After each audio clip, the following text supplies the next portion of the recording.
federal law enforcement agencies communicated that they expected hack and leak operations by state actors might occur in the period shortly before the 2020 presidential election, likely in October.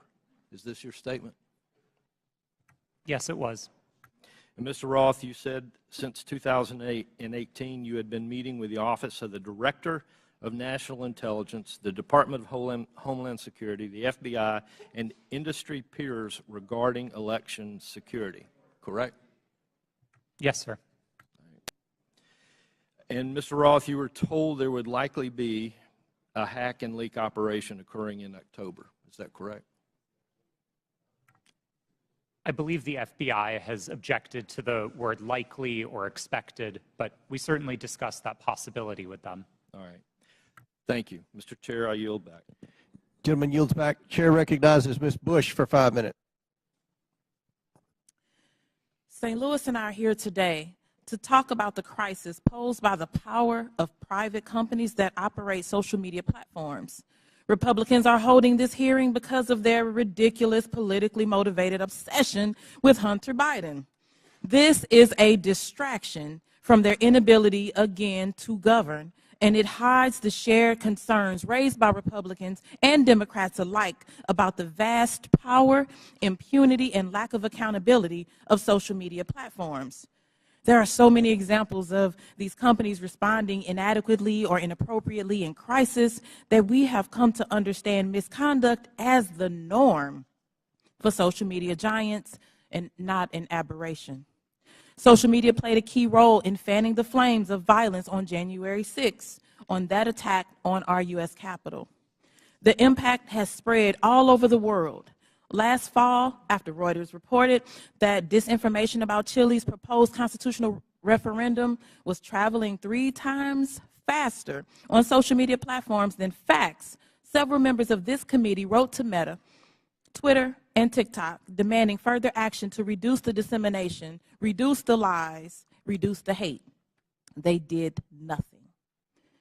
Ms. Gaddy, you were at Twitter on January 6th and asked repeatedly for a retrospective meeting to discuss what happened in the lead up to that day. Management told you, quote, it wasn't a priority for the company. Why was it not a priority for Twitter to learn lessons from January 6th?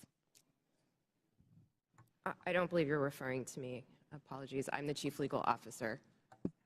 I did not make that statement. So who do you want me to? Okay, Ms. Navaroli. Would you mind repeating the question? Sure.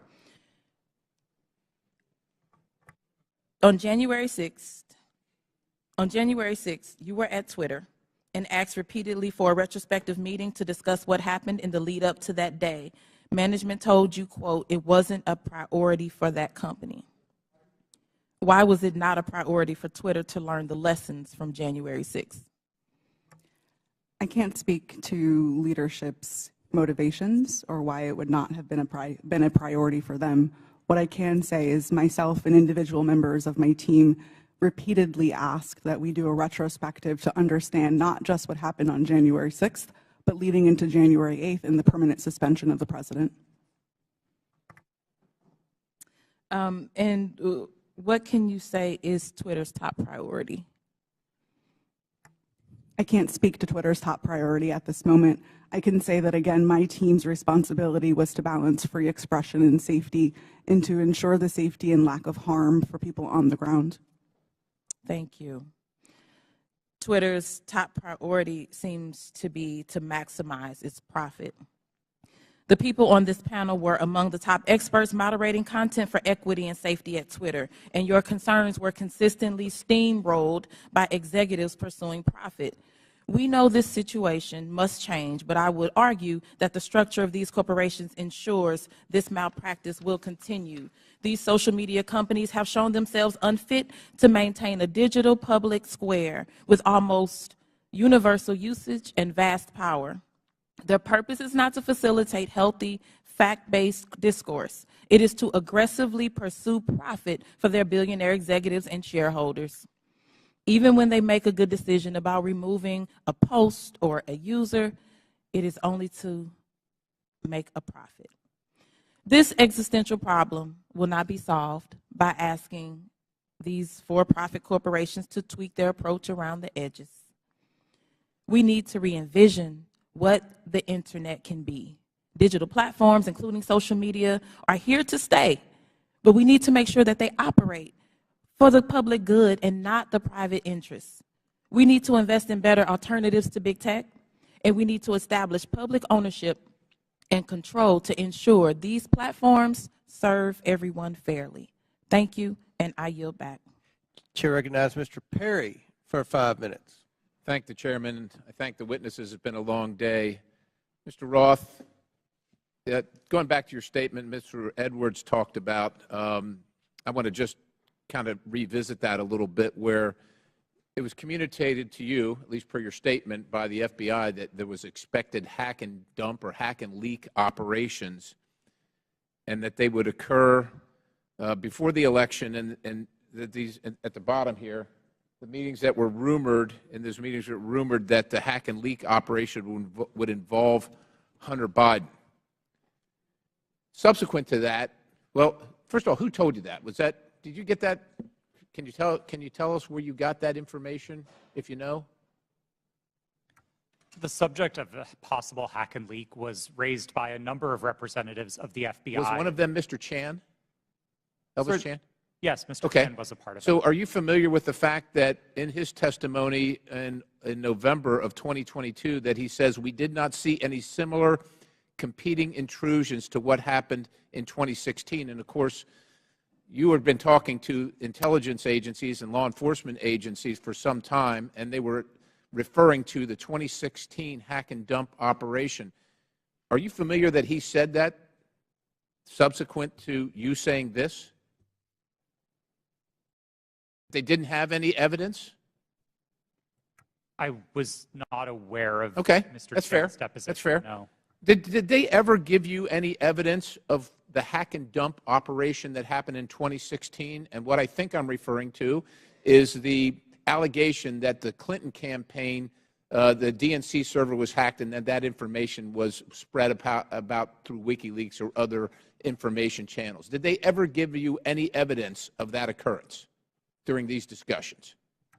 That information was made public by the intelligence community in the Mueller report and by the Senate Intelligence. Yeah, evidence. Did they ever give you evidence? Because as far as we know, CrowdStrike looked at the servers. Did the FBI ever look at the servers from the DNC, to your knowledge?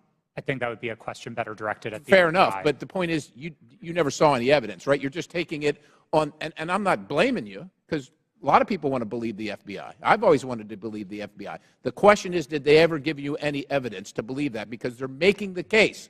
They're making the case that there's a hack and leak operation coming, and it's going to be about Hunter Biden right before the election. Did they ever give you any evidence? It didn't come up. There was Okay, yeah, I didn't figure it did. And then you all set up a secret channel between Twitter and the FBI. Who did that from the FBI? Was that Roth? Or you're Roth. Was that Elvis? I'm sorry. Mr. Chan was a part of that work, yes. Yes, he was part of that. And so you set up, and you actually set up a war room as well, right? I believe the FBI operated a war Okay, room. fair enough. I didn't And you join it. participated in that? No, sir, I did not. You did not. Did Twitter participate in it? I believe Twitter may have sent Okay. a representative. Okay, fair enough. And then you did this table talk exercise about Hunter Biden and about a leak about Hunter Biden that would come out right before the election, essentially 10 days, and that happened in September, right before the election. And you participated in that, right?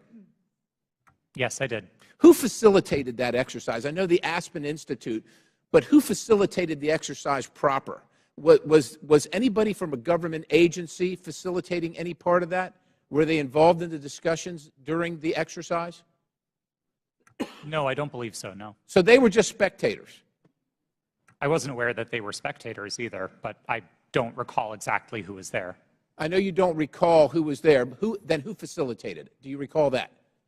My recollection is that the event was facilitated by Garrett Graff, who was a member of the Aspen Institute and Aspen Digital. All right. Do you find it odd now, after the fact, and I know you've already testified here, that you don't see, to Mr. Sessions, that you didn't see that you were misled or potentially duped, it sure seems highly coincidental.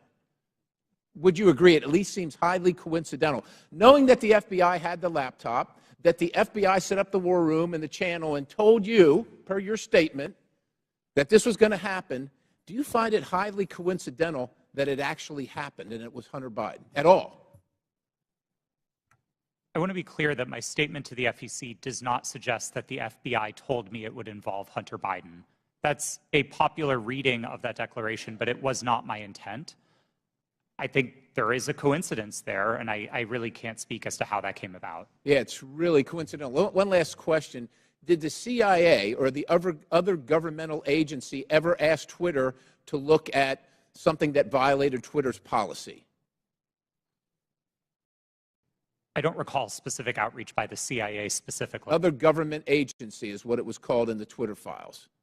Yes, Twitter regularly received reports from government requesting review under our rules. So the other government agency, that one, did they ever request information regarding violations of Twitter's policies? The CIA. Gentlemen, time's expired, but please answer the I question. thank the Chairman. Again, I don't recall specific contact from the CIA, no. Chair recognizes Mr. Burleson for 5 minutes. Thank you, Mr. Chairman.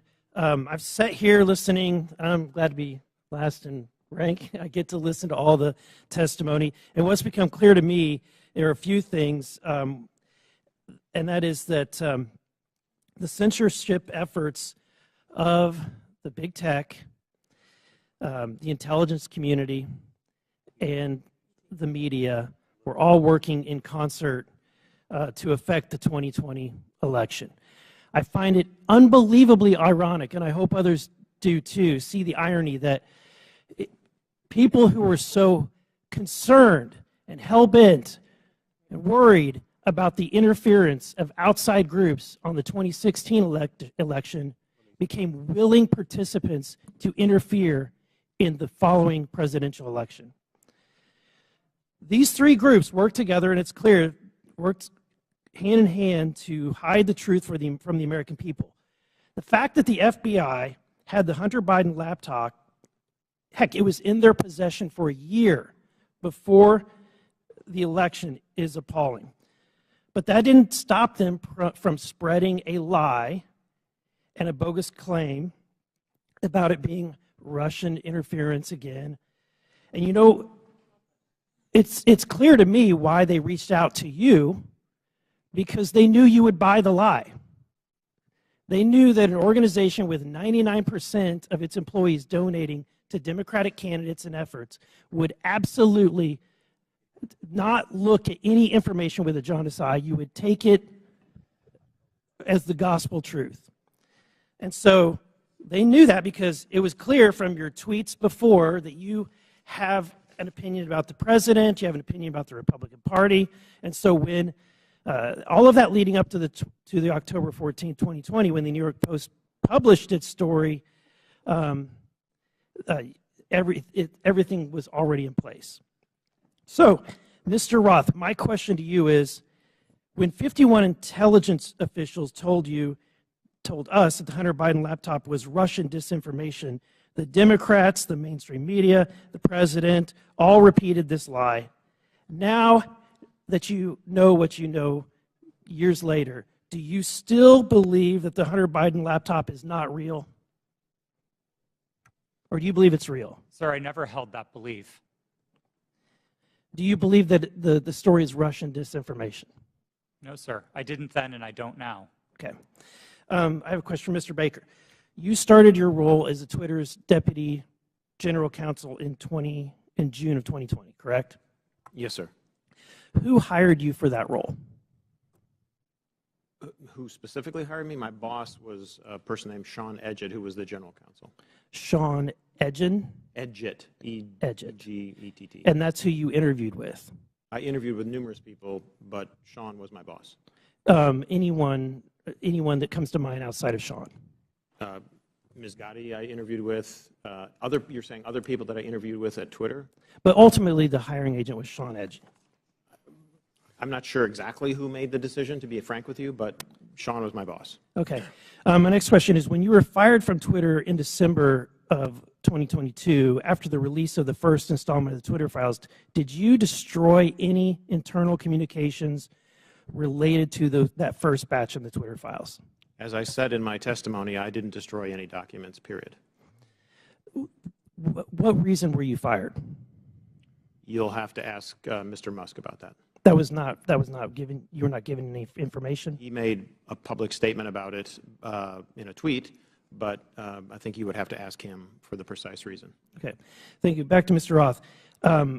Is it true that Twitter whitelisted accounts for the Department of Defense to spread propaganda about its efforts in the Middle East? Did they give you a list of accounts that were fake accounts and asked you to whitelist those accounts? That request was made of Twitter. To be clear, when I found out about that activity, I was appalled by it. I undid the action, and my team exposed activity originating from the Department of Defense's campaign publicly. We've shared that data with the world, and research about it has been published. Was that only in efforts against foreign entities, or were there any efforts against citizens of the United States? I think the nature of public social media activity means that anybody might have seen it, but my understanding was the activity was predominantly focused outside of the United States. Okay, thank you. And Mr. Chairman, I want to just say thank you for this hearing. I would hope that we would be asking for documents or in communications, whether it's on personal devices or private devices, between these individuals and government officials. So noted. Very good. Thank you. Chair recognizes Ms. McClain for 5 minutes. Thank you, Mr. Chairman, and thank you all for being here today. It is a long day. I'm going to try and make this quick and easy. Mr. Roth, part of your job at Twitter dealt with assessing dis and misinformation, correct? Yes. Here today. It is a long day. I'm going to try and make this quick and easy. Mr. Roth, part of your job at Twitter dealt with assessing dis and misinformation, correct? Yes. Wonderful. How did you determine what disinformation and misinformation was? What's your criteria for making that decision? Twitter had established policies covering each of those areas, and I'll take them in turn. We used the term we actually generally didn't use the term disinformation, but we focused on platform manipulation. So behaviors like running inauthentic accounts out of a Russian troll farm, we would address as the behaviors that they are, and we would look for technical signs of that type of manipulation, and we would remove those accounts. So technical, it was all technical? On that side of things, yes. Okay. When it comes to misinformation, which broadly is a question of the content of tweets, Twitter would establish written policies. Which was? I'm sorry? Which was? Which policies did Twitter maintain? Yeah. I mean, I think what the problem with America is we have one set of rules for this team and another set of rules for this team. So we're trying to look at what is the equal playing field. I'm under the assumption that when we use disinformation and we use criteria, the criteria is the same for both sides. So I'm trying to figure out what is the criteria that you had in place to determine which information was misinformation, and did you apply that equally, equitably, inclusively, so to speak, to all sides? So what is the criteria? Thank you for the question. We used a three-part test across all of our misinformation policies. Okay. The first is whether the tweet advances a claim of fact stated definitively. Not an opinion, not a viewpoint, but a claim of fact stated definitively. Okay. The second part of that test is whether the claim of fact is provably false. Not iffy, not maybe, not gray area, definitely provably by multiple expert sources false. And then finally, and this is a really important part, we looked for evidence that those claims of fact could cause harm. So if a tweet met all three parts of that test, that it's a claim of fact, that it's provably false, and that it's dangerous, Twitter might intervene under its policies. No part of that test is viewpoint-based. And in your opinion, was that applied to all tweets? No. Thank you.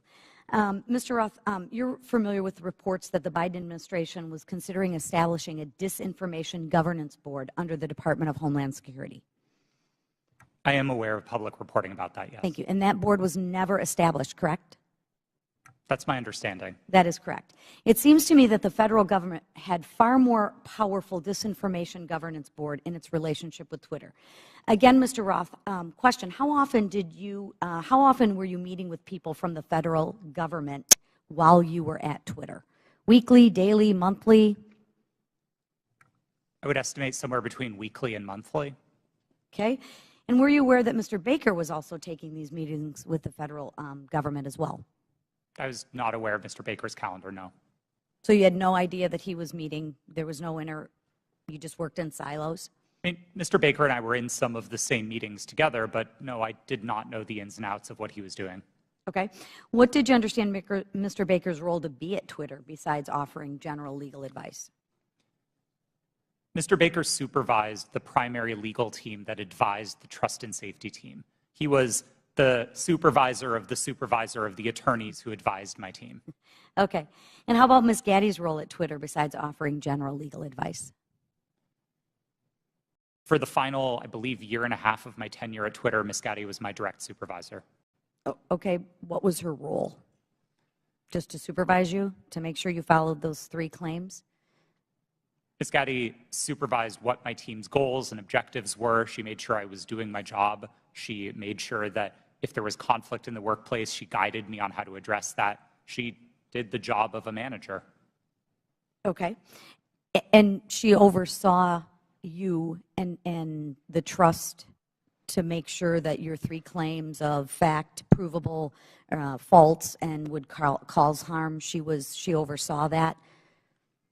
Yes, Ms. Gaddy ultimately oversaw Twitter's policies and enforcement decisions. Thank you. Mr. Roth, in Ms. Navaroli's testimony, she states that her expertise is in media, technology, law, and policy. How often per week did you meet with Ms. Navaroli to discuss these areas while you were both at Twitter?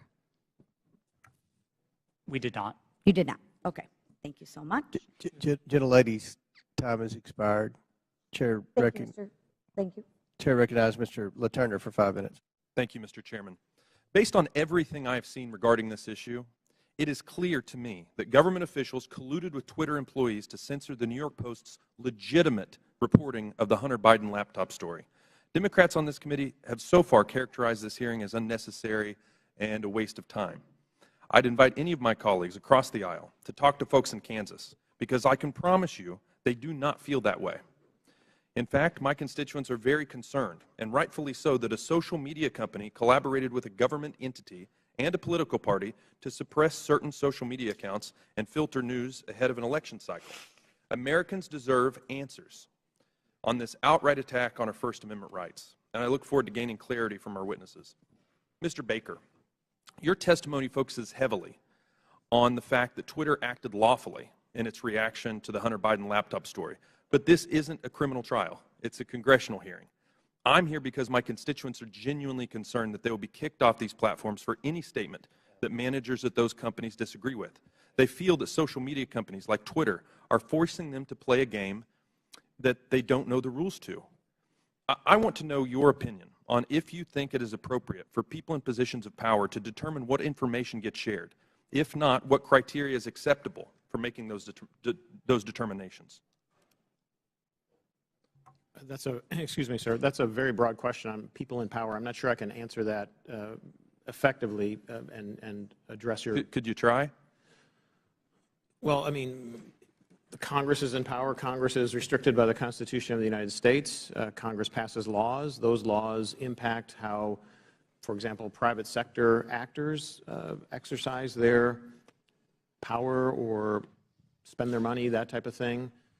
Government agencies have to act in accordance with the Constitution, the laws you pass, internal regulations, executive orders. There's a whole panoply of ways that that people in power, writ large, are held accountable and have to comply with rules and regulations and laws and the Constitution. Mr. Chairman, I would like to yield the rest of my time to Mr. Jordan. Mr. Jordan. I thank the gentleman. Mr. Roth, I want to go back to your statement in your declaration to the FEC. I learned that a hack and leak operation would involve Hunter Biden. Who did you learn that from? My recollection is it was mentioned by another technology company in one of our joint meetings, but I don't recall specifically whom. You don't know the person's name? I don't even recall what company they worked at. No, this was a long time ago. And you're confident that it was from a tech company, not from someone from the government? To the best of my recollection, yes. Did anyone from the government in these periodic meetings you have, did they ever tell you that a hack and leak operation involving Hunter Biden was coming? No, Did Hunter Biden's name come up at all in these meetings? Yes, his name was raised in those meetings, but not by the government, to the best of my recollection. Okay. Mr. Baker, I want to go back to the question we had a few hours ago. But I want to frame it in a way I think you can answer. Did you ever tell the FBI that they had no legitimate interest in enforcement of Twitter's policies?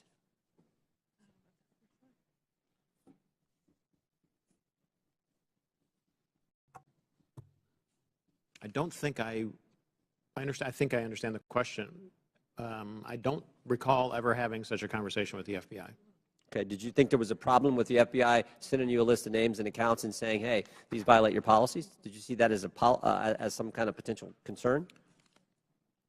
I was always concerned that the FBI adhered to the Constitution and laws of the United States, period. And you didn't think that crossed the line? Well, what crossed the line, sir? What I just asked you. That the idea that they're sending you a list of accounts that they say these violate your terms of service. Again, I'm making sure that I can answer the question.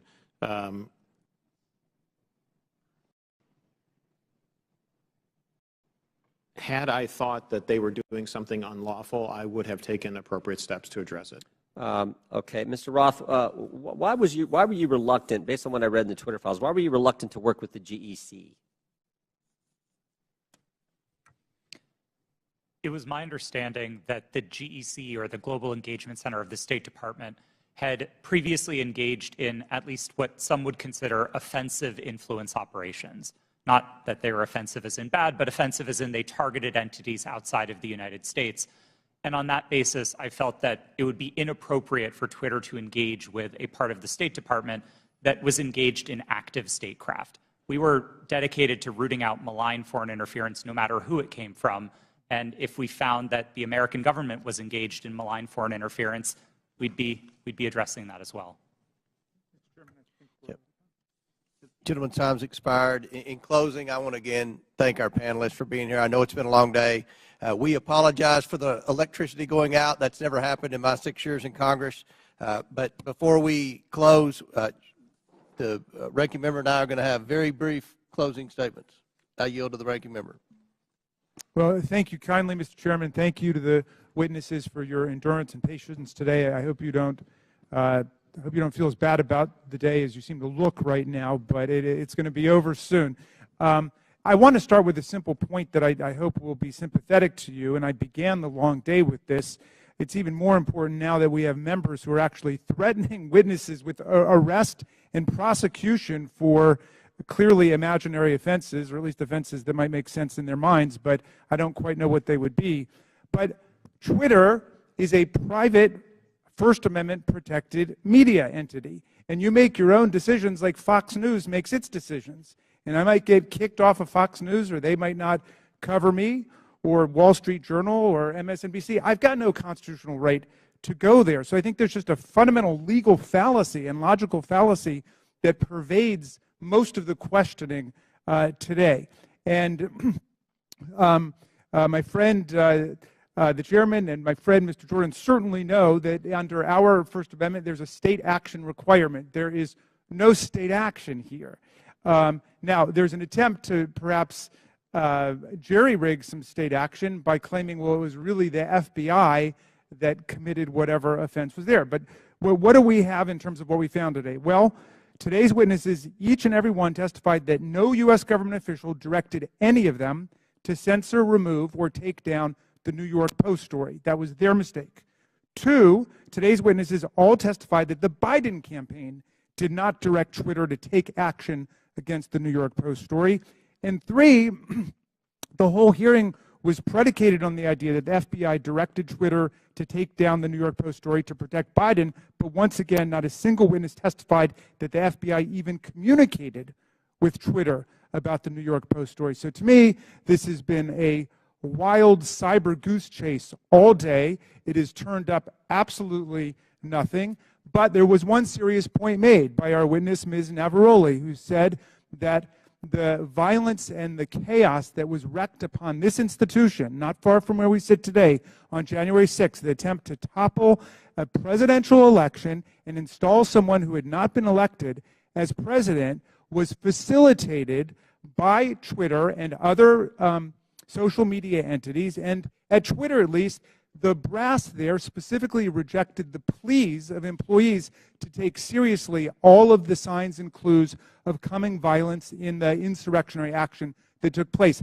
That's a serious problem that we're going to have to deal with at some point at a serious hearing, Mr. Chairman. I yield back to you.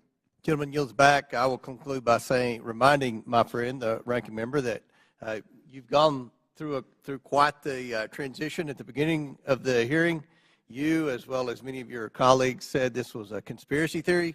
After listening to the witnesses, now you say it's a simple mistake they made in suppressing the laptop story.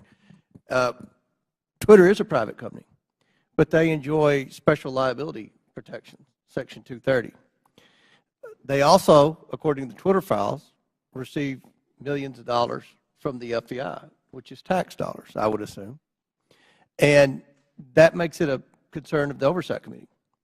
The reason that we've had this hearing is because the laptop has been mislabeled by many in the mainstream media as being Russian disinformation, and that started with Twitter, as well as being tampered with, and you had several people, including Mr. Goldman, that implied that it had been tampered with, even though CBS News and other credible media outlets. You mean mainstream media outlets? CBS? Yeah. You don't think CBS is credible? No, I thought you were just calling the mainstream media. No.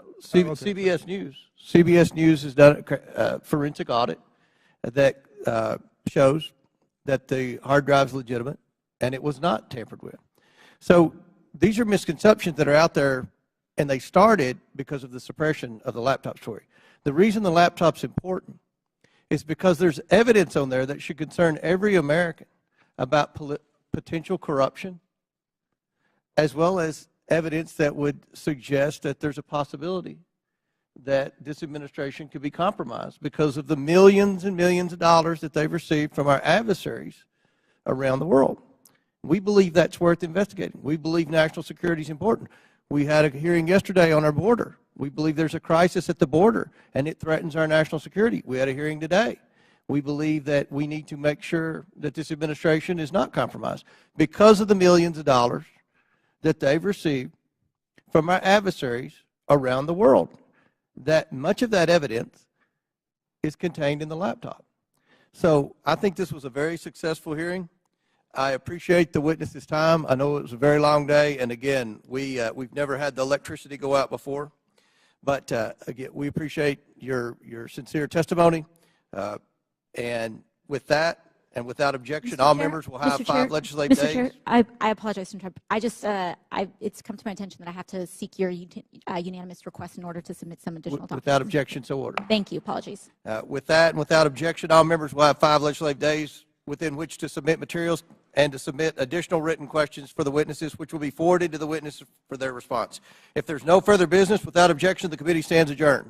Other big tech companies and reporters attended as well. This exercise prepared them for their future collusion to suppress and delegitimize information contained in Hunter Biden's laptop about the Biden's family business schemes. On October 14, 2020, the New York Post published its first story based on information contained in Hunter Biden's laptop story. The Post provided proof of the laptop's legitimacy by releasing a computer repair store's signed receipt for the laptop and the federal subpoena used by the FBI to retrieve it in 2019. The article revealed that a top executive at Burisma, who was paying Hunter Biden $50,000 a month, had spent time with then Vice President Biden in Washington, D.C. Throughout his presidential campaign, Joe Biden assured the American people that he had never spoken to his son about his overseas business dealing. However, the details exposed in the Post article indicate that Joe Biden lied to the American people. Immediately following the story's publication, America witnessed a coordinated campaign by social media companies, mainstream news, and the intelligence community to suppress and delegitimize the existence of Hunter Biden's laptop and its contents. That morning,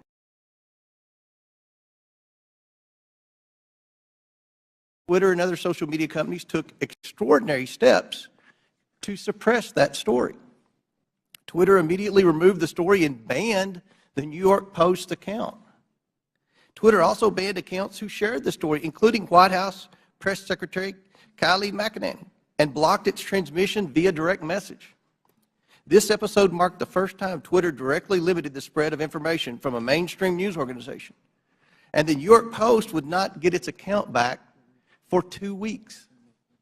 Twitter would finally admit its mistake, but the damage had already been done. On October 19th, 51 former intelligence officials published a letter that Hunter Biden's laptop was Russian disinformation, which Joe Biden used as a talking point at a presidential debate on October 22nd. But we all know now this was not Russian disinformation. It wasn't disinformation. I want to make sure the American people truly understand the timeline here because it's very important. The Hunter Biden laptop story was published on Wednesday. Twitter did not acknowledge a mistake for at least 24 hours. Then on Monday morning, 51 former intelligence officials published their letter. That letter was then wholeheartedly accepted by mainstream news as proof that the laptop was fake. Joe Biden used that letter to brush aside the few questions he received about the story. During that time, the mainstream media was more concerned about what flavor of ice cream Joe Biden had ordered on a particular day. All this happened 2 weeks before the 2020 election. 2 weeks. One survey found that 17% of Biden voters would not have voted for the Biden-Harris ticket if they had known about the Biden laptop. But many Americans did not know about it because of a coordinated cover-up by big tech, the swamp, and mainstream news.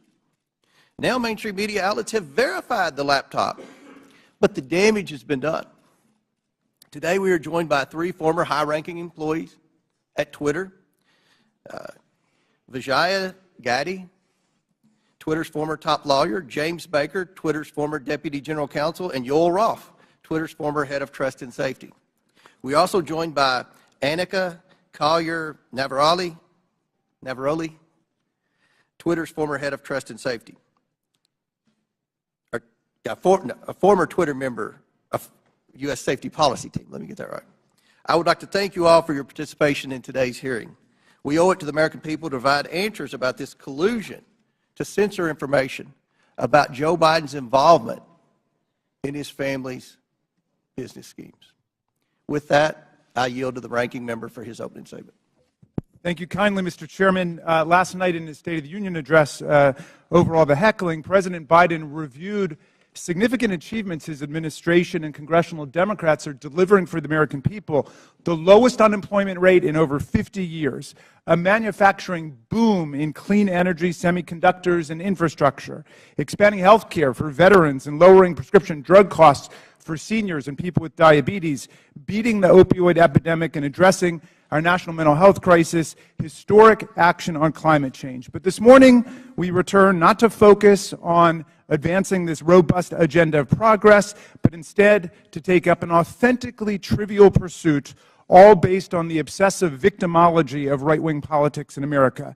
The majority has called a hearing to revisit a 2-year-old story about a private editorial decision by Twitter not to allow links to a single New York Post article made for a 2-day period that had no discernible influence on anyone or anything. The New York Post published the article on its own pages, and it was carried by lots of other media outlets. It was widely discussed, including on Twitter itself, even during the brief moment in time when links weren't provided, and it was a fixture in right-wing media for the next 3 weeks before the election. I think even the chairman and other members of this committee were out on TV and social media talking about it. But instead of letting this trivial pursuit go, my colleagues have tried to whip up a faux scandal about this 2-day lapse in their ability to spread Hunter Biden propaganda on a private media platform. Silly does not even begin to capture this obsession. What's more, Twitter's editorial decision has been analyzed and debated ad nauseum. Some people think it was the right decision. Some people think it was the wrong decision. But the key point here is that it was Twitter's decision. Twitter is a private media company. In America, private media companies can decide what to publish or how to curate content however they want. If Twitter wants to have nothing but tweets commenting on New York Post articles run all day, it can do that. If it makes such tweets mentioning the New York Post never see the light of day, they can do that too. That's what the First Amendment means. Twitter can ban Donald Trump for inciting violent insurrection against the Union, as he was impeached by the House of Representatives, and as 57 of 100 senators found he did. And it can also try to resurrect his political career. Elon Musk just purchased Twitter and therefore controls its editorial content. And among the first things he did was to fire some people, hire some people, denounce some prior decisions, and reinstate an unrepentant and still clearly lying Donald Trump to the platform. Those decisions, however heroic or imbecilic you think they might be, are protected by the First Amendment in the United States of America. Officially, Twitter happens to think they got it wrong about that day or two period. In hindsight, Twitter's former CEO, Jack Dorsey, called it a mistake. This apology might be a statement of regret about the company being overly cautious about the risks of publishing contents of potentially hacked or stolen materials, or it may reflect craven surrender to a right-wing pressure campaign. But however you interpret it, the apology just makes the premise of this hearing all the more absurd. The professional conspiracy theorists who are heckling and haranguing this private company have already gotten exactly what they want, an apology. What more do they want? And why does the U.S. Congress have to be involved in this nonsense when we have serious work to do for the American people?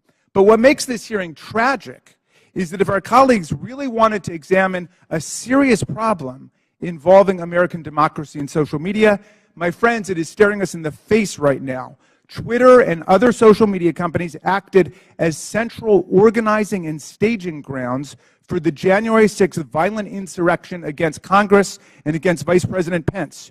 Twitter became the national and global platform for incitement to seditious violence against our government, and a forum on the day of attack for coordinating logistical movements and tactical maneuvers in the mob violence against our police officers.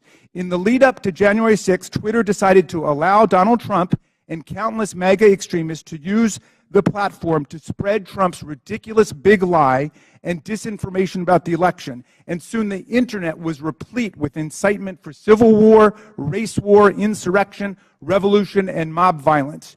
Twitter did so despite increasingly desperate appeals from its own employees to act in the interests of public safety approaching January 6th. The First Amendment is robust and expansive, but it stops at this point. It does not protect anyone's right to engage in incitement to imminent lawless action and violent action against the government or against other people. This is the Brandenburg Principle. There's no carve-out to free speech for speech relating to the New York Post or Hunter Biden or laptops, but there's a significant carve-out when the speech is deliberately calculated to produce imminent violence and chaos against the government. That's why Twitter's deliberate indifference to Trump's big lies and incitement, its decision to ignore the pleas of its own employees to deal with the impending explosion against our police and against Congress on January 6th, are matters that require real investigation and reflection. Rather than conspiring to suppress right-wing MAGA speech, as my colleagues astonishingly claim, Twitter and other media companies knowingly facilitated Trump's spread of disinformation, or what his own sycophantic Attorney General William Barr would come to call bullshit, and gave voice to his followers' glorification of violence and calls for civil war. Today, we will hear from Anika Collier-Navaroli, a former Twitter employee turned corporate whistleblower and patriotic hero who raised the alarm inside Twitter and numerous about numerous accelerating warning signs that she saw leading up to the violent and catastrophic attack on the Capitol on January 6, 2021. Ms. Navarrete is here today to publicly testify about how senior officials at Twitter resisted her efforts to put policies in place or to enforce existing policies to promote public safety and to defend our national security. Twitter management, however, did not want to cross Donald Trump.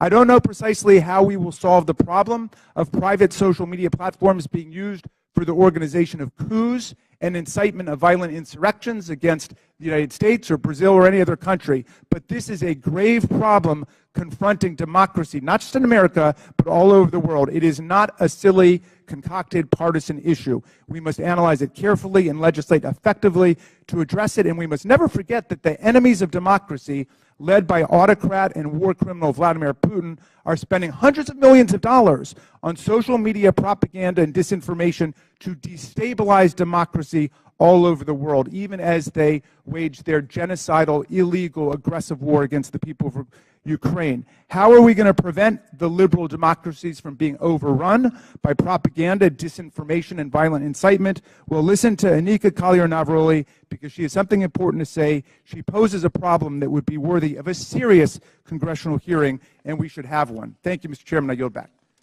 Gentleman yields back. I want to thank, again, the witnesses for appearing here today. Today's witnesses are former Twitter employees. Vijaya Gaddy, Twitter's former general counsel; James Baker, Twitter's former deputy general counsel; Yoel Roth, Twitter's former head of trust and safety; and Anika Collier-Navarrete, a former member of Twitter's U.S. safety policy team. I want to remind everyone you all are appearing under subpoena by your own request. Pursuant to Committee Rule 9G, the witnesses will please stand and raise the right hands. Do you solemnly swear or affirm that the testimony you are about to give is the truth, the whole truth, and nothing but the truth, so help you God? Let the record show that the witnesses all answered in the affirmative. We will begin the 5-minute question portion of our hearing today. The chair recognizes. Oh, I apologize. Ready to get to the questions. We'll start with the opening statements, then we'll go to the questions. So each witness will get 5-minute opening statements, and we'll begin with you, Mr. Baker. Thank you, Mr. Chairman. Mr. Chairman, Ranking Member Raskin, and members of the committee, thank you for the opportunity to appear before you today. I hope that we will have a useful conversation about matters that are of great importance to the nation and the world.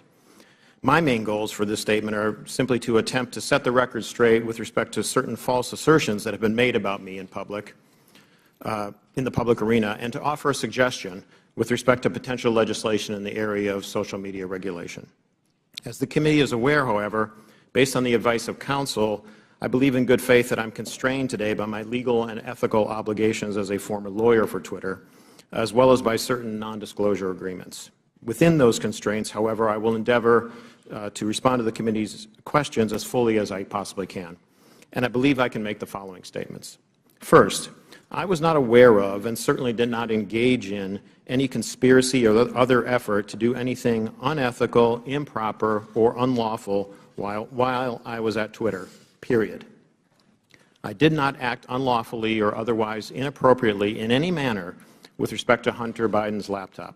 Indeed, documents that Twitter has disclosed publicly reflect that I urged caution with respect to the matter and noted that we needed more information to fully assess what was going on and to decide what to do. Hardly a surprising piece of advice from a corporate lawyer.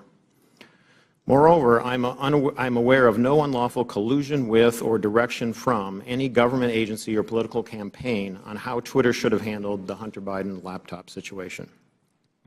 Even though many disagree with how Twitter handled the Hunter Biden matter, I believe that the public record reveals that my client acted in a manner that was fully consistent with the First Amendment. I think that the best reading of the law is that as a private entity, the First Amendment protects Twitter and its content moderation decisions. And I do not believe that the facts in the public record indicate that Twitter became a state actor, as that concept is defined under existing precedent, such that the First Amendment would have constrained it. Second, I believe that at all times I executed my duties and responsibilities to my client, Twitter, lawfully and ethically. At no time was I an agent or operative of the government or any political actor when I worked at Twitter. To the contrary, I believe that I worked zealously and diligently within the bounds of the law in pursuit of my client's best interests. Third, I did not destroy or improperly suppress any documents at Twitter regarding information important to the public dialogue. At all times, I sought to help my client understand and comply with its legal obligations. It is worth noting that the public record indicates that after I left the company, attorneys or other unidentified third parties collected and/or reviewed the contents of at least some of the Twitter files prior to their release. Fourth, Twitter disclosed publicly emails between me and Yoel Roth regarding one of Donald Trump's tweets about COVID. I do not have access to my Twitter emails, so I do not know if or how I responded to Mr. Roth. To the best of my recollection, I do not recall directing or urging him to take action with respect to Mr. Trump's tweet. Instead, what I recall is that I asked him a question so that I could better understand how he and others were implementing Twitter's COVID misinformation policy. Asking questions and learning more about what a client's activities are is what I think good lawyers should do, and again, hardly surprising. Fifth, the Twitter files reference prior investigations of me. It is true that the Department of Justice investigated certain aspects of my conduct while I was employed by the FBI related to the handling of certain information. Because I believe in the accountability for government officials, I cooperated with the Department, including sitting for lengthy interviews. Eventually, the Department closed the matter. No adverse action was taken with respect to me, and my security clearances while a government employee were never restricted because of the matter. In closing, Mr. Chairman, I want to return briefly to the general topic of government interaction with social media companies. The law permits the government to have complex, multifaceted, and long-term relationships with the private sector. Law enforcement agencies and companies can engage with each other regarding, for example, compulsory legal process served on companies, criminal activity that companies, the government, or the public identify, such as crimes against children, cybersecurity threats, and terrorism, and instances where companies themselves are victims of crime. When done properly, these interactions can be beneficial to both sides and in the interests of the public. As you, Mr. Chairman, Mr. Jordan, and others have proposed, a potential workable way to legislate in this area may be to focus on the actions of federal government agencies and officials with respect to their engagement with the private sector. Congress may be able to limit the nature and scope of those interactions in certain ways, require enhanced transparency and reporting by the executive branch about its engagements, and require higher-level approvals within the executive branch prior to such engagements on certain topics, so that you can hold Senate-confirmed officials, for example, accountable for those decisions. In any event, if you want to legislate, my recommendation is to focus first on reasonable and effective limitations on government actors. Thank you, Mr. Chairman. Thank you, Mr. Baker. Ms. Gaddy. Chairman Comer, Ranking Member Raskin, and members of the committee, thank you for this opportunity to provide this opening statement. After a decade as a corporate lawyer, I joined Twitter in 2011 as the first member of the corporate legal team. In 2013, I was promoted to general counsel. In 2018, I became the chief legal officer and continued in that role until October of 2022. During my time at Twitter, I had many distinct teams reporting to me, including legal, trust and safety, public policy, corporate security, and compliance. I was drawn to work at Twitter because I was inspired by how people were able to use the platform and awed by its potential. Twitter enabled anyone to hear directly from any individual instantly.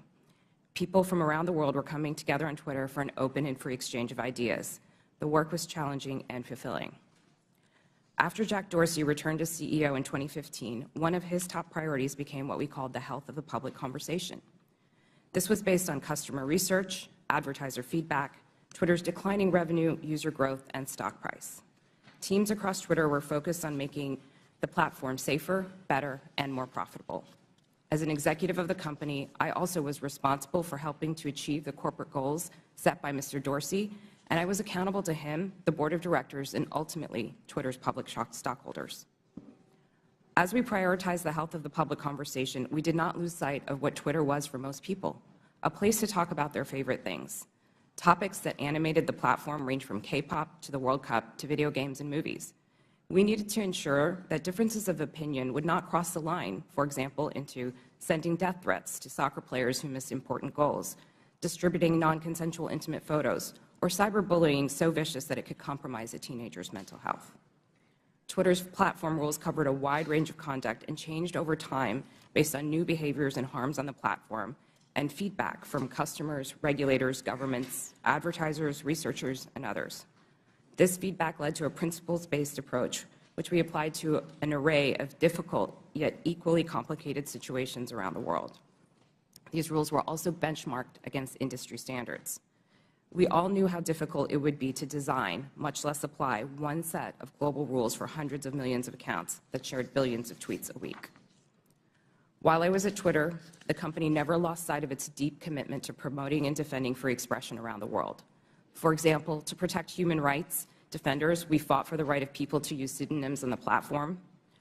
We litigated in courts around the world to protect the rights of people to express their opinions, often defending them against their own governments who are acting unlawfully or violating international human rights.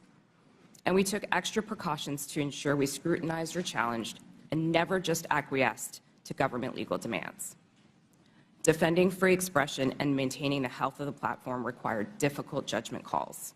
Most applications of Twitter's rules were fact-intensive, subject to internal debate, and needed to be made very quickly. We recognized that after applying our rules, we might learn that some of them did not work as we imagined and that we would need to update them. We always remained open to new information from our customers and critics regarding our policies and enforcement. At times, we also reversed course. For example, on October 14, 2020, the New York Post tweeted articles about Hunter Biden's laptop with embedded images that looked like they may have been obtained through hacking. In 2018, we had developed a policy intended to prevent Twitter from becoming a dumping ground for hacked materials. We applied this policy to the New York Post tweets and blocked links to the articles embedding those source materials. At no point did Twitter otherwise prevent tweeting, reporting, discussing, or describing the contents of Mr. Biden's laptop. People could and did talk about the contents of the laptop on Twitter or anywhere else, including other much larger platforms, but they were prevented from sharing the primary documents on Twitter. Still, over the course of that day, it became clear that Twitter had not fully appreciated the impact of that policy on free press and others. As Mr. Dorsey testified before Congress on multiple occasions, Twitter changed its policy within 24 hours and admitted its initial action was wrong. This policy revision immediately allowed people to tweet the original articles with the embedded source materials. Relying on its long-standing practice not to retroactively apply new policies, Twitter informed the New York Post that it could immediately begin tweeting when it deleted the original tweets, which would have freed them to retweet the same content again. The New York Post chose not to delete its original tweets, so Twitter made an exception after 2 weeks to retroactively apply the new policy to the Post's tweets. In hindsight, Twitter should have reinstated the Post account immediately. There is no easy way to run a global communications platform that satisfies business and revenue goals, individual customer expectations, local laws, and cultural norms, and get it right every time. Still, while I was at Twitter, we worked hard every day to make Twitter a healthy platform and ultimately a healthy business. Thank you for your attention. I look forward to your questions. Thank you very much. Mr. Roth. Thank you, Chairman Comer, Ranking Member Raskin, and members of the committee for the opportunity to speak with you here today. In nearly 8 years at Twitter, I worked in and led a division called Trust and Safety. Trust and Safety's core duty is content moderation, removing tweets that violate Twitter's terms of service and suspending users who repeatedly break the rules. This work is sometimes dismissed merely as censorship, but it represents a key way that Twitter and other companies live up to their responsibility to keep the users of their products safe. Much of this work is uncontroversial. For example, taking down accounts that engage in child sexual exploitation or promote terrorism. The gray area of this work, though, is when trust and safety teams have to make decisions about so-called lawful but awful material, content that may be legal in many jurisdictions, but isn't something most people would want to experience. Think of things like posting someone else's home address without their permission, or bullying somebody for a disability or for how they look. A free speech absolutist might say, yes, that kind of content is unpleasant, but it's not against the law. What right do you have to remove it? The answer is the need to make Twitter an appealing product for millions of people. Consistently, in its own research, Twitter found that users were unhappy with the company's approach to content moderation, and that this dissatisfaction drove people away from the service. This has consequences for what we mean by free speech on social media. Again and again, we saw the speech of a small number of abusive users drive away countless others. Unrestricted free speech, paradoxically, results in less speech, not more. And it was our job in Trust and Safety to try to strike an appropriate balance. But the importance of this work goes far beyond Twitter's business prospects and into the realm of national security. In 2017, I led the team at Twitter that uncovered significant interference in an American election by agents of the Russian government. Their mission was to stoke culture war issues on social media to try to further divide Americans. My team and I exposed hundreds of thousands of these accounts from Russia, but also from Iran, China, and beyond. It's a concern with these foreign interference campaigns that informed Twitter's approach to the Hunter Biden laptop story. In 2020, Twitter noticed activity related to the laptop that, at first glance, bore a lot of similarities to the 2016 Russian hack and leak operation targeting the DNC. And we had to decide what to do. And in that moment, with limited information, Twitter made a mistake. Under the distribution of hacked material policy, the company decided to prevent links to the New York Post stories about the laptop from being shared across the service. I've been clear that in my judgment at the time, Twitter should not have taken action to block the New York Post's reporting. And just 24 hours after doing so, the company acknowledged its error. But the decisions here aren't straightforward, and hindsight is 2020. It isn't obvious what the right response is to a suspected but not confirmed cyber attack by another government on a presidential election. I believe Twitter erred in this case because we wanted to avoid repeating the mistakes of 2016. And so the basic job of Trust and Safety is to try to strike this balance between the harms of restricting too much speech and the dangers of doing too little. I'll be the first to admit that we didn't always get it right. Even rare mistakes add up when you're carrying out content moderation at the scale of hundreds of millions of unique posts per day. While I was head of Trust and Safety at Twitter, I strove to do this work with impartiality and with a commitment to the fair enforcement of Twitter's written rules. But whether it's me or Elon Musk or someone else in the future, someone will have to make choices about the governance of online spaces. Those decisions should not be made behind closed doors or based on personal whims. I hope that we can work together to find ways to bring greater trust and transparency to social media, and I look forward to answering the committee's questions about any of these topics to the best of my ability. Thank you. Ms. Navaroli. Good morning, Chairman Comer, Ranking Member Raskin, and members of the committee. Thank you so much for the opportunity to speak with you all today. I'm here because there is an urgent need for us to understand the impact that social media companies are having on our democracy. I will be very clear. I was not involved in the decision around Hunter Biden's laptop, but I was involved in decisions that were made leading up to, during, and after the January 6th attack on the Capitol. If we are going to talk about social media in the government, we need to talk about Twitter's failure to act before January 6th. I am here to tell you that doing nothing is not an option. If we continue to do nothing, violence is going to happen again. My background is as a trained lawyer and journalist, and my expertise over the past decade has been in the areas of media, technology, law, and policy, with a particular focus on social media and free expression. I joined Twitter in 2019, and by 2020, I was the most senior expert on Twitter's U.S. safety policy team. My team's mission was to protect free speech and public safety by writing and enforcing content moderation policies around the world. These policies included things like abuse, harassment, hate speech, violence, and privacy. So if no other algorithm or no other human could decide if a tweet violated my team's policies, the safety team policy acted as the final moderators. If a high-profile individual like any member of this committee or President Trump tweeted something controversial, it was sent to my team's desk. Every day, we had to decide whether a particular piece of content equated to yelling fire in a crowded theater. My work at Twitter and subsequently at Twitch put me in the middle of key events in history. What I've learned from them is that social media played and continues to play a role in these events. And 2 years after January 6th, we still need to better understand the role that Twitter played in order to prevent it from happening again. So what do we need to understand? First, Twitter's leadership bent and broke their own rules in order to protect some of the most dangerous speech on the platform. I'm going to talk a little bit about what happened in the months leading up to January 6th. During this time, my team worked to try to minimize the threat of violence that we saw coming. After President Trump instructed the Proud Boys to stand back and stand by in a debate, we considered the danger that that statement would have if it was tweeted.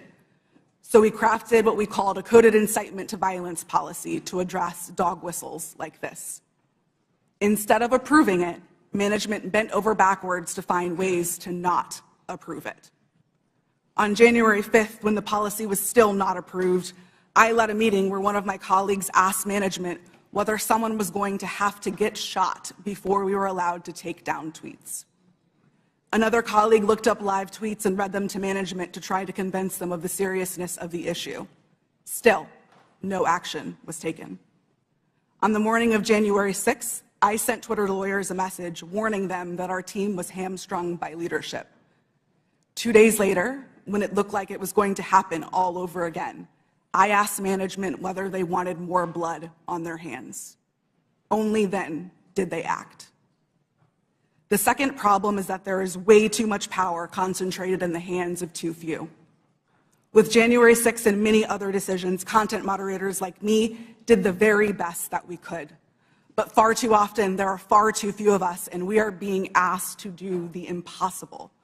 For example, in January 2020, after the U.S. assassinated an Iranian general and the U.S. president decided to justify it on Twitter, management literally instructed me and my team to make sure that World War III did not start on the platform. No person, people, or company should have that kind of unchecked power or that kind of responsibility. The modern-day public conversation should not be susceptible to the whims of any one individual or any one company. Fixing the systemic issues that lead to bad decisions is not going to be easy, but people like me who have been in the trenches can help lead the way. But I must say, coming forward and offering this information is risky and it is difficult. Doxing and harassment are real, and people are afraid to tell what they know. So we need to make sure that there are protections for those who speak the truth. We need to create space to hear from people on the front lines. We need to give them protection so they can share their experiences. Only then can we begin to understand the full scope of the problem and to find solutions. There is far too much at stake for us to do nothing. Thank you. Thank you all. Excellent opening statements. Now we'll begin with the question portion. We'll begin by recognizing Mr. Biggs for 5 minutes. Thank you, Mr. Chairman. Mr. Roth, within just mere minutes or hours after the New York Post published its story on the Hunter Biden laptop, at 8:51 a.m., you sent a message to a team, part of your team, I assume, and you said, "It isn't clearly violative of our hacked materials policy," referring to this story, "nor is it clearly in violation of anything else." Do you remember sending that message? Thank you for the question, Congressman. I don't recall that message specifically, but that does sound like my judgment on that day, yes. Okay, so that was early on in the day, and yet shortly thereafter, Kayleigh McEnany, White House press secretary's, her account was locked. So an inquiry was made the next day by a person named Carolyn Strom. You know Carolyn Strom? Yes, sir, I do. Yeah, Carolyn Strom asked what's going on here, and somebody named Elaine Ong Soto said the user was bounced by site integrity for violating our hacked materials policy. Do you remember that incident? Yes, sir, I do. And somebody named Trenton Kennedy said, I'm struggling to understand the policy basis for marking this as unsafe. And I think the best explainability argument, now that may be a technical term for you, but for me it looks like we're trying to create a narrative here to cover our butt. The best explainability argument for this externally will be that we're waiting to understand if this story is the result of hacked materials. Do you remember Mr. Kennedy's communication? Yes, I do. Yeah. And so then we get into a whole series of things written by Mr. Baker going back and forth. And he says on that same day, now at 9:26, which is about a half an hour after your statement that you don't think that anything's been violated here, he says, I've seen some reliable cybersecurity folks question the authenticity of the emails in another way. And then you seem to later, but by the way, that's almost inconceivable. I mean, it just seems inconceivable that would have happened so quickly that he would have that. And then you sent out something right after that said, the key factor in forming our approach is consensus from experts monitoring election security and disinformation that this looks a lot like a hack and leak that learned from the 2016 WikiLeaks approach. I'm wondering if you can name for me today any of the experts that seem to have a consensus at 10:12 a.m. on the morning of October 14th that you put out saying that we're going to rely on some group of experts. Who were they? Thank you for the question. Twitter did not give me access to any of my documents or emails to prepare for this hearing, and so unfortunately I can't give you a direct answer. Were there, Mr. Roth, were there experts? Were there people that you consulted that were cybersecurity experts between 9 a.m. and 10:15 a.m. on that day? My recollection is that we were following discussions about this incident as they unfolded on Twitter. So cybersecurity experts were tweeting about this incident and sharing their perspectives, and that informed some of Twitter's judgment here. But I want to emphasize, as I said in my statement, I didn't think that the evidence or those perspectives warranted removal, and I advocated against taking that action. I understand. Let's look at one other document. Our teams made the determination that the materials fall under our hacked materials policy. It's my understanding from reports and internal sources that normally a hacked material policy would require a government official or law enforcement determination that there had actually been a hacked account before that hacked policy were to be imposed. Is that accurate? No, sir, it's not. So the policy did not require that there be any kind of official finding by a government source? No, there were a number of different types of evidence that we considered under the policy. Certainly government attribution would be a powerful one, but we also looked So you weren't looking, that wasn't determinative is what we're saying? In that instance, we did not have any specific information from any government source, no. I'm going to read something that applies to this and several other things from the Twitter stack that you guys had. This might be an unpopular opinion, but one-off ad hoc decisions like this that don't appear rooted in policy are, in my humble opinion, a slippery slope and reflect an alternatively equally dictatorial problem. Quite frankly, that's what the essence of all four of your testimony, I realize you're trying to fight against it, but you exercised. You exercised an amazing amount of clout and power over the entire American electorate by even holding them hostage for 24 hours, reversing your policy, and then they're like, well, we want to go back to the originals. That's 24 hours, or 2 weeks, that you imposed your will on the American electorate. I'll yield back, Mr. Chairman. Gentleman's time's expired. He went 30 seconds over. I'll give the ranking member an extra 30 seconds. You're very fair-minded, Mr. Chairman. Mr. Roth, let me start with you. Did I hear you correctly to say that there were thousands or even hundreds of thousands of counterfeit Twitter accounts set up by Russian propaganda and disinformation for Vladimir Putin to pump his poison into the bloodstream of American social media? Is that right? That's right, sir. And that's not just past tense. Those accounts are active on social media today. This is an ongoing campaign. Well, we should be having a hearing about that. I appreciate your alerting to us what's taken place. Ms. Navaroli, so you've testified that in the months leading up to the November 2020 election and then in the weeks before January 6th, you were growing increasingly anxious about the violent rhetoric and incitement that you saw posted on Twitter. Can you describe specifically what made you so concerned during that period? And did you raise your concerns with people at Twitter? Thank you for that question. As I said in my opening statement, after former President Trump in his debate said the statement, stand back, stand by to the Proud Boys, my team, in discussion with other teams at Twitter, realized that we had a gap in our policies and that that could not be said on the platform because it would have gone too far. What we did see continue to happen was those statements, in addition to other coded incitement to violence or dog whistles, began to spring up on the platform.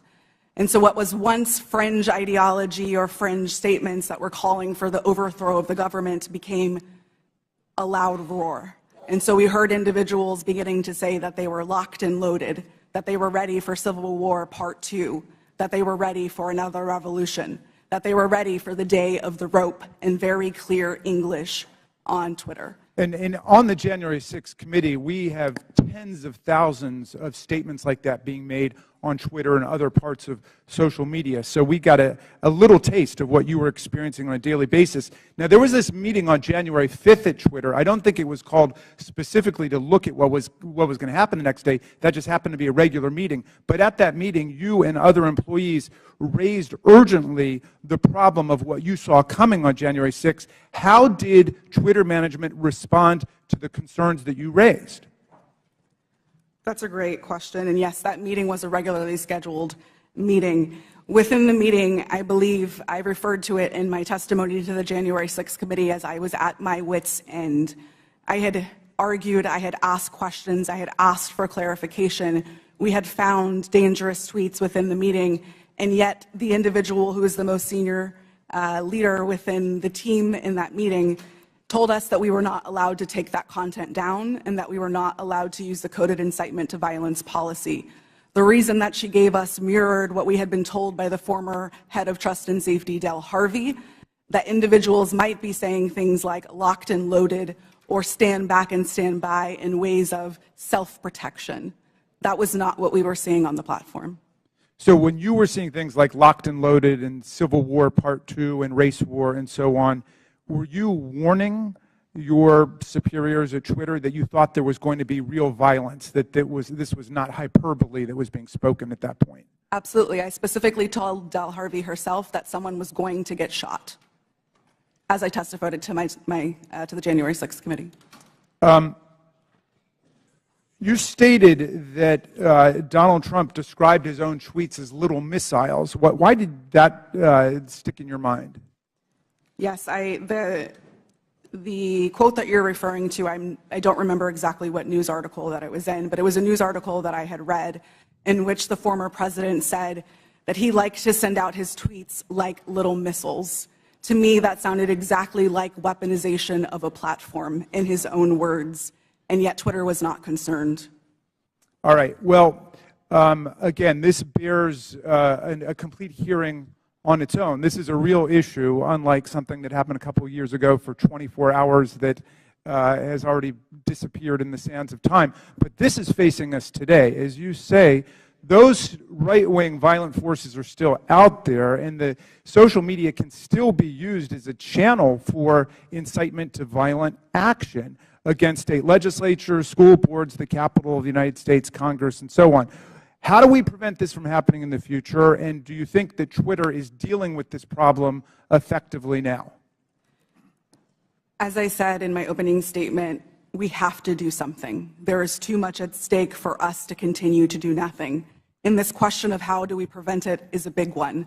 Unfortunately, I do not believe that we are at a place that we can come to solutions because we do not know how these companies work. We must continue to hear from individuals like myself.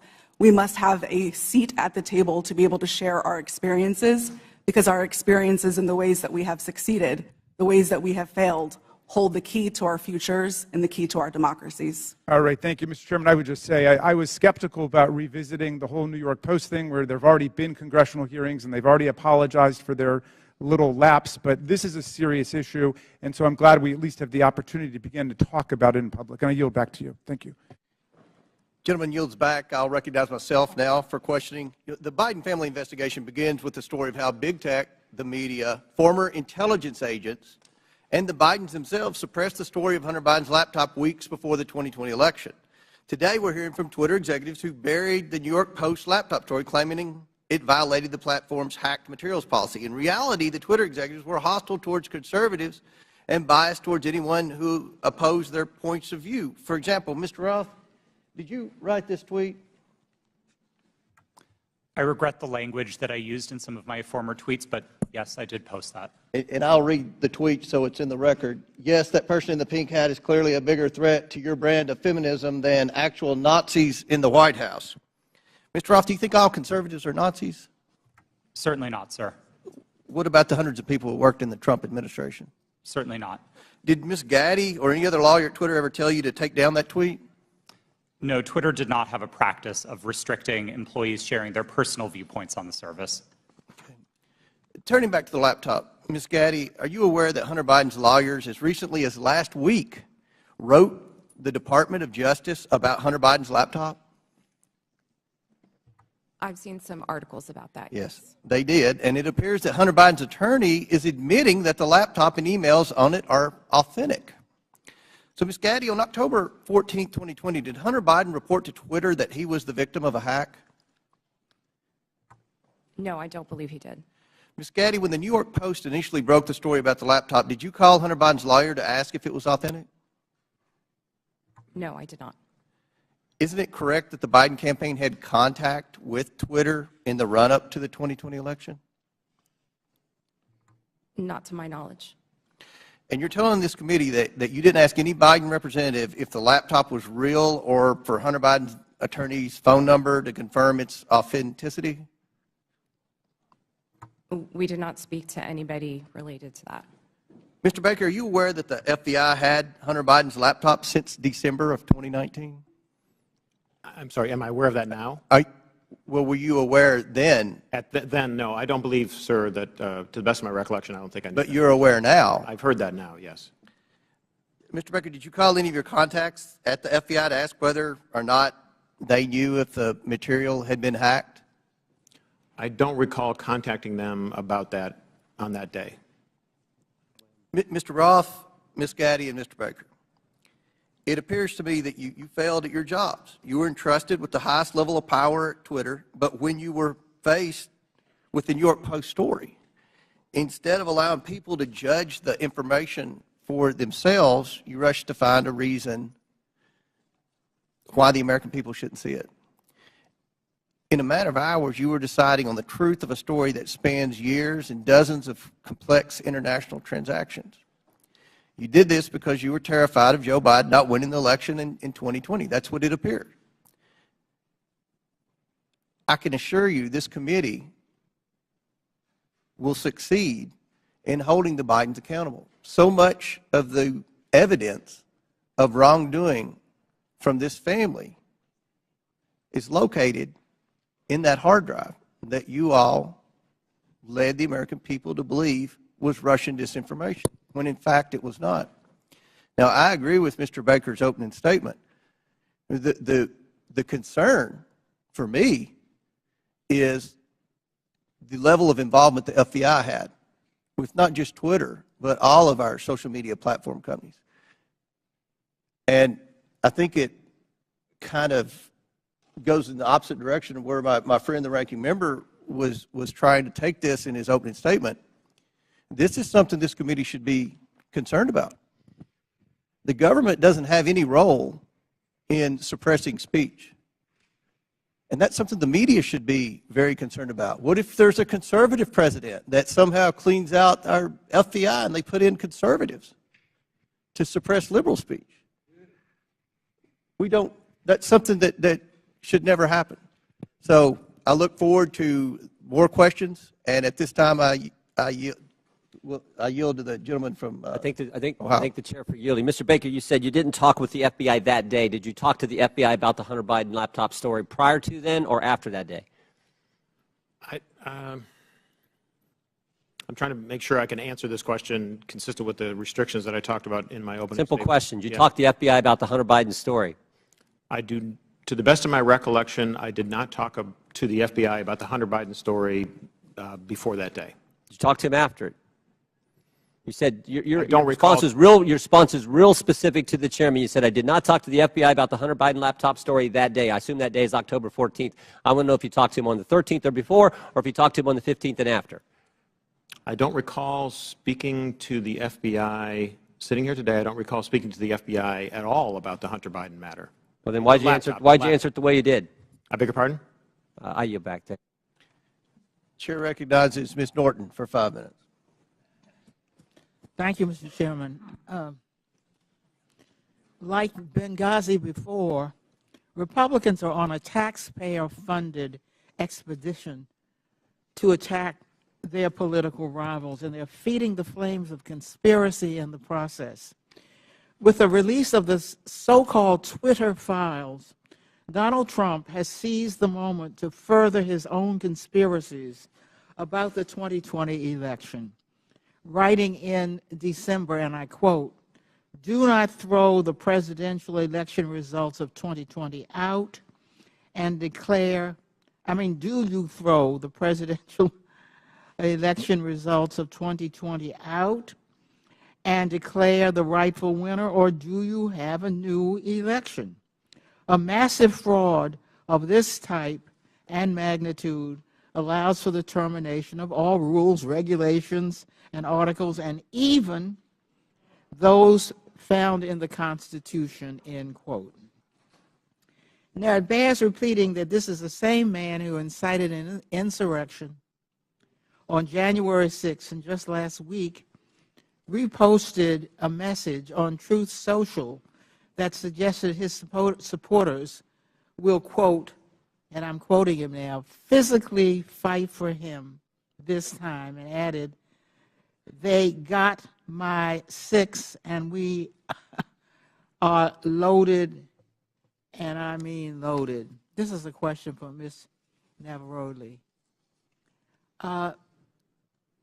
What did the phrase "locked and loaded" mean to you while you were at Twitter prior to January 6th? Yes, thank you for that question. The way that I read "locked and loaded" to be interpreted by the tweets that I saw coming on Twitter prior to January 6th was that individuals were loaded, were armed, and that they were ready to commit violence. Are you concerned that the use of this language will continue to incite and legitimize political violence leading to the next election? Absolutely. We are sitting exactly 1 month in which the exact same playbook was played in Brazil, and we saw almost deja vu happening again. As I said in my opening statement, unless we do something, this will continue to happen again. Thank you, Ms. Navarrete. Mr. Roth, you are no stranger to conspiracies and their real-world consequences. If you don't mind, can you please describe for the committee how the release of the so-called Twitter files has affected your personal safety? Thank you for the question, Congresswoman. The Twitter files, I would note first and foremost, didn't just affect me, but affected much more junior employees at Twitter. Employees as far away as Manila in the Philippines were doxxed, had their families threatened, and experienced harm equal to or greater than what I've experienced. But concurrent with the Twitter files, Elon Musk also made the decision to share a defamatory allegation that I support or condone pedophilia. And this lie led directly to a wave of homophobic and anti-Semitic threats and harassment against me, of which Twitter has removed vanishingly little. And following the Daily Mail's decision to publish where I live, ultimately I had to leave my home and sell it.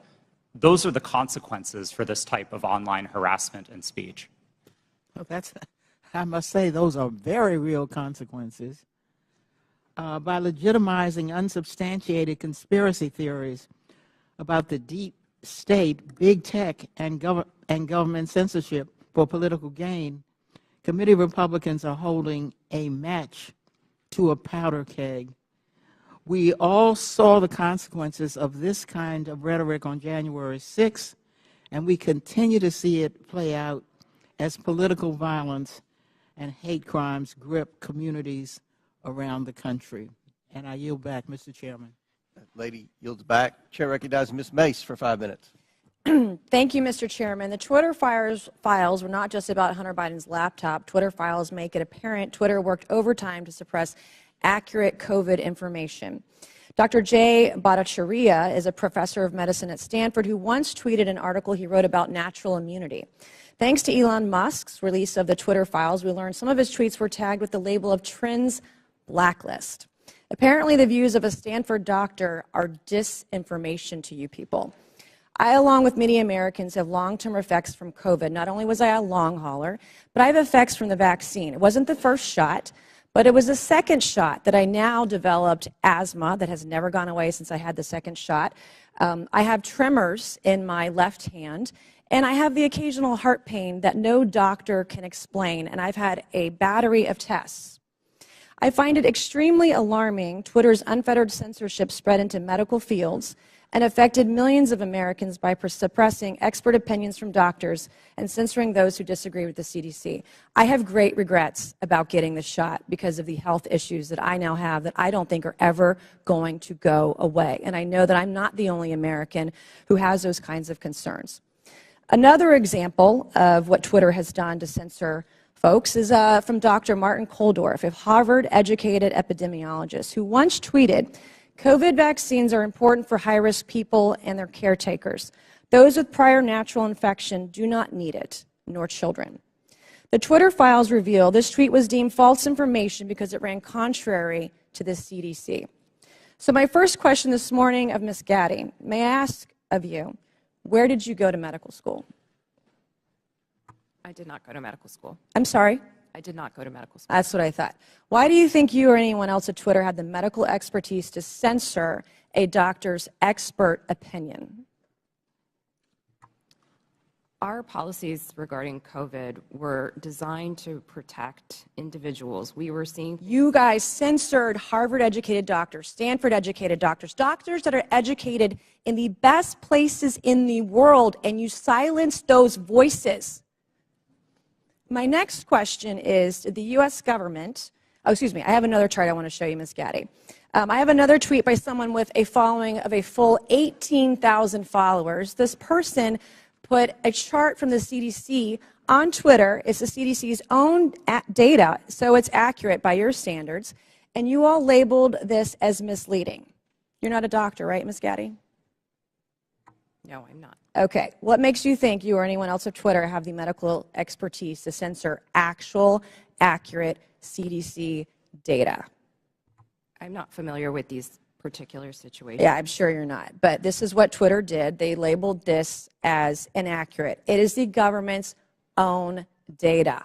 It's ridiculous that we're even having to have this conversation today. It's not just about the laptop. This is about medical advice that expert doctors were trying to give Americans because social media companies like Twitter were silencing their voices. I have another question, my last one for you, Ms. Gaddy. Did the U.S. government ever contact you or anyone at Twitter to pressure Twitter to moderate or censor certain tweets? Yes or no? We have a program. Did the U.S. government ever contact you or anyone at Twitter to censor or moderate certain tweets? Yes or no? We receive legal demands to remove content from the platform from the U.S. government and governments all around the world. Those are published on a third-party website, and anyone can review Thank them. God for Matt Taibbi. Thank God for Elon Musk for allowing to show us in the world that Twitter was basically a subsidiary of the FBI, censoring real medical voices with real expertise that put real Americans' lives in danger because they didn't have that information. I also want to thank one of my colleagues, Ro Khanna, because as it turns out, censorship isn't just an important issue to conservatives. Some of my colleagues on the other side of the aisle, like Ro, found this censorship very concerning, and he even wrote to you and to folks at Twitter that he was concerned about the First Amendment being censored. So I want to thank him for speaking up and speaking out about this issue, because this should not be a partisan issue. This should be an issue that's an American issue. Mr. Chairman, I would like to enter into the record, I ask unanimous consent, to enter into the record a Wall Street Journal article from December 9th, 2022 by Justin Hart entitled "The Twitter Blacklisting of Jay Bhattacharya." Enter the record, please, Mr. Chairman. Without objection, so ordered. Thank you, and I yield back. Chair recognizes Mr. Lynch for 5 minutes. Thank you, Mr. Chairman. I just want to go over the chronology here, Mr. Roth. Back in 2016, Russia and Vladimir Putin engaged in what bipartisan Senate Intelligence Committee investigators called a, and I quote, aggressive, multifaceted effort to influence the outcome of that year's presidential election. The campaign included hacking of the systems of a major political party and leaking illegally obtained information, scanning U.S. election systems for vulnerabilities, and exploiting the weaknesses of social media platforms to spread disinformation to the American people. Again, in a 2017 declassified report, the U.S. intelligence community assessed that Russia's 2016 election operations signaled a, quote, new normal in Russian influence efforts, and that the Kremlin would, quote, apply lessons learned going forward against the U.S. and its allies.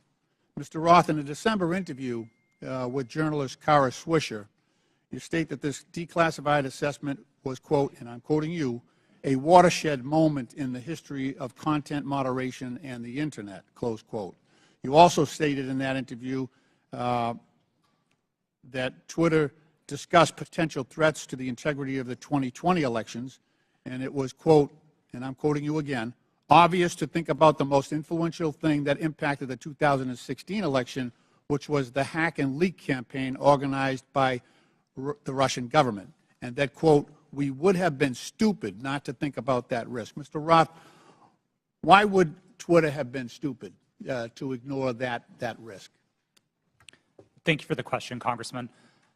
I think Twitter and the entire social media industry were, frankly, caught with their pants down in 2016 and missed an opportunity to do the critical work of protecting election security. This isn't my judgment. This is the judgment of academics and researchers who have spent years studying Russian active measures. And most of their conclusions suggest that the #1 most influential part of the Russian active measures campaign in 2016 was the hack and leak targeting John Podesta. It would have been foolish not to consider the possibility that they would run that play again. Right. And so let me ask, was that top of mind for Twitter? You're trying to measure the credibility of incoming intelligence.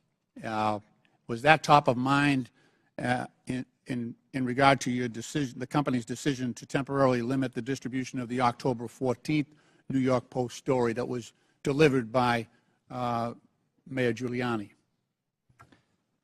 Yes, that was one of the animating concerns for us. For nearly 2 years, we had engaged in scenario planning exercises for potential risks tied to the elections, and one of them appeared to be happening that day. Now, again, I think the facts were complicated, and I do believe Twitter made a mistake then, but our judgment was colored by the experience of 2016 and by the very real Russian activities that we saw play out that year. Mr. Roth, in a December 2020 sworn declaration to the FEC, you said that starting in 2018, you had, quote, regular meetings with the Office of the Director of National Intelligence, the Department of Homeland Security, the FBI, and industry peers regarding election security. Is that correct? Yes, sir, it is. You stated that during these meetings, quote, federal law enforcement agencies communicated that they expected hack and leak operations by state actors that might occur in the period shortly before the 2020 presidential election, likely in October, and that there were, quote, rumors that a hack and leak operation would involve Hunter Biden, close quote. Is that your recollection today? It is, but I want to clarify that sentence slightly. I think it actually should have been two separate sentences. It is true that in meetings between industry and law enforcement discussed the possibility of a hack and leak campaign in the lead up to the election. And in one of those meetings, it was discussed, I believe by another company, that there was a possibility that that hack and leak could relate to Hunter Biden and Burisma. I don't believe that perspective was shared by law enforcement. They didn't endorse it. They didn't provide that information in that meeting. Okay. Just to fast forward here, and in fact, in March 2021, 4 months after the election, the U.S. intelligence community assessed that Russian President Putin authorized a range of government organizations conducted influence operations aimed at denigrating President Biden's candidacy and the Democratic Party, supporting former President Trump, and undermining public confidence in the electoral process and exacerbating socio-political divisions in the U.S. that obviously reared their head on January 6th. Mr. Chairman, my time has expired, and I yield back. Gentleman yields back. Chair recognizes Mr. Jordan for 5 minutes. Thank you, Mr. Chairman. Mr. Roth, did the government tell you that the Biden laptop story was fake? No, sir, they did not. Did they tell you it was hacked? No, sir, they did not. On October 14, 2020, Twitter blocks the New York Post story on the Hunter Biden, the New York Post story on Hunter Biden, and suspends their account. The night before, FBI Special Agent Elvis Chan sends you an email. The email says this: heads up, I will be sending a teleporter link for you to download 10 documents. It's not spam. Please confirm receipt when you get it. 2 minutes later, 6:24 p.m., you respond back, received and downloaded, thanks. What were those 10 documents? Twitter didn't give me access to my laptop, but Special Agent Chan has said publicly, and the FBI has confirmed, that those documents did not relate to Hunter Biden, and that's my recollection of them. What did they relate to? My interactions with Agent Chan and with the FBI almost entirely focused on what the FBI called malign foreign interference, things like Russian troll farms and Iranian involvement in the elections, not on any type of domestic Any of the activity. information on there classified? No, sir, I do not hold a security clearance, and so I would not have received any classified information. Who does hold a security clearance? I'll just go to the second email here. I'm just curious about this. What I propose is that 30 days out from the election, this is another email to you from Mr. Chan. 30 days, we get temporary clearances. You pick who they are. Who were the people at Twitter who had a security clearance? To be honest, sir, I'm not sure, and we never ultimately followed through on this plan to get temporary clearances. Did anyone at Twitter have a security clearance? It's my understanding that at least some current or former employees did hold clearances, but I wasn't certain about that. Ms. Gaddy, do you know if anyone took up Mr. Chan's offer to hand out security clearances 30 days before the 2020 election? Not that I'm aware. So we don't know how many people had security clearances. Twitter, do we know? Mr. Baker, Mr. Gaddy, Ms. Gaddy, anyone know how many people at Twitter had a security clearance in the 30 days prior to the election? I don't know the answer to that question, Ms. sir. Gaddy? I do not know. Mr. Roth, you don't know? No, sir. Well, how about the last one? Ms. Navaroli, do you know? No. I mean, it seemed like the offer was to sort of just hand them out like candy. I just wondered who had them. No one knows? Okay. So the FBI didn't tell you that it was fake, didn't tell you that it was hacked. And Mr. Roth, did the story violate your policies? In my judgment at the time, no, it did not. Yeah, that's what you said. Said what I would propose, you said it isn't clearly a violation of our hack materials policy, nor is it clearly a violation of anything else. So I think what a lot of people are wondering is if it didn't violate your policies and they didn't tell you it was fake, didn't tell you it was hacked, why'd you take it down?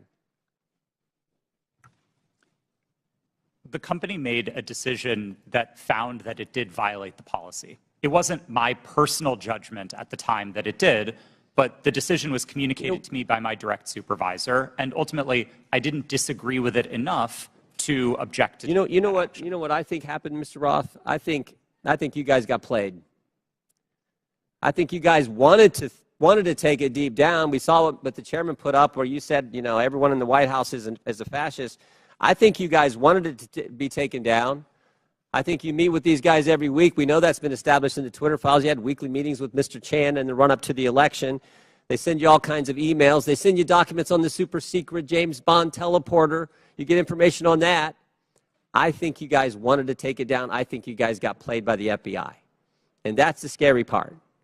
Because we had 50, I mean, this to me is the real takeaway. 51 former intelligence officials 5 days after you guys take down the Hunter Biden story and block the New York Post account. 5 days later, 51 former intel officials send a letter and they say, the Hunter Biden story has all the classic earmarks of a Russian information operation. The information operation was run on you guys, and then by extension run on the American people. And that's the concern.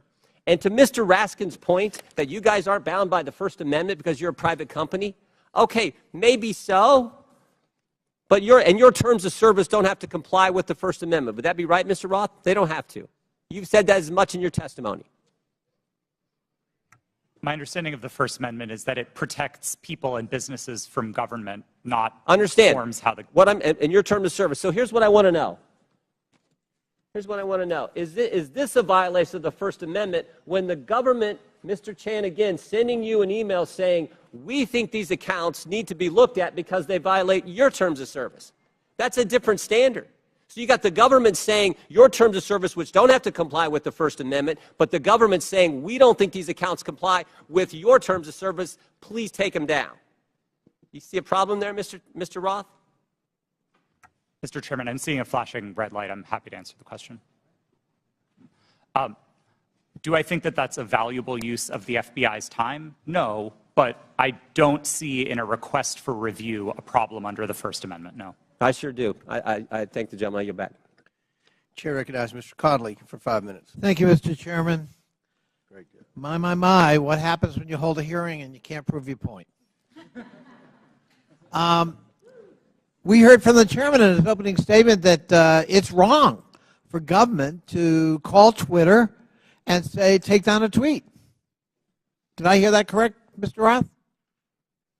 That was my understanding, yes. Yeah. So on May 27th, 2020, President Donald J. Trump tweeted, and I quote, Republicans feel that social media platforms totally silence conservatives. By the way, something that would come as news to you, apparently, Mr. Roth, because you're still the subject of conservative harassment. We will strongly regulate, he went on to say, or close them down before we ever allow this to happen, unquote. Ms. Navaroli, doesn't that sound eerily like a government official telling Twitter that there's a threat, we'll shut you down if we don't like the content? I am not familiar with the tweet that you have referenced. Well, but if I just told you that quote without telling you who said it, might it have some ominous overtones from your point of view if you're still at Twitter?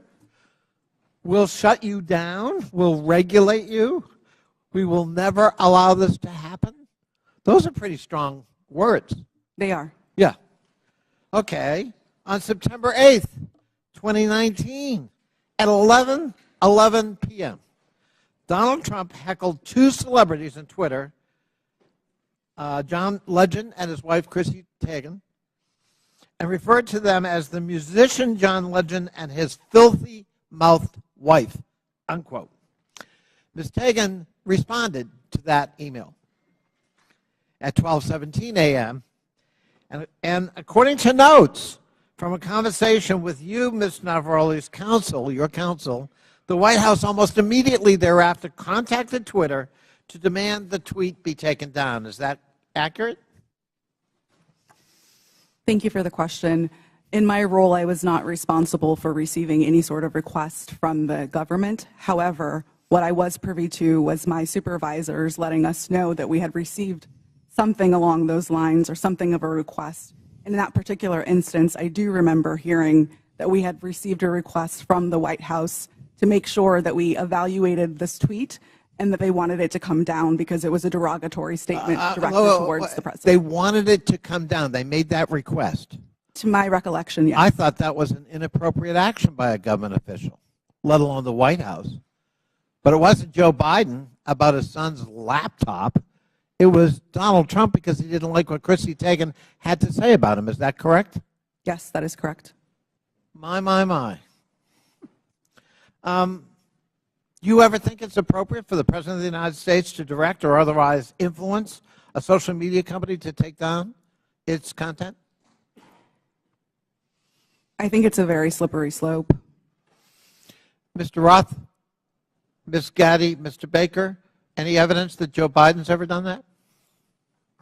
Certainly none that I'm aware of, no. I don't recall anything like that. I'm sorry, that President Biden did what, sir?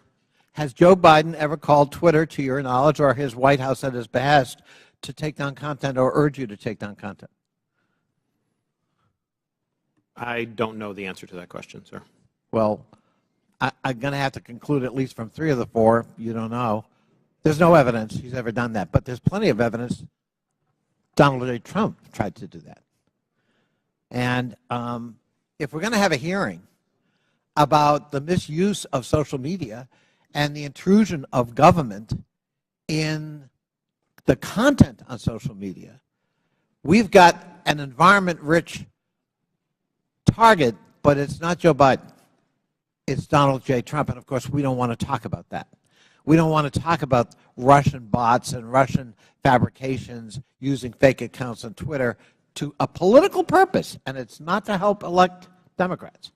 And we don't want to talk about 4 years of Donald Trump manipulating the truth and trying to manipulate social media and threaten it, or directly to try to shape it by taking down content because it was critical of him personally.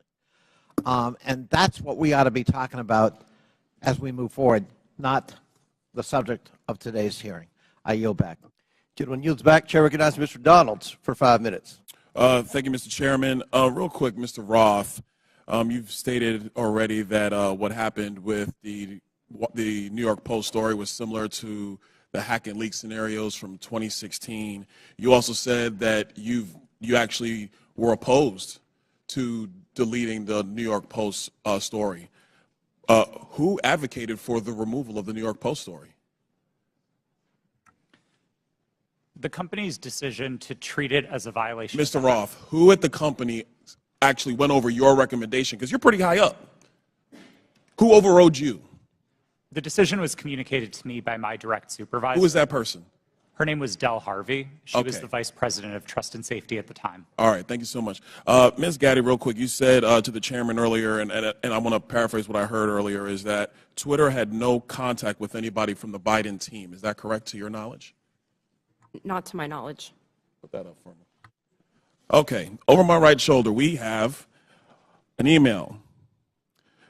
Reference, this is Saturday, October 24th, 5:39 p.m., referencing 5 different tweets. This is with a Twitter email chain. Under the line, it's more to review from the Biden team.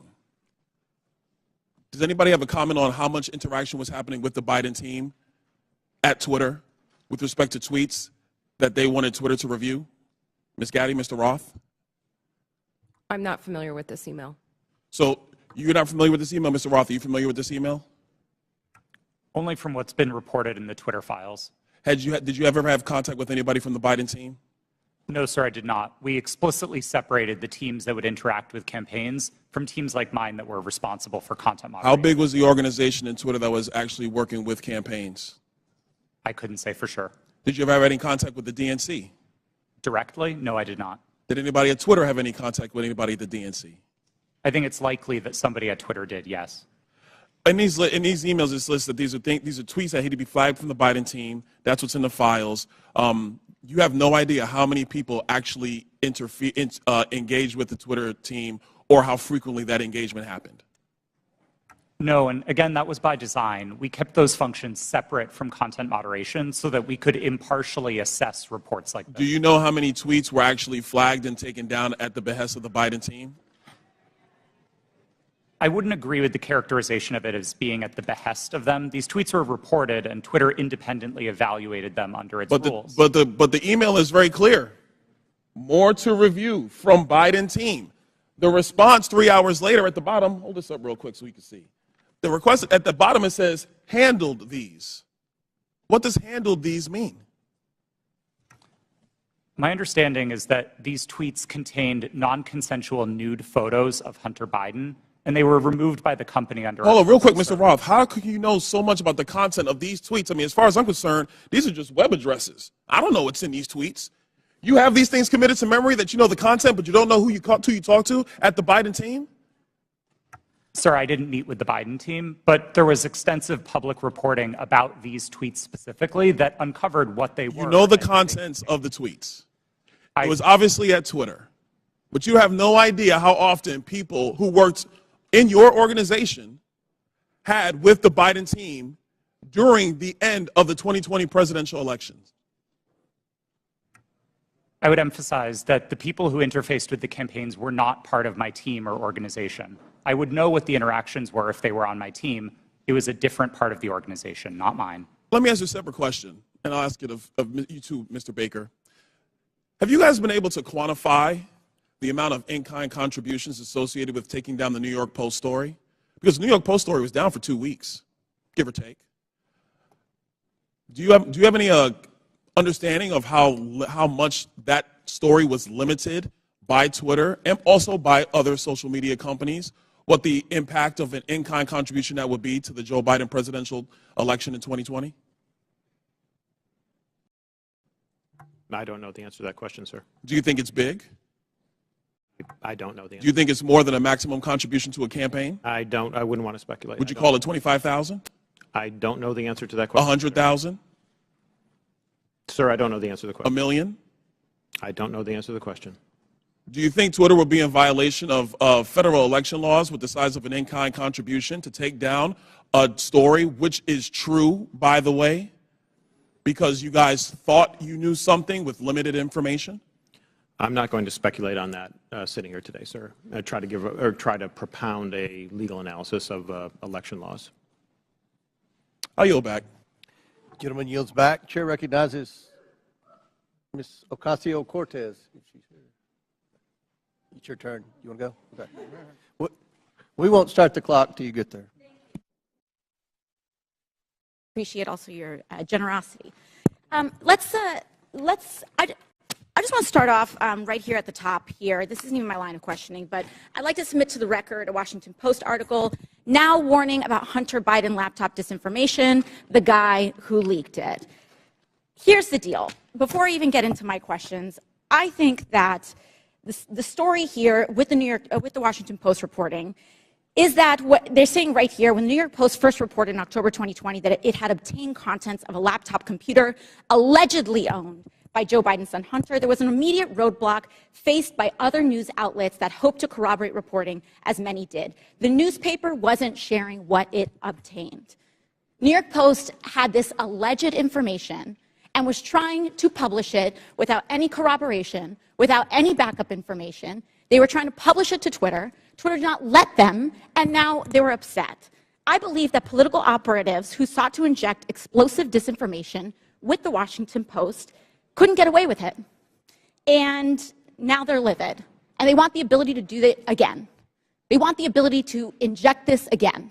So they've dragged a social media platform here in Congress. They're weaponizing the use of this committee so that they can do it again.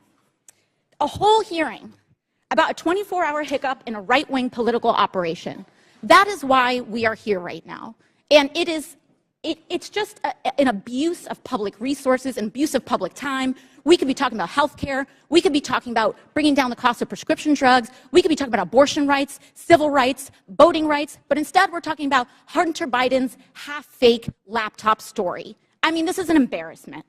But I'll go into it. Ms. Navarrete, let's talk about something real.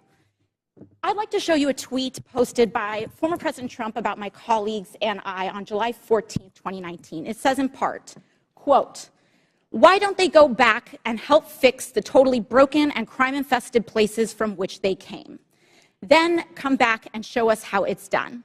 These places need your help badly. You can't leave fast enough. I'm sure that Nancy Pelosi would be very happy as quickly to work out free travel arrangements."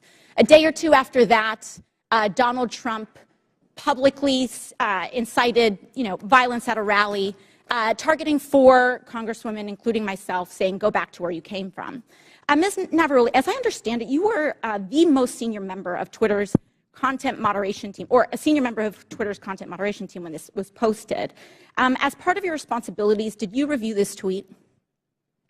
Yes, it was my team's responsibility to review these tweets. And what did you conclude?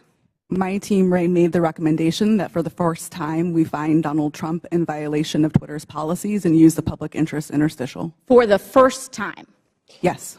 And at the time, Twitter's policy included a specific example when it came to banned abuse against immigrants, as they specifically included the phrase, go back to your country or go back to where you came from, correct? Yes, that was specifically included in the content moderation guidance as an example. You brought this up to the Vice President of Trust and Safety, Del Harvey, correct? I did, yes. And she overrode your assessment, didn't she? Yes, she did. And something interesting happened after she overrode your assessment. A day or two later, Twitter seemed to have changed their policies, didn't they? Yes, that trope, go back to where you came from, was removed from the content moderation guidance as an example. So Twitter changed their own policy after the president violated it in order to potentially accommodate his tweet?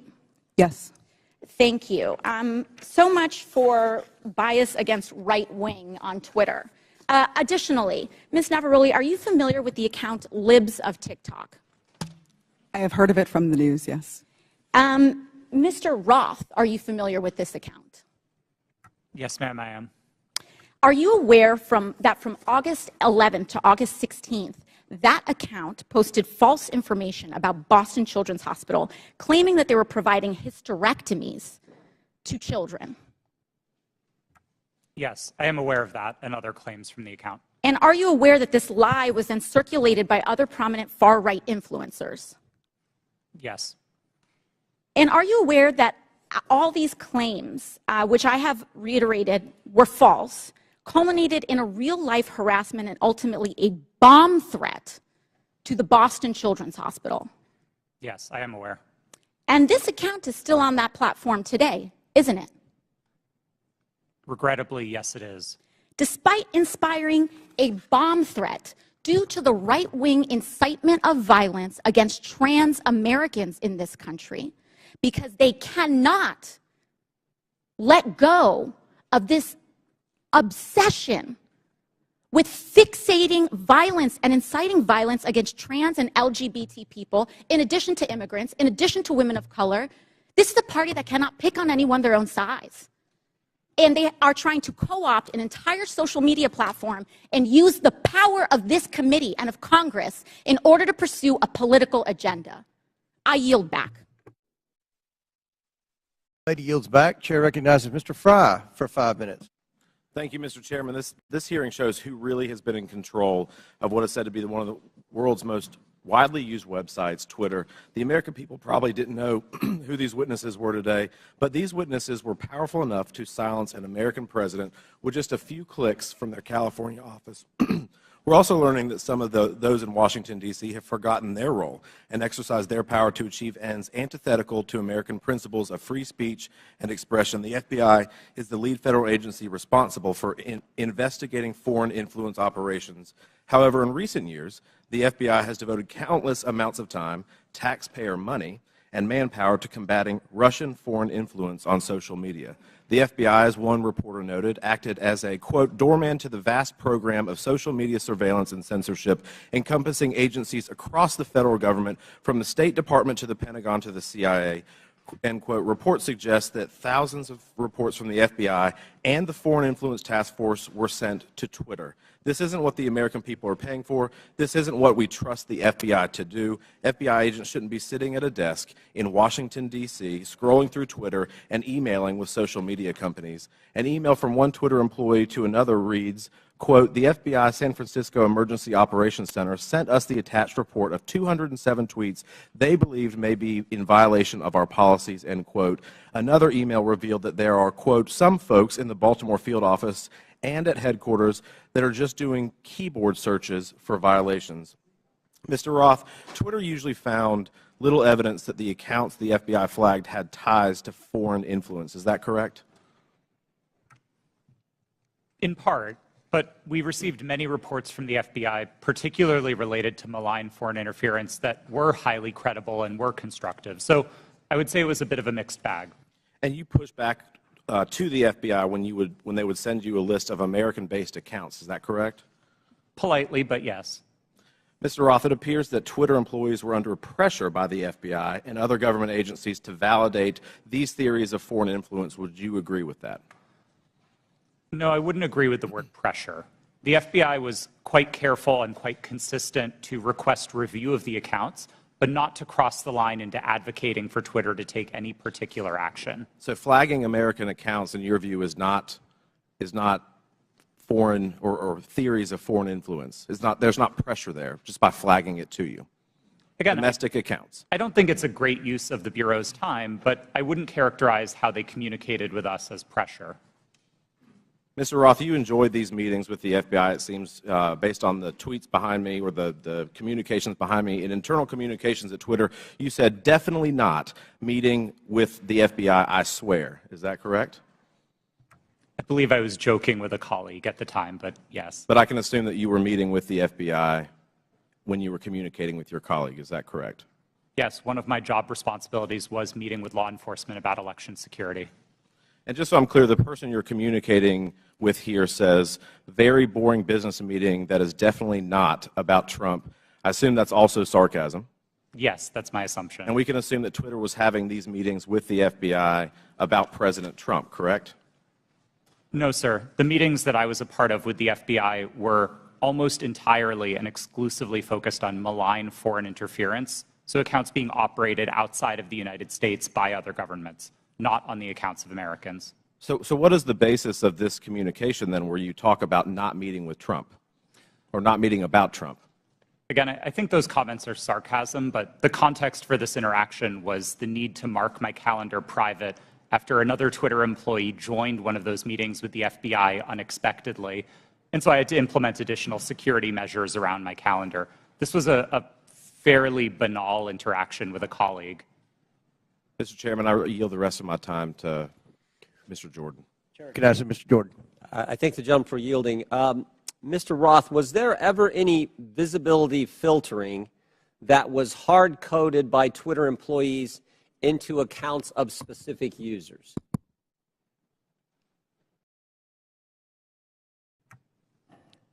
Twitter employees were responsible for building the systems that performed visibility filtering, and then that filtering would have been applied either automatically. I'm asking a very specific question. I'm asking, was the code written in a way that for certain accounts, those accounts, unique in and of themselves, would be visibility filtering, to use your term, so that they wouldn't have as much reach or as much influence? The term hard coding suggests that it was permanent and immutable, and I wouldn't agree with that, no. But it did happen, is what you're saying. There was hard-coded into some of these accounts of specific users by Twitter employees this ability to filter and limit the reach of that particular post, or that particular tweet, I should say. Again, I wouldn't say that they were hard-coded. Thank you. Chair recognizes Ms. Brown for 5 minutes. Thank you, Chairman Comer and Ranking Member Raskin, for holding this hearing today. Social media has been a revolutionary gift of the 21st century. From helping people across the world build meaningful connections to learning a new skill set, these platforms have played a significant role in creating an interconnected global world. When handled responsibly, social media serves as a useful resource with many positive outcomes. However, social media is not without its flaws, and the challenges are much larger than any specific incident or decision by one private company. Recently, social media has contributed to the rise and amplification of domestic extremist content and organizing. This is extremely concerning and, unfortunately, is contributing to the division of our society. According to an Anti-Defamation League survey, 66% of the LGBTQ+ respondents, that's a full 2/3, experienced harassment online. 37% of Jewish respondents and 34% of African Americans respondents said the same. This is truly disturbing. The power that social media has to inspire real-world action, both good and bad, is well known to all of us. And sadly, the hate online does not stay online. Social media has the power to influence not just here at home, but those who are watching us abroad. For example, an online disinformation campaign by a hostile foreign power can have the power to sway a close election. So, Mr. Roth, in a recent interview, you stated, and I quote, beginning in 2017, every platform, Twitter included, started to invest really heavily in building out an election integrity function. So I ask, were those investments driven in part by bipartisan concerns raised by Congress and the U.S. government after the Russian influence operation in the 2016 presidential election? Thank you for the question. Yes, those concerns were fundamentally bipartisan. The Senate's investigation of Russian active measures was a bipartisan effort. The report was bipartisan. And I think we all share concerns with what Russia is doing to meddle in our elections. Thank you so much. Did those investments include better information sharing mechanisms with the federal government? Yes. I think one of the key failures that we identified after 2016 was that there was very little information coming from the government and from intelligence services to the private sector. The private sector had the power to remove bots and to take down foreign disinformation campaigns, but we didn't always know where to look without leads supplied by the intelligence community. That was one of the failures highlighted in the Senate Intelligence Committee's report and in the Mueller investigation, and that was one of the things we set out to fix in 2017. Thank you for that. And Mr. Roth, were those communication channels useful to Twitter as it worked to combat foreign influence operations? Absolutely. I would say they were one of the most essential pieces of how Twitter prepared for future elections. Thank you so much. So clearly, we must come together as a committee to stand up and protect our country from foreign election interference and disinformation. I sincerely look forward to spending more time with this committee, working to understand how to fight back against our adversaries and strengthen our democracy. And with that, Mr. Chairman, I yield back. Thank you very much. Chair recognizes Ms. Green for 5 minutes. Thank you, Mr. Chairman. Mr. Baker, Ms. Gaddy, Mr. Roth, and Ms. Navaroli, you can consider your speech canceled during my time because you canceled mine. You see, you permanently banned my personal Twitter account, and it was my campaign account also. So let's talk about election interference, shall we? January 2nd, 2002, you permanently banned my Twitter account. This was the account that I would put my campaign ads on, raise money on, fight back when attacked with lies, and be able to talk to my voters in my district. But you banned it. And then let me explain. My account was not reinstated until November 21st, 2022. That was after my election on November 8th. You know, at your company, or your former company where you worked, Twitter employees, over 98% of them donate to Democrats. So while you coordinated with DHS, the FBI, the CIA, our government, and outside groups to permanently ban, shadow ban conservative Americans and candidates like me and the former President of the United States, President Donald J. Trump, you were censoring and wrongfully violating our First Amendment free speech rights. Guess what? None of you hold security clearances. None of you are elected, and none of you represent 750,000 people like I do. Let's explain. 52 United States Law 10101.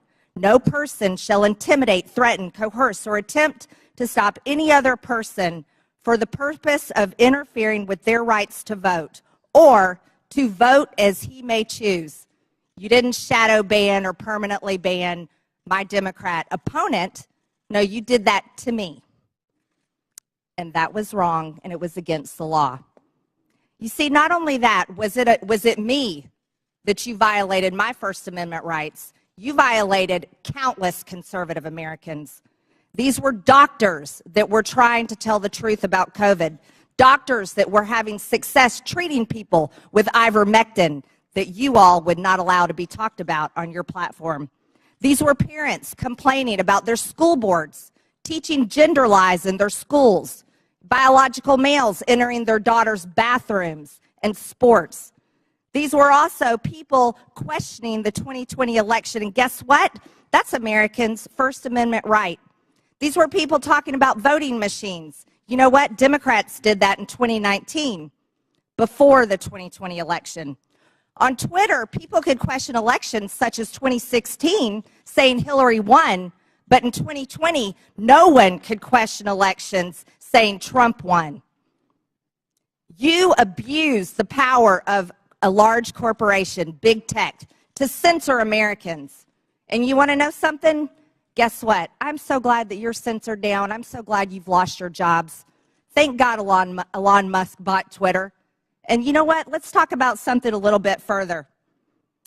It's amazing to me, Mr. Roth, as the head and trust of safety at Twitter, your ability, or should I say inability, to remove child porn. Now, here's something that disgusts me about you. In your doctoral dissertation entitled Gay Data, you argued that minors should have access to Grindr, an adult male gay hookup app. Minors? Really? You know, Elon Musk took over Twitter and he banned 44,000 accounts that were promoting child porn. You permanently banned my Twitter account, but you allowed child porn all over Twitter. Twitter had become a platform, you said, connecting queer young adults. You also wrote on Twitter in 2010, can high school students ever meaningfully consent to sex with their teachers? In 2021, while you were the director of trust and safety on Twitter, an underage boy and his mother announced a lawsuit against Twitter because Twitter was benefiting from and refused to remove a lewd video featuring this boy and another minor. That is repulsive. But you violated me. What were my tweets? Okay, let's talk about them. I was talking about the deaths being reported on VAERS. By the way, that's on the CDC website. I was also saying that I didn't think any entity should enforce a non-FDA approved vaccine or mask. Guess what? A lot of people agreed with me, but you called that COVID misinformation. By the way, I'm a member of Congress and you're not. I also said the controversial COVID-19 vaccines should not be forced on our military. You want to know something? Republicans stopped that in the NDAA. Ladies, time has expired. And your time has expired. I yield back. Thank you, Mr. Chairman. Chair recognizes Mr. Gomez. Thank you, Mr. Chairman. Mr. Roth, please explain to us why Ms. Marjorie Taylor Greene, or the representative from Georgia, was removed from Twitter. Thank you for the question, Congressman. My recollection is that her personal account was banned from Twitter after repeated written notices due to repeated violations of the Twitter rules. Can you add a little specificity to the violation of the Twitter rules? Yes. Again, I didn't have access to my Twitter email, documents, anything that would have let me prepare to answer that in more detail, but my recollection is that the Congresswoman repeatedly violated Twitter's policies about sharing misinformation about COVID-19. She received multiple written warnings about that conduct. She received multiple timeouts related to that conduct. And then ultimately, consistent with the written and published policy, those repeated violations resulted in her account being permanently suspended. Mr. Chairman, so in essence, I'd like to take a point of personal privilege. It's still my time. We'll stop. Still my clock. It's still my Point of order, time. Mr. Chairman. Point of order by Mr. Raskin. Yeah, I don't believe that members of this committee have the right to interrupt someone's testimony because their Point name of was personal mentioned. privilege. And you were mentioning my name, Mr. Raskin. Yeah, no, I understand, but that's not the rule, Ms. Green. I don't think a member. That is the rule in Congress. Well, then I'd like we can take a point I'd like of the personal parliamentarian privilege. to rule on whether any member of this committee has the right to interrupt a witness's testimony because they mentioned the name of a member of Congress. You mentioned my name, Mr. Raskin. Yeah, I'm not testifying. Chair recognizes Ms. Green. Thank you, Mr. For your Chairman. point of privilege, very briefly. Thank you. For Mr. Roth, who made you in charge of what is true and what's not true? Does she get to reopen her question?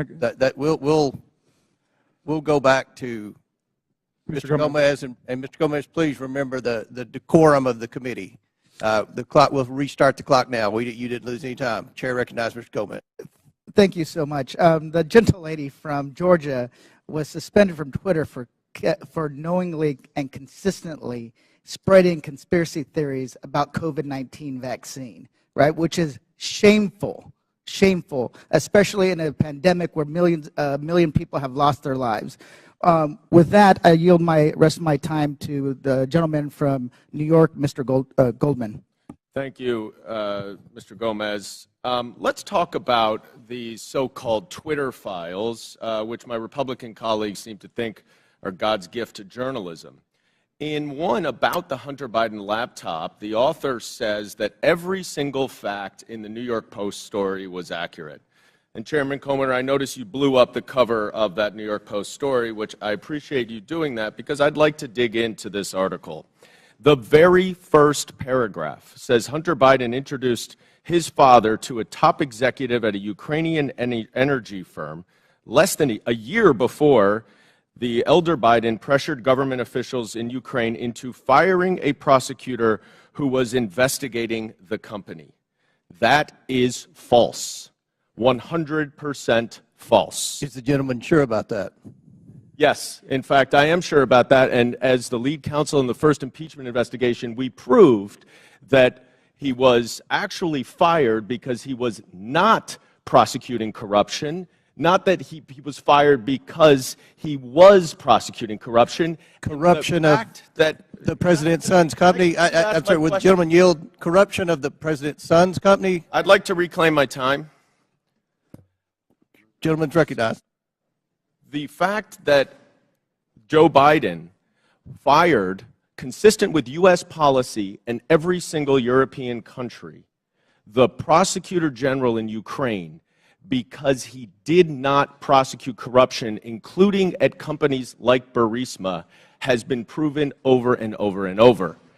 And if you want to know who actually prosecuted Burisma, Chairman Comer, you should talk to the British authorities, because they were the ones who were prosecuting Burisma, and they couldn't get any cooperation from the Ukrainian prosecutor general. So that's why he was fired. So right off the top, the very first paragraph of this so-called bombshell story is completely false. Now, what is the allegation that we are hearing from our Republican colleagues about the connection to Joe Biden and Burisma? It is an email from a Burisma employee thanking Hunter Biden for organizing a meeting with the Vice President Biden. We know nothing about the substance of that meeting. We know nothing about how long they met. It was not on Vice President Biden's schedule. And in fact, I would ask my Republican colleagues, do you meet with foreign businessmen? Do you meet with foreign diplomats? If we were to say to you every single time you met with somebody that you discussed something that you're voting on, how would you react? It's preposterous. And Chairman Comer, you have said in your opening statement that Joe Biden lied to the American people. That is a bold, bold accusation. And so far, we've seen no actual evidence of any lies or any support for Joe Biden being involved in anything having to do with Ukraine other than promoting U.S. foreign policy. And I hope that you are not abusing the power as chairman of this committee, and that you are not wasting taxpayer dollars on a fishing expedition into a civilian child of a president for political purposes. I yield back. The gentleman yield to a quick question. You don't have to. It's your choice. You yield. Yeah, please. So I would love to discuss this. Are you admitting that Joe Biden did get the prosecutor in Ukraine fired? I think it's very clear that Vice President Biden, along with all of our allies in Europe, pressured Ukraine to fire a corrupt prosecutor general who was not charging corruption cases that would have included potentially Burisma. Corruption with his son's company? Yes. In fact, if what he wanted was the Prosecutor General to prosecute corruption. And the allegations that you are making and that the Russians are making, because this is all part of Russian propaganda, is that Burisma was corrupt and Joe Biden was trying to stop an investigation into Burisma. That is categorically false, and there is no evidence of it. Mr. Chairman, we're going to recognize one more speaker. We've been requested by the presenters for a brief bathroom break. If you'll allow us, we have one more questioner, and then we'll take that break.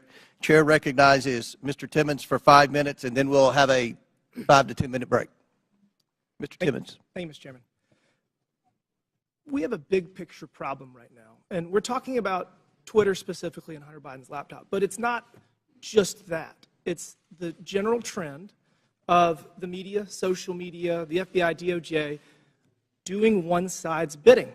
That's the issue. There's mistakes that have been made, and we keep looking back at these mistakes and say, oh, that shouldn't have happened that way. We are going to have a new policy to avoid that from happening again. But every mistake benefits one side. Every mistake benefits one side. Let's go back to 2016. The Democrat National Committee and the Clinton campaign paid Fusion GPS to fabricate the Steele dossier, which was the basis of this entire Russia collusion investigation. Special counsel, we spent $40 million pursuing it. There was no evidence of the Trump campaign colluding with Russia. There was none. It was actually fabricated by the Democrats and the Clinton campaign to create a narrative to damage President Trump. So that was a mistake. We all know that now. That was the conclusion of that investigation. And as a side note, that's why Adam Schiff is no longer on Intel, because he lied about that investigation. He said, as the chair of Intel, I have all this information. He abused his position, and that's why he was removed from Intel. So next, we go to 2020. Another mistake. We have something that is real labeled as something that is fake. We tell the American people that we're going to have an honest, open conversation about issues, about challenges that our country faces, and everybody has their own facts. Congressman from New York is mentioning his facts. It's just very bizarre that Hunter Biden making tens of thousands of dollars a month with no credentials from a business in Ukraine, whether they're being investigated, who knows? I mean, these are all speculation, and it's something the American people can't really digest because we don't know the answers to it. And when we're told the answers by our government, by big corporations, by big tech, and they're repeatedly wrong, it creates a trust issue. It creates a trust issue. So the American people do not trust what they're being told. They do not trust what they're being told. We're going to dig into the Hunter Biden laptop briefly. Jack Dorsey has said that he did not make that decision. Ms. Gaddy, did you make the decision to censor the Hunter Biden laptop story? Yes, I was involved in that decision. Who was the final arbiter? Because Mr. Roth has said he disagreed with that decision. Who was the final person that said, we're going to do this? I ultimately approved that decision. Okay, thank you. Mr. Roth, you have said previously that you did not believe that the New York Post story violated any policy. You've said that multiple times today. How many times, other than this one, did something get banned or flagged that you disagreed with? Is this the only one? No, sir, not at all. Okay, so these are Twitter challenging. Twitter repeatedly banned and censored material that you thought shouldn't be censored. Is that fair?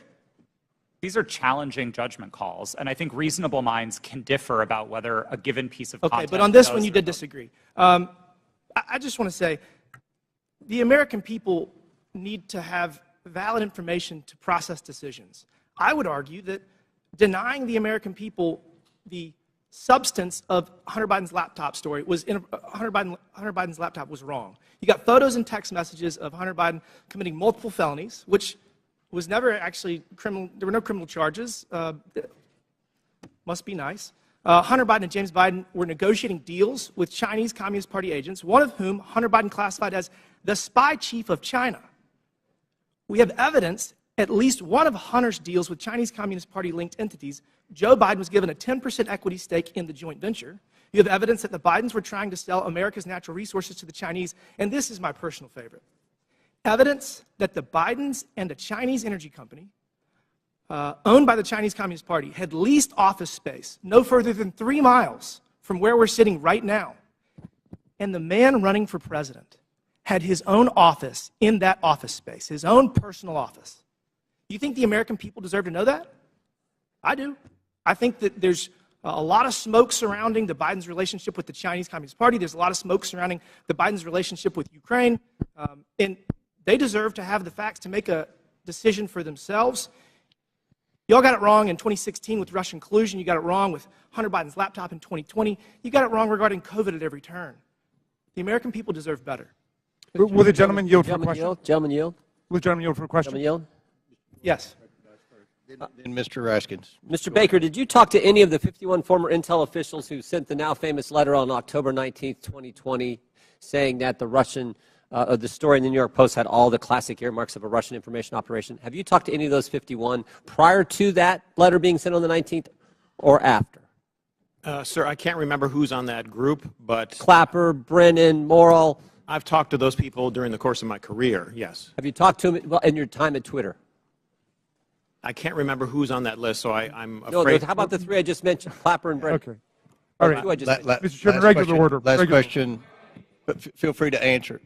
Then we'll recognize Mr. Raskin. Well, I was going to ask the gentleman before he left whether he's denying the Russian disinformation propaganda campaign that we've heard about from witnesses, or he's just denying Russian collusion, which was something that Mr. Mueller specifically did not address in his final report. He said collusion is not a legal concept. He was looking just at conspiracy, and he said there wasn't substantial enough evidence to charge conspiracy, but there were dozens of contacts between Donald Trump and the Russians that were documented in that report. That's all I wanted to say. The Chair recognizes Mr. Jordan, then we'll recess for... Just to restate the question that's on the table to Mr. Baker.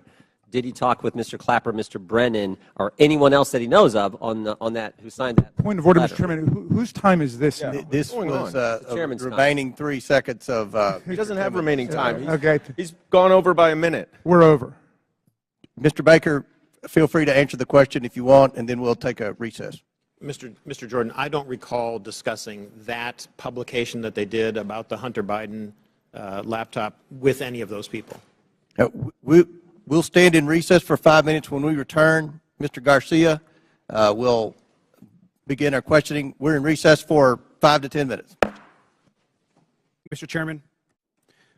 Thank you, Mr. Chairman. I want to thank our witnesses, and I just want to start off also by just apologizing to our witnesses, particularly Mr. Roth, for just the homophobic rant and comments that were recently just made from the gentlelady from Georgia. That was really shameful. And I know that we're here to talk about serious issues, and we're having conversations about Grindr and other issues, which is not really what this hearing is about. So, apologize to all of our witnesses. Want to note that I am someone that you would probably call a Twitter super user. I use the social platform constantly. I communicate regularly. It's how I get my news. It's how I find out what's happening in popular culture. And I admire what Jack Dorsey, Evan Williams, and Christopher Stone actually tried to build as a company. I wish I could say the same for what the platform is today. I think to me and to many other users, we've seen the site currently degraded. We've seen Mr. Musk more interested in attacking journalists and uplifting conspiracy theories and actually running a company. And I think we can all agree that just overall the service has substantially degraded. I think just an example is the forced For You page mess that I personally don't like, and I think most folks don't as well. But I want to know more seriously that Mr. Musk and the current team has also done damage as far as trust and safety on the platform. He's gutted the trust and safety teams that have been described. He's eliminated content management systems and the human rights team, which, as we know, has ceased to operate. I do want to just take a minute to thank Mr. Roth and particularly Ms. Navaroli and your teams. I know that you are trying your best. I want to thank all of the folks that worked at Twitter because they believed in its mission. A mission I'm not sure holds true today completely, but it's one that I know a lot of folks worked on. And so just thank you for that work. And mistakes were made, and clearly you have actually lived up to those mistakes and the issues that have existed. But I especially want to thank you for your work around the pandemic. The pandemic took over 1 million American lives, 1,300 in my own city back home. And your decisions in content moderation actually saved countless lives in this country, including the work you did by moderating or banning members even of this committee who peddled in lies and were actively causing death and harm to others. And so for that work on content moderation, I want to thank you. And I want to go back to something that Mr. Roth said briefly. You had mentioned earlier in this hearing that you thought that currently there's still systemic election interference and interference happening. How serious do you think the current threat from Russia and other countries is to current election interference? I think we can look to the evidence from the midterms to know that these campaigns are ongoing and they are serious. And it's not just Russia, Iran, and China, though they are the big players. There's now a playbook for how election interference works. And it's unfortunately all too cheap and all too easy for countries to try to carry this out. Thank you. And I think it's pretty clear what we've learned today. One thing we've learned, which hasn't been much, by the way, is that there's current election interference happening today by Russia and other actors. And so that is something that's serious. That's what the focus of this hearing should actually be about, versus all of this kind of nonsense and lies and conspiracy theories that this committee is actually focused on today. I want to take the remaining balance of my time and yield to Ms. Ocasio-Cortez. I thank the gentleman from California. I'd like to raise and follow up on a point that the opposition and the other side of the aisle is making, which is trying to insinuate that there is something scandalous or unusual about federal agency outreach to social media platforms and other organizations such as Twitter. The insinuation here is that in the FBI and other agencies reaching out to Twitter, that there's something nefarious about this, that this was some sort of partisan weaponization or attempt to intimidate. But we actually have quite a documented history of representatives from the Trump administration hailing the progress that the government had made in working with companies like Twitter to counter foreign influence operations and other areas of concern. In early March 2020, right before the Super Tuesday primary election, several Trump administration officials, including Mike Pompeo, Bill Barr, Chad Wolf, and acting director of national intelligence Richard Grenell issued a statement praising the government's cooperation with the private sector to fend off foreign interference, and said that relationship was, quote, stronger than it's ever been. This was around this whole time where there's this grievance around this. And listen to what DHS Secretary Chad Wolf had to say just weeks before the 2020 presidential election. We now have direct lines of communication with tech and social media companies and election officials so that both parties can seamlessly take action against false information spreading online. I would argue that this information from the Trump administration would say that they would support your decision in temporarily suspending this disinformation that seemed to be coming out from the New York Post. So with that, I yield back to the chair. Gentlelady yields back. Chair recognizes Mr. Burchett for 5 minutes. Thank you, Mr. Chairman. Ms. Gaddy, Charlie Kirk and Dan Bongino are conservative commentators. Is that a fair characteristic? Just yes or no would be fine. I believe so, but I'm not familiar with them. Okay. The posters behind me show the side of Twitter that is not available to users. Is that correct? This appears to be a view of some of our agent tooling, but I do not have access to that, so I'm not very familiar with that. Okay. Well, Ms. Gaddy, the labels identify status that have been assigned to these accounts. Is that correct? I don't know. Ma'am, these are your internal things. You're telling me you don't receive these, you don't know what they mean? Representative, I did not have access to these tools, and so I don't know. They look familiar to me. As an executive, you did not have access to inside information at Twitter. Okay. Ms. Gaddy, Mr. Bongino's account, there's a few words under the verified and active. Can you read the first two labels under verified and active? They're the yellow ones. Notification spikes, search blacklist. All right, thank you. Ms. Bongino, ma'am, Mr. Bongino has more than 3.5 million Twitter followers. Is that correct, would you say? I'm sorry, I don't know the answer to that question. Okay, well, that is correct. Let's look at Mr. Kirk's account. Ms. Gaddy, can I get you to read the yellow labels on Mr. Kirk's account? Can you see those? I'm sorry, I can't see them from right here. All right. You know that Mr. Kirk has almost 2 million followers? I was not aware of that. Okay. Let me ask you, what is a search blacklist? I do not know specifically what that is, but I could make a guess if that would be helpful. Why don't you make a guess for me, please? We do, when I was at Twitter, there was an ability to prevent something from appearing in one of the tabs of search results. Okay, thank you. What does do not amplify mean? To the best of my recollection, when I was at Twitter, it would mean that we would not recommend or amplify that content in the parts of Twitter where Twitter was making recommendations. Thank you, ma'am. In 2018, you said that Twitter does not shadow ban. Twitter did, however, engage in what is called visibility filtering. One Twitter employee described visibility filtering as a way for us to suppress what people see to different levels. Do you agree with that characterization? I'm sorry, can you please repeat the question?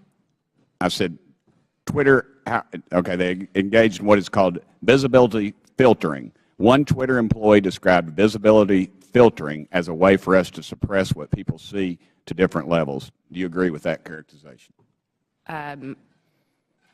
I agree that visibility filtering does give an ability to change. Okay. Shadow banning, ma'am, is understood that the practice is limiting the visibility of a user's post without their knowledge. How is visibility filtering any different? Representative, I believe there are different definitions of shadow banning. Okay. But you said that Twitter in 2018 does not shadow ban. Was that a truthful statement, ma'am? Was that a lie? At that time, I had specifically defined shadow banning to mean something different than visibility filtering. You also said that Twitter does not shadow ban based on political viewpoints or ideology. Do you stand by those comments? While I was at Twitter, to the best of my knowledge, we did not do that. Okay. Mr. Roth, on January 22nd, 2017, you tweeted that there were actual Nazis living in the White House. Do you still stand by that comment? Yes or no?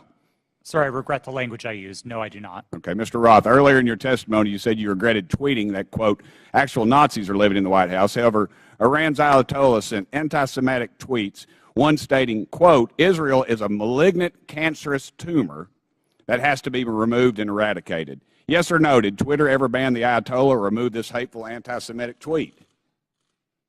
Yes or no? To the best of my knowledge, Twitter did not remove that tweet. The answer is no. Mr. Chairman, it's clear that conservative voices are being silenced on social media in the mainstream. I appreciate this hearing. I might also suggest we look into holding one on DirecTV, Newsmax, and OAN. I give the rest of my time to Mr. Jordan. I thank the gentleman for yielding and for his good questions.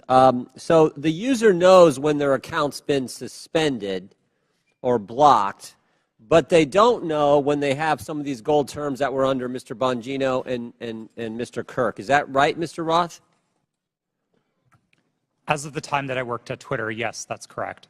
So they don't know if they're on the search blacklist. They don't know if they're on the do not amplify. They don't know that.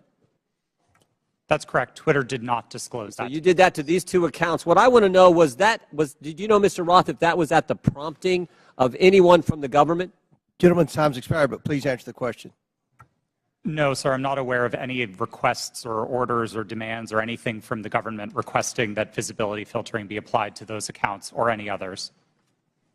Chair recognizes Mr. Frost for 5 minutes. Thank you, Mr. Chairman. Look, I mean, I've been sitting here for over 2 hours, and I'm still not really seeing the point of this hearing. Is it to solve the problems of the American people, what people are struggling with? No. We get it. My Republican colleagues wish that the Hunter Biden story would have helped them win the 2020 election, and that didn't happen. And so they're angry about it, and that's the point of this hearing. You know, it was actually the foundation of the chairman's opening statement. It's why he brought up that poll on the 2020 election. That's what this is all about. And so I want to say to my colleagues, don't worry. There's still many platforms you can spread disinformation on, Parler, Truth Social, that have questionable editorial policies but aren't here today. There was no collusion, as the witnesses have said, under oath. There was no pressuring from the United States government, as we heard under oath. We're wasting our time here bullying former Twitter employees, so that way, it's calling the ref, so that way in the future, when they want disinformation to be put on the internet, social platforms will be scared to call them out down the road. It's called calling the ref. But let's talk about the root of this hearing. My Republican colleagues would have folks believe that Democrats are preparing for some sort of major culture war. And there's a difference between a culture war and how culture naturally changes, culture change. Some on this committee are very resistant to culture change. I mean, just yesterday we heard a member equate immigration negatively to changing our culture, black and brown folks coming to our country. The reality is that culture changes, it adopts, it welcomes more people, it becomes more understanding, and it also decides to reassess what's acceptable behavior and rhetoric. It could be different now than it was in, say, the 1950s. In this supposed culture war, they often conflate the right to free speech with the non-existent right to not be criticized or held accountable for what you say on the internet or even in real life. And just because it's legal to say something and the government won't throw you in jail for it, doesn't mean the rest of the world, and sometimes even your own family, have to associate themselves with you or your comments. Mr. Roth, you helped set up content moderation policy at Twitter. What type of user tweets were more likely to get limited? Did it have to do with racism, sexism, homophobia, violence, or were y'all looking for people who were supporting Donald Trump, President Trump, and limiting those? Our policies were built fundamentally to be viewpoint neutral. They were focused on harm reduction, looking to things like the Universal Declaration of Human Rights with a focus on protecting people's safety, people's right to free and fair elections, people's rights to free speech. And we built concern with those rights into our policies. So being a decent human being. That's certainly what we tried to do, gotcha. yes. Ms. Naravoli, earlier you testified about a 2019 tweet that was about President Trump, and I think it was from Ms. Teagan. What was the tweet about? Would you like me to give the direct quote? Yeah. Please excuse my language, this is a direct quote, but Chrissy Teigen referred to Donald Trump as a pussy-ass bitch. Okay. Free speech. And what happened after Ms. Teagan posted her tweet? What did the White House do? What did the Trump White House do? From my understanding, the White House reached out to ask that this tweet be removed. It was my team's job. This fell underneath the policy for abusive behaviors, and we evaluated underneath our insults policy. At that time, up to 3 insults were allowed, and so it was our job to determine how many insults were included within that phrase. So the Trump White House reached out, not an agency, but the White House reached out and requested that you remove the tweet? From my understanding, yes. Okay. Mr. Roth, you mentioned a serious problem of foreign interference in our elections. Did you see that mass interference work more in support of right-wing candidates like President Trump in 2016 or President Biden in 2020? Thank you for the question. It's an important one, and I don't think there's a clear or easy answer to this. We saw Russian operatives playing both sides and often playing them against each other. One of the most enraging interactions that my team saw were accounts operated out of the same Russian troll farm arguing with each other. And they were manufacturing drama both on Democratic sides and on the Republican side. So it's still a huge issue? Absolutely. 100%. Well, there you have it. There's issues of big tech. There are serious issues we need to litigate. Hunter Biden's laptop is not one of them. And like many of my colleagues have said, we need to talk about these issues, how January 6th maybe could have been prevented if Twitter had taken action due to the hateful speech, and how we have foreign interference in our elections. Why are folks on this committee so obsessed with Twitter's editorial decision on Hunter Biden's laptop? Would they hold the same hearings of the editorial decisions of Fox News and Newsmax? Free speech is about the government limiting speech around about the public. My governor, Ron DeSantis, is doing that right now. I have a venue in my district that he's revoking the liquor license of, trying to close because they had a drag show. We have teachers who are not able to teach the curriculum that they want because they disagree with Ron DeSantis and his view of the world. That is limiting free speech, and I'd love to see this committee bring in some of these governors who are abusing their power, like Governor DeSantis in my state of Florida, to limit the free speech of people. I yield back.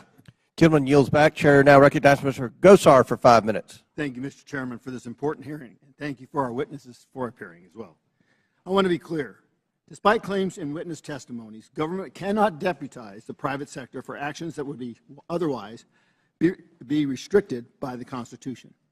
In this case, the censorship of lawful speech. Now I want to direct you to a tweet over my shoulder sent by President Trump on October 5th, 2020, before Twitter banned him from the platform.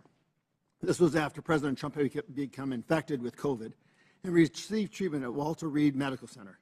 It says in part, "Don't be afraid of COVID. Don't let it dominate your life," end of quote. Do you see that, Mr. Roth? Yes, sir, I do. Less than an hour later, you received an email from James Baker at Twitter, reproduced behind me as well, saying, quote, "Why isn't this POTUS tweet a violation of our COVID-19 policy, especially the don't be afraid COVID statement?" End of quote. Isn't that correct, Mr. Roth? Yes, I believe that's the email displayed. Now, Mr. Baker, was it your understanding that the Twitter COVID-19 policy was people should be afraid of COVID? Sir, my recollection. Yes or no? Could you repeat the question, sir? Was it your understanding that Twitter's COVID-19 policy was, quote, people should be afraid of COVID? Yeah.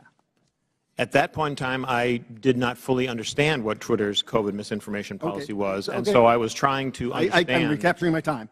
So maybe you thought that Twitter's policy was that it should dominate people's lives. Is that what you thought?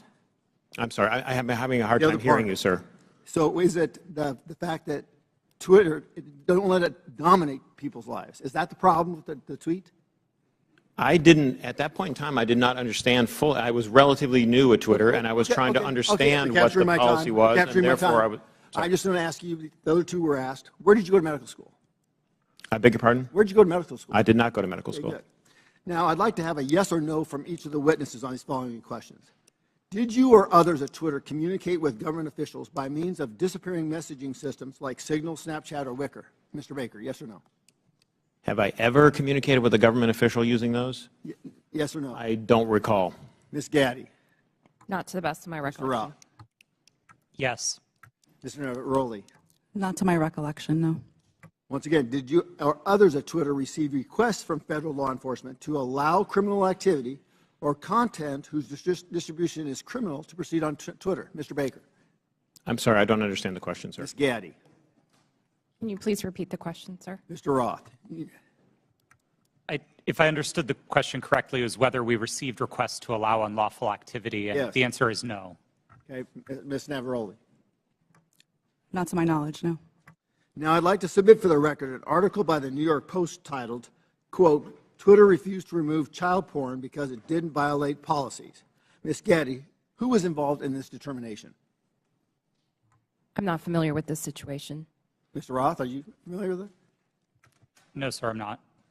Once again, I'd like a yes or no from each of the witnesses. Did you apply labels to users with an administrative tool to downrank them? Mr. Baker? I'm sorry, sir. I'm having a very hard time hearing your questions. Ms. Gaddy? I'm having the same problem, sir. Can you please repeat the question? Mr. Roth? I'm not sure I understood the question, sir. Well, I'm asking you, did anybody use an administrative tool to downrank users? Yes, sir. That's a part of Twitter's content moderation capabilities. Mr. Baker? Well, I'll rely on Mr. Roth. Okay, Ms. Gaddy? Yes, we're very public about our recommendation systems and how they work. Mr. Chairman, today's witnesses played a central, powerful, and disturbing role in limiting not only free speech, but even people's good faith inquiries and research regarding their own health. The Internet is increasingly where my constituents go to engage in civic discourse. Our liberties as Americans will be diminished if we do not recognize our speech is increasingly virtual and right now subject to hostility and threatened through bans of deplatforming. The suggestions by witnesses that all of the removal of, quote, lawful but awful speech, quote, was done in favor of users is bunk. You could just as easily provide content filter options to allow lawful speech, letting users decide what lawful materials they do or don't want to engage with. But you didn't. You censored and manipulated millions of people. Do not allow people like this sitting in front of us today to be the arbiters of truth.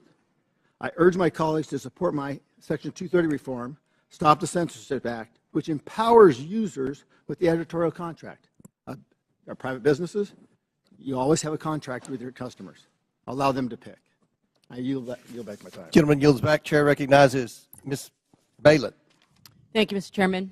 And I want to say, as a former history teacher, I care a lot about the facts and the details, so let's dive in. On December 4th, then-ranking member Comer appeared on Fox News and alleged that what Elon Musk's Twitter files showed was, quote, evidence that the Biden campaign colluded with big tech to suppress a story that we now know is 100% true, unquote. That is simply not true. It is not true based on what we knew then. It is not true based on what we know now. Mr. Roth, in a declaration to the FEC in December 2020, you stated, quote, "I did not receive any communications from or have had any communications with representatives of Biden for President, the Democratic National Committee, or any of their agents regarding the New York Post articles before Twitter implemented the enforcement actions on October 14th, 2020, unquote." Mr. Roth, do you stand by that statement? Yes, absolutely. It's also worth noting that your colleague, I believe, Lauren Culbertson, told the FEC the same thing. Ms. Gaddy, did anyone from the Biden campaign or the Democratic National Committee direct Twitter to remove or take action against the New York Post story? No. Mr. Baker, same question to you, please. Not to my knowledge, no. So, the evidence is clear. Neither the Biden campaign nor the DNC had anything to do with Twitter's decision-making about the New York Post story. My Republican colleagues are using what are otherwise innocuous emails to suggest that there was somehow collusion between Twitter and the Biden campaign. For example, in one email, and this is the same one mentioned in Mr. Donald's questioning earlier, in one email selectively used by Elon Musk, one Twitter executive sends another a series of hyperlinks on October 24th, 2020, with the comment, quote, "More to review from the Biden team." For the record, this is tweet number 8 in the first installment of the so-called Twitter files. So, Ms. Gaddy, are you familiar with this email? No, I'm not. Okay. So, just to be clear, this email has nothing to do with the New York Post story. It is dated October 24th, 2020, after Twitter had both made and reversed its decisions about the New York Post story. Mr. Baker, do I have that right? Based on, I think, the exhibit that was shown earlier, that sounds correct, yes. So, Ms. Gaddy, can you clarify for the record, if you're able to, what's happening here? Can you please be more specific about with this email? I don't believe I was a recipient of that email or reviewed it during my time at Twitter, so I'm sorry I don't have familiarity with that situation. That's okay. Mr. Baker? To the best of my understanding, these were tweets that the campaign had concerns about. I don't know the details of those, and they were referred to Twitter as, well, I'm not sure exactly why, but I can't get inside their heads, but they were referred to Twitter, and Twitter reviewed them, and someone, again, going off the exhibit from earlier, said they were handled. I don't know what that means in terms of whether they took any action or didn't take any action, but at least they addressed the matter. So I believe that's what I construe from that email. Appreciate that. So from my understanding of everything that we've heard today, it's really not uncommon for outside entities, including, as we've heard, Mr. Trump's campaign, to request that Twitter remove content that violates the company's terms of service. Is that correct, Ms. Gaddy? That is very common globally. Thank you. So, to the best of your ability to answer, Ms. Gaddy, were any decisions approved or acted upon based on the political party making the request? No, our teams were trained to enforce our rules consistently and fairly without regard to any sort of political ideology. Thank you. So I believe that what's happening here is my Republican colleagues know that the premise of this whole hearing is misleading. There is no evidence that the Biden campaign had anything to do with the Hunter Biden New York Post story. And the evidence we do have simply shows that the Biden campaign did what the Trump campaign and millions of Twitter users do routinely: flag content and ask Twitter to conduct its own review to determine whether it violates Twitter's own rules and policies. I yield back. Lady yield. Chair recognizes Mr. Palmer for 5 minutes. Thank you, Mr. Chairman. I'd like to submit a June 22 study conducted by Princeton University called Powered by Twitter, the Taliban's Takeover of Afghanistan. Without objection, so ordered. This study covers the time frame of April to September of 2021, which is 4 to 5 month period between President Biden's official announcement of America's intentions to withdraw and the chaotic end of the American troop presence in Afghanistan. The study found that the Taliban weaponized Twitter and that Twitter's moderation policies failed. There were more than 126,000 accounts in the Taliban support network, and 83% of these Taliban-associated accounts were created before 2021, well before Twitter could claim that these accounts represented a government. These accounts shared graphic images and videos depicting dead and decomposing bodies and rampantly spread disinformation about the facts on the ground in direct violation of Twitter's public policies. Taliban tweets were shared millions of times in the summer of 2020. The study also found that 3/4 of Taliban content was produced by only 20 accounts, which is suggestively straightforward. By the way, the U.S. government classifies the Taliban as an insurgent group, in case some of my colleagues don't understand what real insurgencies are. Mr. Roth, why wasn't Twitter more effective at curtailing the clear-cut content violations by Taliban Twitter accounts? Thank you for the question, sir. At the time that you referenced, I wasn't responsible for Twitter's work on counterterrorism. Do you have any idea why Twitter would allow clear-cut violations by an insurgent group? And by the way, they carried out multiple suicide attacks during the time frame they were sending out these tweets, killing dozens and injuring hundreds.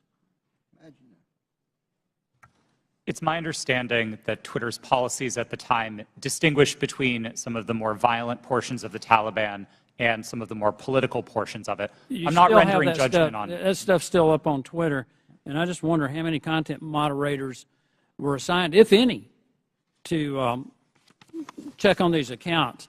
Additionally, it appears that Twitter was profiting from Taliban's presence on the platform in the lead-up to the overthrow of the Afghan government.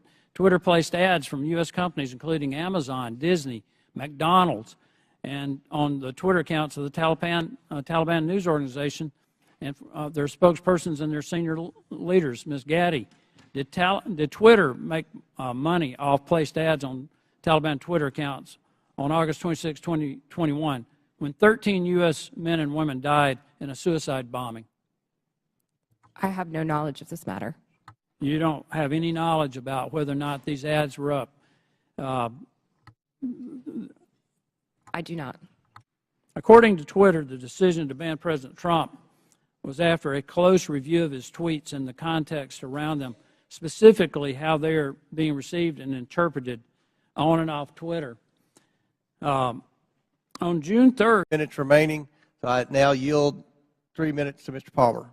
Thank you, Mr. Chairman. Let's try this again. According to Twitter, the decision to ban President Trump was after a close review of his tweets and the context around them, specifically how they are being received and interpreted on and off Twitter. On June 3rd, 2018, the Iranian Ayatollah Khomeini tweeted, "Israel is a malignant, cancerous tumor in the West Asian region and has to be removed and eradicated. It is possible and it will happen." This tweet remains on Twitter to this day. Mr. Roth, how do you believe this tweet from the leader of Iran calling for the eradication of Israel was received and interpreted on and off Twitter? I couldn't say for sure how that tweet was interpreted. You would have a pretty good idea, though, of how many retweets and the amount of traffic it got. Only from what I can see in that illustration. Why does the Iranian leader who has explicitly pledged to eradicate the Jewish state of Israel get to remain on Twitter? Mr. Roth. Like all of Twitter's users, the Ayatollah is subject to the same set of rules. And while I can't speak for Twitter's decisions today, I can say that Twitter took a number of enforcement actions against the Ayatollah's account, the same way that we would against That's still up. You understand how hypocritical this is, right? You banned a sitting U.S. president and a sitting member of Congress, Marjorie Taylor Greene, while a man who has pledged death to America and can openly call for the death of millions of Jewish people and yet not be removed from Twitter. Do you understand how that looks? How hypocritical that is? I'm asking Mr. Baker, Ms. Gaddy, Mr. Roth, Ms. Navarro. That's amazing. But it shows hypocrisy at Twitter. I want to pivot here, Mr. Chairman. Mr. Goldman made a very troubling statement claiming that as Vice President Joe Biden fired the Attorney General of Ukraine, since he had knowledge of this prior to becoming a member of Congress, Mr. Goldman should provide to the committee documentation about this action. We should know who authorized Vice President Biden to take this action against the Ukrainian Attorney General. We need to know, was there an investigation to justify the firing of the Ukrainian Attorney General, and if yes, who conducted it? He needs to provide all details involving this action, including Vice President Biden's threat to withhold $1 billion of U.S. funding if the Ukrainian AG was not fired, and who authorized Vice President Biden to make that threat. I would request that the committee look into this, and I yield back. Gentleman yields back. Chair now recognizes Ms. Lee for 5 minutes. Thank you, Mr. Chair. This has been an incredibly electric hearing. It'd be funny if it weren't real life. I understand my colleagues on the other side of the aisle want to be victims so very badly. But Ms. Navaroli, if I understand you correctly, public criticism and allegations of anti-conservative bias are actually making Twitter and other social media companies less willing to enforce their own policies against political conservatives, correct? Yes, that was my understanding based on research that was done at Twitter. Meaning the same Republicans insisting on making themselves a victim is working? Could you repeat the question? The same Republicans, folks on this panel, who are insisting on making themselves victims in this conversation about Twitter censorship and other accusations they've made, is this working because of the conservative bias and the implications of it? Or the allegations of conservative bias?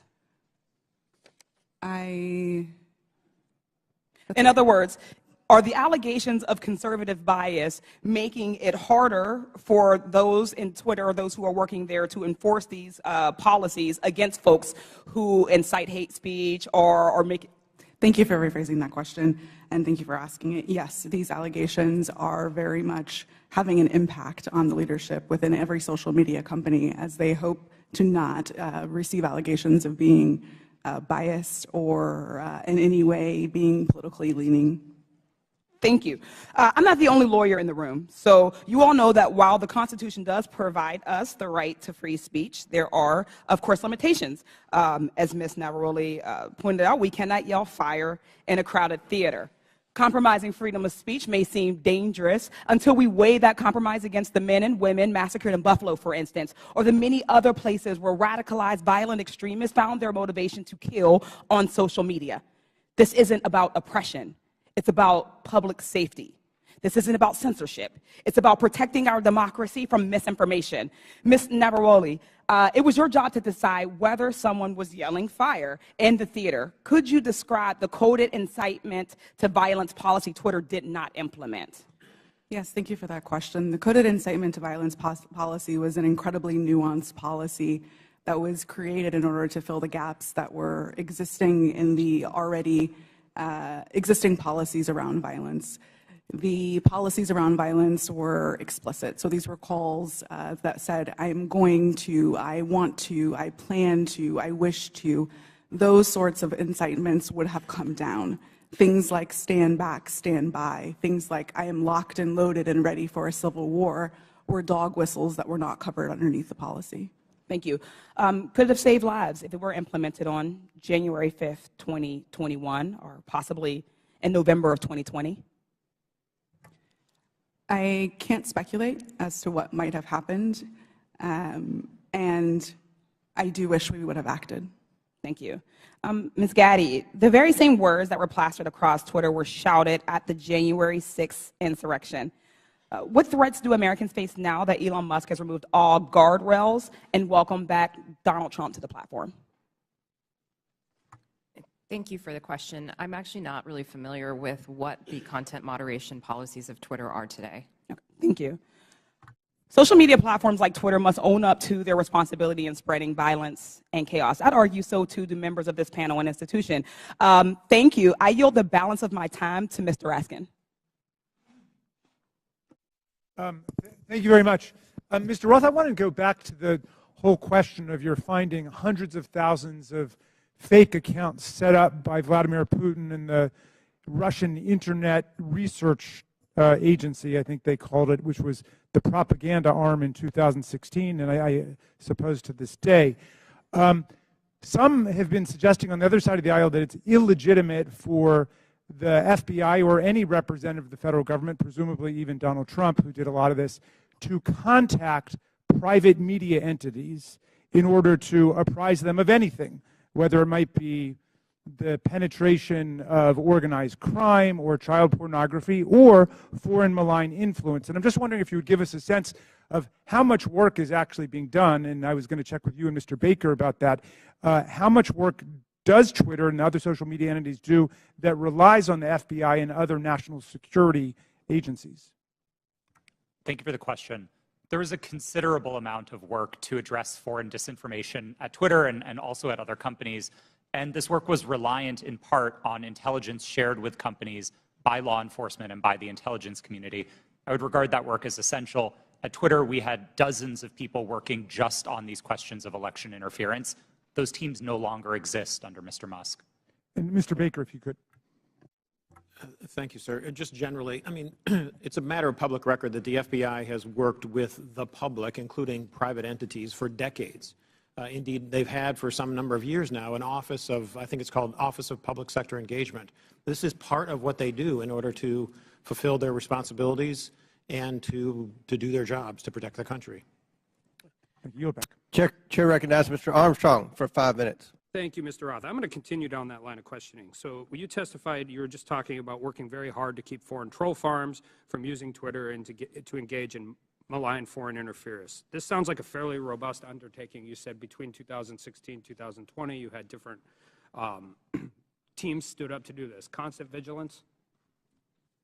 Yes, sir. That was the phrase that we used. Yeah. And these types of attempts are constantly evolving. They're trying to find new ways to penetrate your system, so you have to be engaging with it on a, and being willing to adapt on a constant basis. Yes, sir. That's right. And now we forward to 2020, and earlier you had testified that you were having regular interactions with national intelligence, Homeland Security, and the FBI? Yes, I did. And primarily to deal with foreign interference?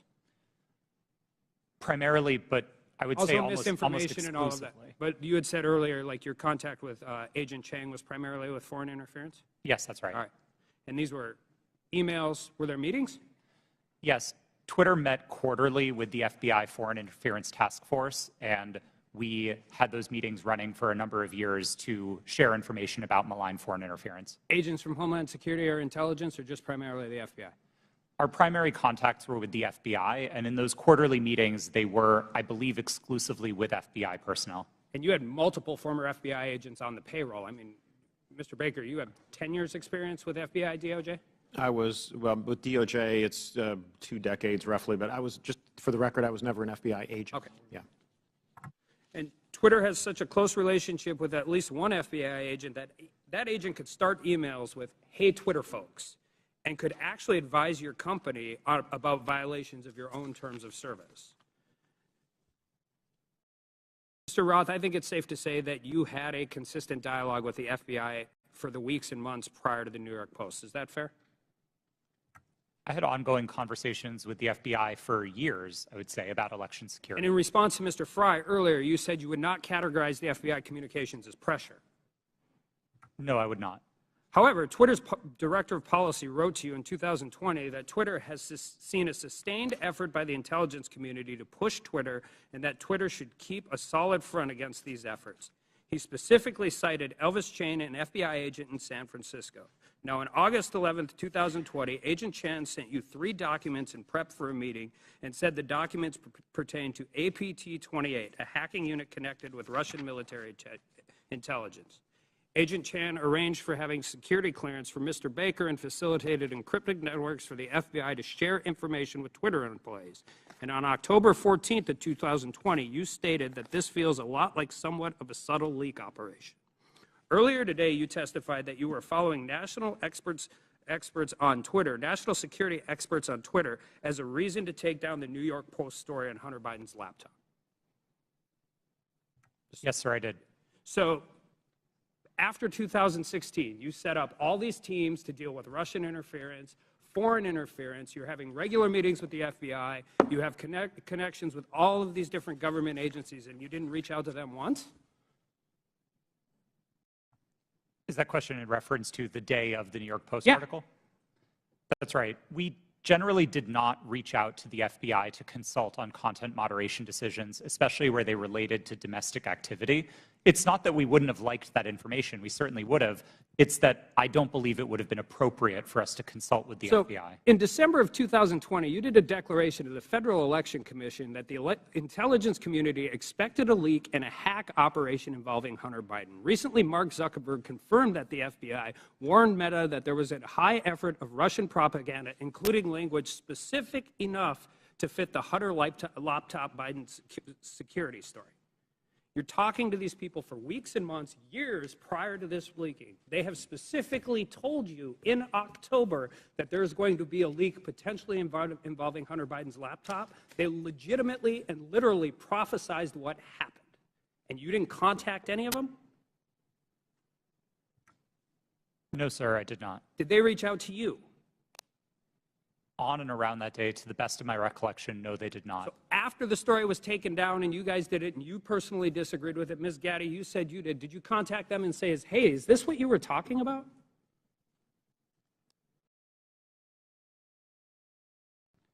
If that question was directed to me, no, I did Ms. not. Gaddy, did you talk to anybody from the FBI? Not to the best of my recollection. So I guess my question is, what is the point of this program? You have constant communication. They're set up for foreign interference. They've legitimately warned you about this very specific thing, and then all of a sudden everybody just walks away? Like, this is what you planned for. This is what you prepared for. This is the information. They told you exactly what was going to happen, and then you want, I don't care if it's members of Congress, you legitimately want the American people to believe we just completely cut off contact with all of the people who we were supposed to defend against? I don't think it passes the smell test, and neither do the American people. I yield back. Chair recognizes Mr. Kassar for 5 minutes. I'm honored to be a new member of Congress, where our purpose is to listen to the people and represent their voices and lift up our communities. After talking to thousands of people across Texas, asking them, what do you want me to work on for you as a new member of Congress?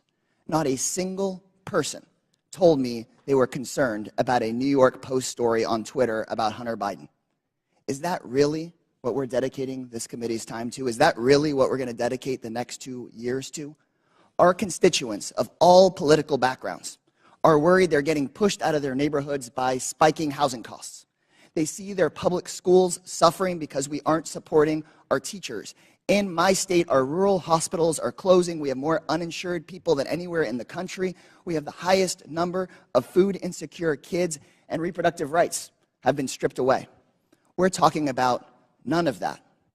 It seems to me that we're having these hearings so that people can beat their chest about Hunter Biden, maybe do some fundraising, get some headlines, and ironically post those on Twitter. If that's what House Republicans want to spend their time on, then that's their prerogative. But to me, it's a damn shame. We're here for a bigger purpose than that.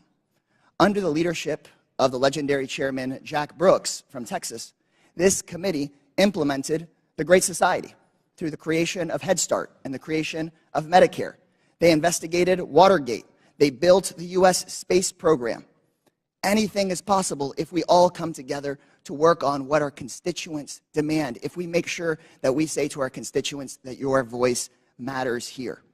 We could be ensuring that the historic investments in infrastructure and domestic manufacturing create good union jobs where we need them the most. We could take on free speech and civil liberties issues at home and across the world. We could be investigating and taking a look at these real threats of domestic terrorism and civil unrest, we could be making sure that our constituents' lives are better. But instead, we're focusing today on Twitter. The American people deserve better. I yield back my time to Mr. Raskin. Thank you very much, Mr. Kassar. Let's go back to this point about the Russian disinformation campaign. And just to refresh everybody's recollection, Mr. Roth, you learned, was it before 2016 or after 2016, that Vladimir Putin had commanded an entire campaign to try to invade the American election with social media messages on Twitter, Facebook, and so on? Was that before the election you learned or after? While there was some public discussion of it before the election, most of the confirmed information was only declassified after Election Day. Okay, so there was this powerful, massive campaign unleashed by a malign foreign actor interested in undermining American democracy with a specific electoral objective, right? Did you find that? Was he just trying to create chaos, or did he want to put the thumb on the scale with his intervention for either Hillary Clinton or Donald Trump?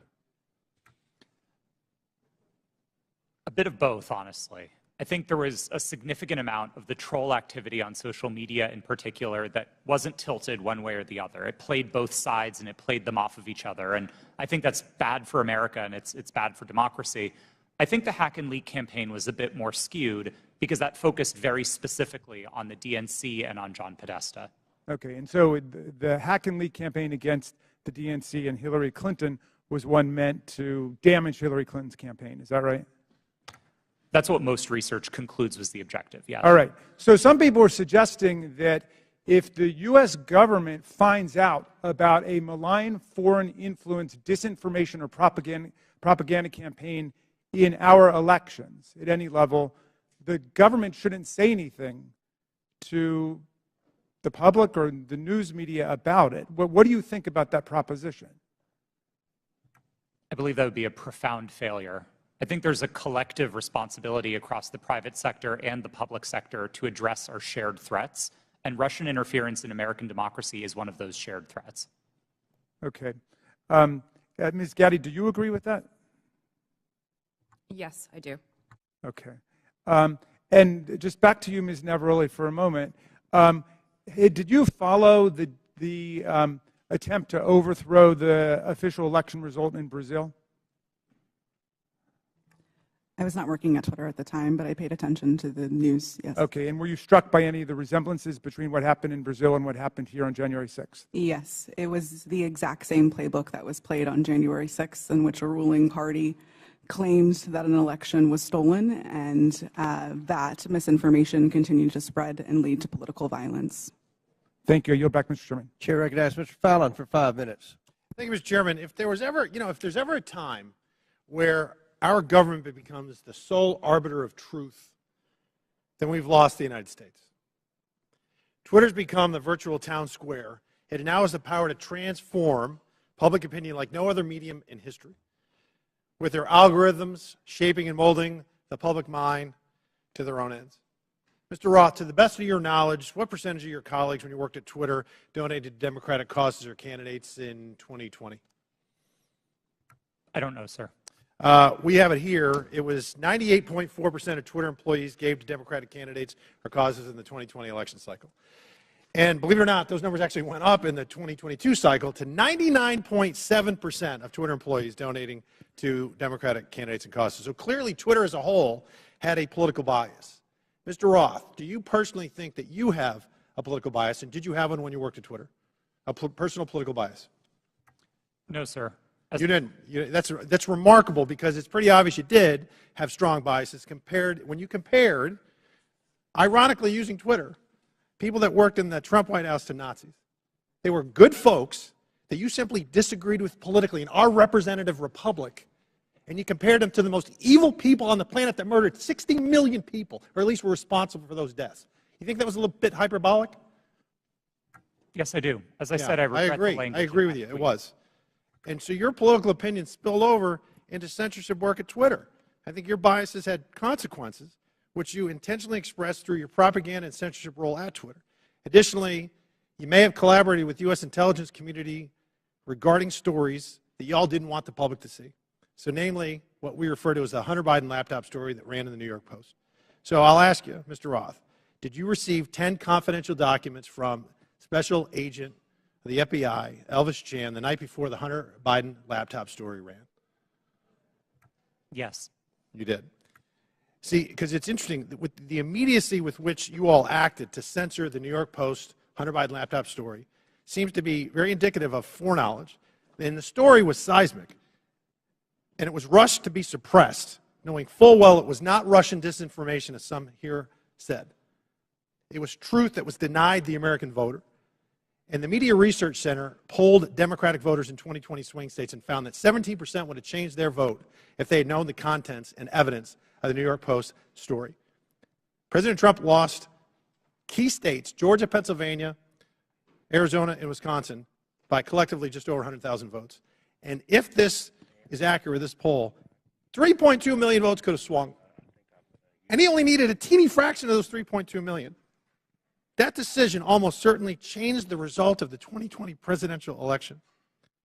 Did you have any idea the contents of the New York Post story, Mr. Roth? Only what I read in the New York Post that day. And then it was killed by Twitter, and the mainstream media followed. So I found this interesting. In 2019, candidate for President Joe Biden said, and I quote, "I have never spoken to my son about his overseas business dealings." And yet, the evidence in that story and on that laptop revealed that two of Hunter's Mexican business associates, Miguel Magnotti and Miguel Velasco, visited the White House in February 2014, and he was later photographed. Joe Biden was photographed with him in the White House. Also in October 2015, Hunter arranged a video conference with his dad, Joe Biden, the sitting vice president, and Carlos Slim, the Mexican billionaire. And then unbelievably in 2015, Hunter introduced his father, then vice president, to Vadam Pazarski, an executive at the now infamous Bursima Holdings Company, where Hunter would later magically make millions as a board member despite having no experience whatsoever in the energy sector. Joe Biden lied. He created the firewall, and then he was exposed because of this story and other information. He lied to the American people, and Mr. Roth, you withheld information on the eve of a presidential election, and you protected that lie. And I hope for the sake of the country that men like you that do those things, men and women, never get to put in such power, in positions of power again. And Mr. Chairman, I'd also like to see if, I'd like to ask unanimous consent to enter into the record a tweet from Ranking Member Raskin. The tweet reads, "It's horrifying to see images of Border Patrol agents whipping Haitian refugees at the Texas border." Not exactly the feeling I get from Without objection, it's ordered.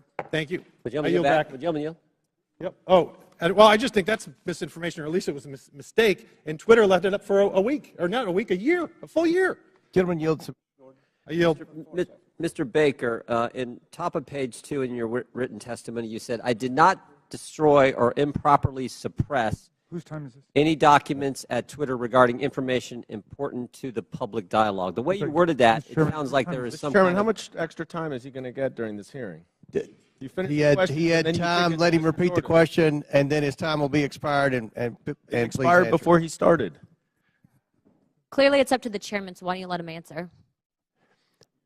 Mr. Baker, on top of page 2 of your written testimony, you said, "I did not destroy or improperly suppress any documents at Twitter regarding information important to the public dialogue." The use of the term improperly suppressed suggests there was some kind of suppression done in a proper way. I just want to know what that was, and is this referring to your work at Twitter when the Twitter files were first released just a few months ago? Unfortunately, sir, I think I'm constrained from answering that question any more fully than in my testimony because of attorney-client privilege. So unfortunately, I'm just going to have to leave it at that. I thought that's been waived. Not the privilege, not the privilege. The non-disclosure agreement, my understanding, has been waived, but not the attorney-client privilege. Gentlemen, time's expired. I do not have anything in writing to indicate that the Twitter has waived privilege with respect to that matter. Chair recognizes Ms. Crockett. Thank you, Mr. Chair. MAGA Republicans can't let go. That should be the name of this hearing. I'm glad that seemingly we have now accepted that President Joe Biden won the election, even though now we are blaming President Trump's loss on Twitter. Can we finally let it go? This is why Democrats are reinforcing that in this hearing we should be talking about the threats to our democracy. That's the real threat, not an old article that seemingly couldn't reach the viewership it sought through its own platform to disparage and attempt to skew the election in favor of a twice impeached former president who lost a secure and fair election. As a Texan who served in the House and fled the state as MAGA Republicans there pushed an agenda just as insidious as the foreign interference we experienced in the 2016 election, we should be talking about what they don't want to talk about as they continue to cut you off as you try to talk about things such as interfering with our democracy, and how there has been an inciting of political violence against individuals as well as our democracy as a whole. We are supposed to live in the land of the free, and when some people are afraid of losing power, they engage in conspiracy theories and distractions, such as the Joe Biden, a candidate at the time, not government actor at the time, colluded with social media to win. So let me say thank you for showing up for this political theater.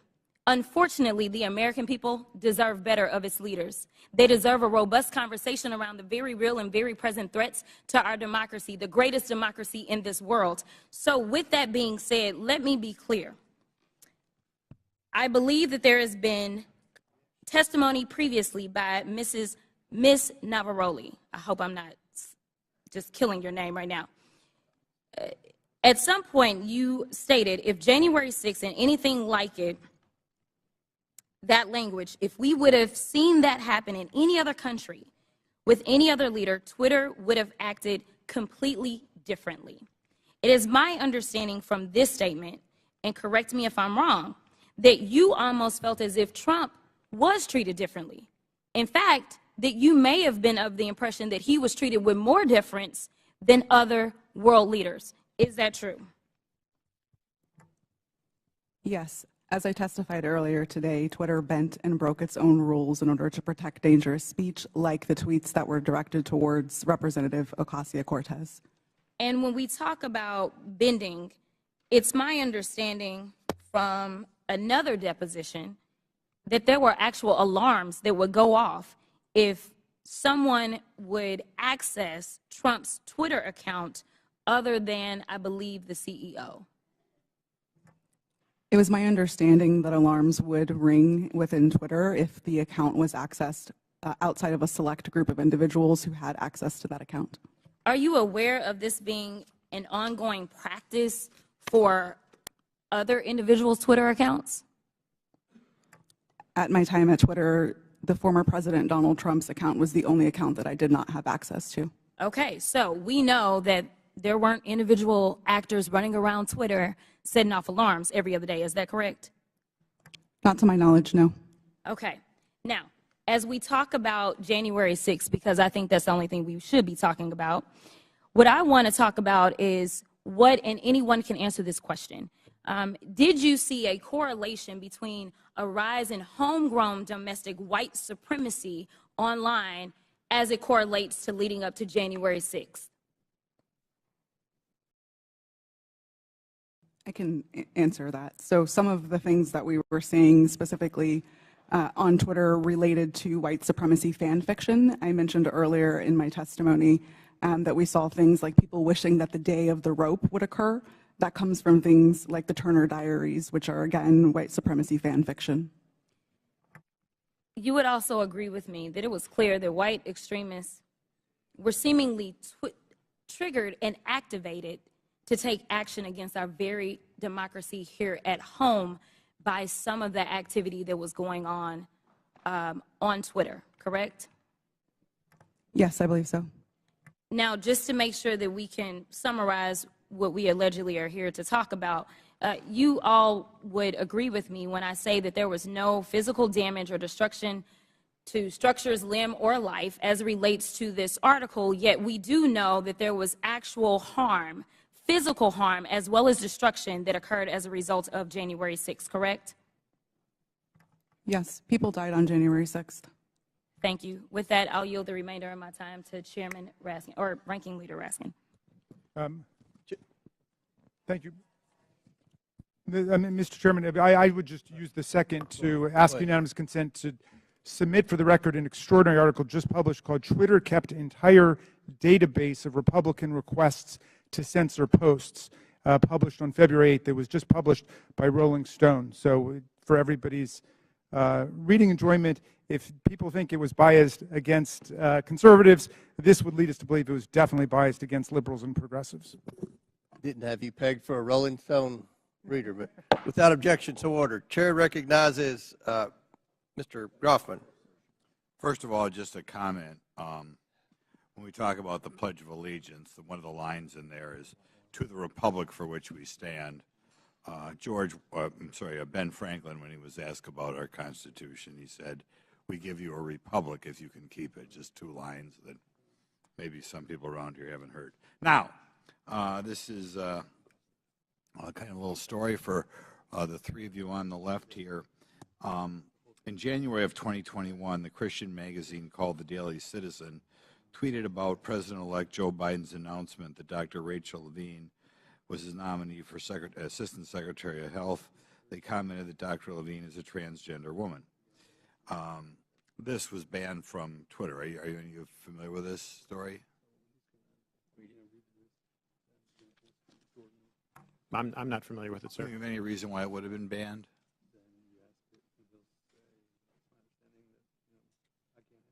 Okay. There are local talk radio hosts in my area, well-known media hosts out of the Madison, Milwaukee, Green Bay media market, widely listened to. They were shadow banned on Twitter. There's some very prominent doctors in the area that didn't agree, perhaps, with everything CDC or NIH said, that were banned on Twitter. I'd like you to comment on that because, normally I think when people make a major health decision, they always like to get two separate opinions. And some of these doctors who are wildly well respected, probably two of the most prominent doctors in Wisconsin, thought outside the mainstream. And I think if we're thinking outside the mainstream, they were taken off your platform. Could you comment on why you would take somebody off a platform, or why a distinguished doctor would be considered something that the public as a whole couldn't hear their version of events?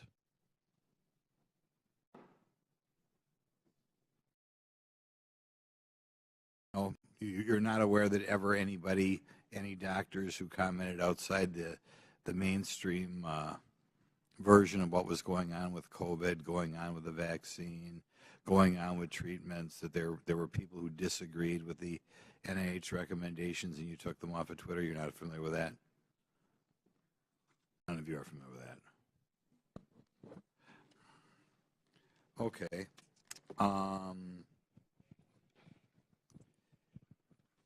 I'll yield some time to Jim Jordan then. I thank the gentleman for yielding. Mr. Baker, Mr. Roth earlier said he thought it was a waste of time for the FBI to be sending you accounts that they thought violated Twitter's terms of services and Twitter's policy. I was just curious, did you ever tell Twitter executives or FBI acquaintances that the FBI had no legitimate interest in enforcement of Twitter's policy? Sir, I'm going to give you the same answer I gave before. I think the advice that I was giving internally to folks would be covered by the attorney-client privilege. And as let me yes, stop, Mr. Baker.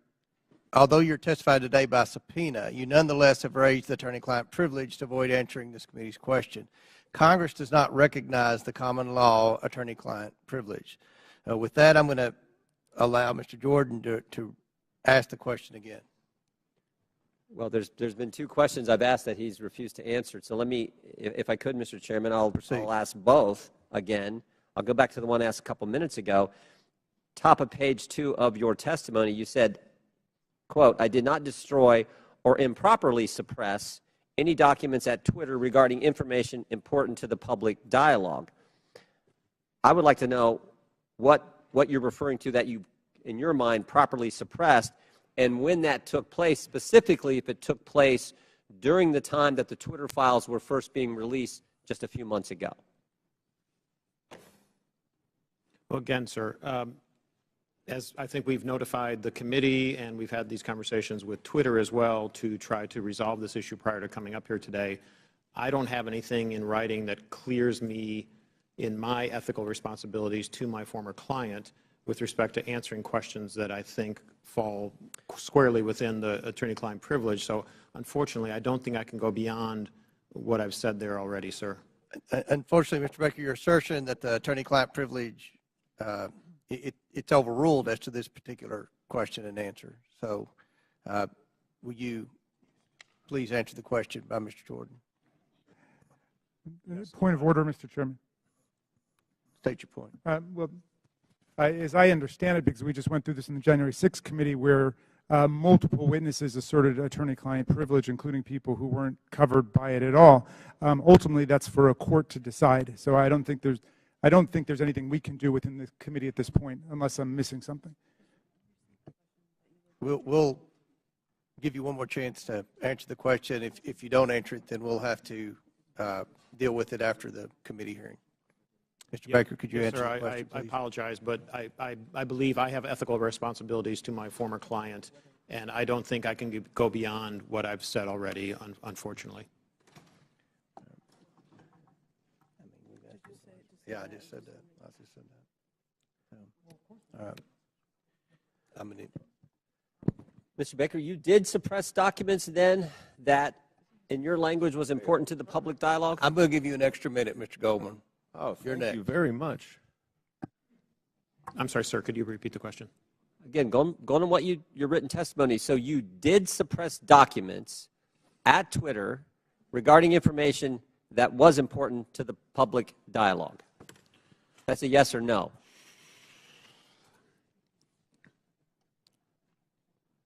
I'm going to answer the question with the following sentence, which is right after that. At all times, I sought to help my client understand and comply with its legal obligations. Okay. Gentleman's time's expired. I recognize Mr. Goldman for 6 minutes. Thank you, Mr. Chairman. I understand that Mr. Palmer was asking some questions about some of my assertions about the removal of the Ukrainian Prosecutor General.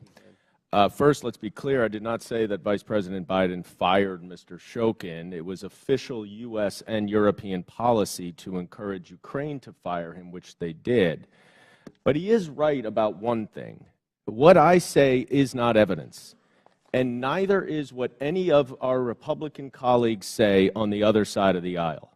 They may not like what these witnesses say, but the testimony of the witnesses is the evidence, not baseless statements without firsthand knowledge.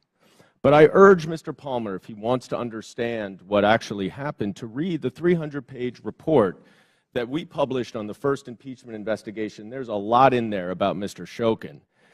Luckily, though, he doesn't even have to do that. You can just read the New York Post story itself, because in that story, Shokin admitted that he never opened an investigation into Burisma. He claims to have had, quote, specific plans to do so. Yeah, sure. For 2 years, Rudy Giuliani had been peddling Victor Shokin's bogus story, including with agents of Russian intelligence. And Chairman Comer, if you question that, I urge you to look up Andrei Derkach. So who was the sole source of the hard drive to the New York Post? Rudy Giuliani. And for these reasons, many journalists were highly skeptical. One reporter at the New York Post itself refused to put his name on the story. Fox News' Brett Baer said, quote, "The whole thing is sketchy," unquote. And both Giuliani and the Post refused to give the laptop to other journalists to verify and analyze it. In fact, Giuliani told the New York Times that he hoped that it would be published before it could be verified. So what is the so-called authentication for this laptop? Well, Chairman Comer said in his opening statement that it's a subpoena to the computer repair shop owner, which happened over about a year before the New York Post story. But that is not the same hard drive that Rudy Giuliani received months later from that repair shop owner and passed along to the New York Post after he was in possession of it for several months. Now, Mr. Baker, based on your understanding of Russian malign influence campaigns, does Russian intelligence have the capacity to manipulate a hard drive? Yes. So it is possible that some of the materials on a hard drive could be authentic, and some could be altered, manipulated, or even added to the hard drive. Is that right? I believe so, yes. Mr. Roth, you have testified today that Twitter was keenly aware of the hacking efforts by Russia in connection with the 2016 election. Is that right? Yes, sir. And those efforts, I believe you said, and correct me if I'm wrong, by Russian intelligence to interfere in our electoral process continued up and through and including the 2020 election. Is that right? Russian efforts certainly continued through the 2020 election and even through the midterms. I couldn't say specifically if it was military intelligence, as was the case in 2016, but certainly the Russian government was involved. So let's run down what Twitter knew about this hard drive and this story when it was published. First, the sole source of the hard drive was Rudy Giuliani, who had been working closely with Russian intelligence agents throughout 2020. Second, Russian intelligence interfered in the 2016 election and was actively trying to do it again. And third, numerous journalists, including at the New York Post and Fox News, raised suspicions about the hard drive, and they refused to allow an independent analysis and verification of it. Now, Mr. Baker, based on your experience in law enforcement, wouldn't this give anyone concerned about Russian interference in our elections serious pause? Well, I think as reflected in the public record, at the time I thought there were great concerns on that side of the equation, because in part with respect to all the things that had happened since 2016 with respect to the hack and leak or hack and dump issues, there were facts that indicated that the computer might have been abandoned and so on, but which made it a very difficult case, which is why we're sitting here today talking about it. Right, and there was a 24-hour delay in continuing to spread the publication of it. Isn't that right? Yes. Okay. You know, that is exactly what 51 former intelligence officials, many from Republican administrations, even the Trump administration, said in that letter that is being distorted by Mr. Jordan and others at this hearing. Let me quote one paragraph of what they say. We want to emphasize that we do not know if the emails provided to the New York Post by President Trump's personal attorney, Rudy Giuliani, are genuine or not, and that we do not have evidence of Russian involvement. Just that our experience makes us deeply suspicious that the Russian government played a significant role in this case. And unless Twitter, like Special Counsel Mueller concluded about the Trump campaign in 2016, wanted to welcome Russian interference in an election, all of you sitting here today were entirely correct to be highly concerned about the legitimacy of this story. I yield back. Chair recognizes Mr. Higgins for 5. Thank you, Mr. Chairman. I'm going to be yielding some time to my colleague, Mr. Jordan, here momentarily. But for the record, Mr. Baker, Ms. Gotti, Mr. Roth, Mr. Navaroli, are you here under the advice of counsel, and do you have counsel present? Yes, sir. That was a yes? Yes, sir. Yes, sir. Yes, I do. Yes, I was subpoenaed. That's good to know. I'm glad you all have counsel present. Mr. Chairman, for submission for the record, I'd like consent to submit the Twitter files dated December the 8th, posted by the New York Post regarding the suppression of conservative commentators. Like that submitted. Without objection, so ordered. Mr. Chairman, thank you. I'd like to also submit for the record a timeline of events with cited sources outlining strong evidence of the Biden family organized criminal actions would certainly indicate that we've crossed the threshold of reasonable suspicion. I'd like this timeline submitted for the record. Excuse me, Mr. Chairman, just where is that from, that timeline? Timeline in my hand, boss. I'll get it to you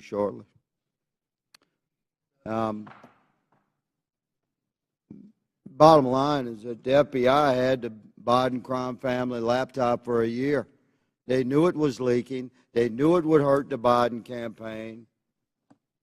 So the FBI used its relationship with Twitter to suppress criminal evidence being revealed about Joe Biden 1 month before the 2020 elections. You, ladies and gentlemen, interfered with the United States of America 2020 presidential election, knowingly and willingly. That's the bad news. It's going to get worse because this is the investigation part. Later comes the arrest part. Your attorneys are familiar with that. Mr. Chairman, I'd like to spend 5 hours with these ladies and gentlemen during depositions surely yet to come. But for right now, I'll yield the balance of my time to my colleague, Mr. Jordan. I thank the gentleman for yielding. I think he made the right point. And I would just respond to to our colleague from New York. You know who knew the laptop was real was the FBI. They had it for, or maybe they had it for a year and just said, you know what, we're going to put it on the shelf, we're not going to look at it. But if anyone knew it was real, it's them. That's why I asked the question, again, back to my colleague from New York, what he was talking about. That's why I asked the question earlier. I said, did anyone at the FBI or Mr. Baker know, did Mr. Baker talk to any of those 51 former intel officials who sent the letters saying this has all the classic earmarks of a Russian misinformation operation? Maybe they could have checked with the FBI because the FBI had the actual laptop in their possession. So I appreciate the gentleman from Louisiana. I think it's a great point that he made. Mr. Roth, I'm going to come back to you on something we were at a few hours ago. And we're talking about this visibility filtering, which in my mind I understand to be something short of suspending and blocking the account, which the user then knows has happened because there's a notification in a public way, like you did to Ms. Green when you suspended her account. But there's other things, this search blacklist, this do not amplify, that are some kind of filtering that account that the user doesn't know about. And I asked the question earlier, was there any bit of this visibility filtering that was hard-coded by Twitter employees into the account of specific users? And you said, you hesitated for a while, and you said, well, you wouldn't use the term hard-coded, but it seemed to me like something like that went on. Can you elaborate? Thank you for the question. Twitter's visibility filtering system, as has been reported in the Twitter files, is based on applying labels to user accounts. And so in that sense, if the application of a label is what you meant by hard-coded, yes, Twitter systems did apply those designations to those accounts. But it was seldom the case that Twitter staff would manually, individually go in and apply those labels directly. Were any government officials, were those labels and therefore that filtering done to any government officials, any elected officials where the user wouldn't know about? I don't know, sir. I didn't have access to my Twitter computer, to any Twitter systems to prepare me to answer that question. So I'm just talking your time there and your experience there. Do you know if that happened? It would not surprise me to know that visibility filtering labels had been applied to the accounts of elected officials. So visibility filtered labels applied to the accounts, but the user doesn't know. Yes, it was not Twitter's practice to notify users. But you think that happened to elected officials and government officials? Again, I couldn't say for sure. I appreciate it. I yield back. Chair recognizes Mr. Mafume for 5 minutes. Well, Mr. Chairman, it's been a long morning and afternoon. And at this point in time, there's an adage that says everything that can be said has been said, except that not everyone has said it. So if you will indulge me for a few minutes, I'd just like to reflect on some observations having sat here and gone through this. And I'm hoping and praying that this is not a problem in search of a solution, because we're dedicating an awful amount of time here, and I don't want a few things to escape us. But having said that, I want to first associate myself with the remarks of Mr. Raskin, the ranking chair. His opening remarks succinctly, I think, encapsulated and put in place what many of us on this side of the aisle are feeling. And I also, as a point of personal privilege, would like to just express how many of us share the concern of the gentlewoman from South Carolina who indicated her ongoing medical condition, which she said she might have to live with the rest of her life. That just got me for a moment, and I wanted to make sure that that's on the record. Now, I would disassociate myself with her remarks when she said, as did the gentlewoman from Georgia, God bless Elon Musk. For me, it's God bless my country, God bless my family, God bless my friends. Mr. Musk can take care of himself. I would also caution, if I might, all of us, but particularly the gentleman from South Carolina who said earlier that there is proof that Hunter Biden committed multiple felonies. The gentleman said that without offering anything for the record. And I know we're all covered by congressional immunity in terms of when we're on the floor and when we're in these committees, but sometimes we probably don't want to feed into hot rhetoric. I mean, we campaign in that kind of poetry, but we are elected to govern in prose. And when you do that, there's a different sense of responsibility that goes with all of us. Mr. Roth, I listened to you, and I feel bad that you were attacked. And, you know, you had to sell your home. You had to move your family. And I just want to remind you and remind myself that there are members of this committee who are also always under attack because of their race or because of their surname or because of their political affiliation. That kind of reckless incitement, I think, is best dealt with when you have content moderation. Otherwise, we gin up the rhetoric. The people who can't control themselves oftentimes don't, and then we see violence occurring against whether it's members of Congress through threats or persons like yourself in the private sector. Ms. Navaroli, you in your testimony stated that on the morning of January the 6th that you sent lawyers a message warning them that your team was hamstrung by leadership. And 2 days later, when it looked like that might happen again, you asked management whether or not they wanted more blood on their hands. What was their response, and what did they do? Yes, thank you for that question. On the morning of January 6th, I did send that message to a Twitter lawyer specifically because I believe that Twitter was going to be facing liability for what was going to occur that day. I do not remember their exact response, but I do remember there coming in a response of confirming that the information had been received. Would you repeat the second question that you asked? I wanted to know what was their response. What did they do? Nothing. Okay, you went on to say that in January of 2020, after the United States assassinated an Iranian general, that the president at that time, Mr. Trump, decided to justify it on Twitter, and management literally instructed you to make sure that we were not about to start World War III on that platform. Is that correct? Yes, that did occur. And what happened after that? It was up to me and my team to create what we called enforcement guidance, so a document that explained how we would apply our policies specifically related to content moderation in that specific instance. I believe the document was relating to foreign policy discourse. So my point here about content moderation on the front end prevents some of the crazy things we see on the back end. Mr. Chairman, I have from the Anti-Defamation League their latest report on murder and extremism in the United States, oftentimes fueled by the lack of content moderation, that I would ask unanimous consent be entered into the record.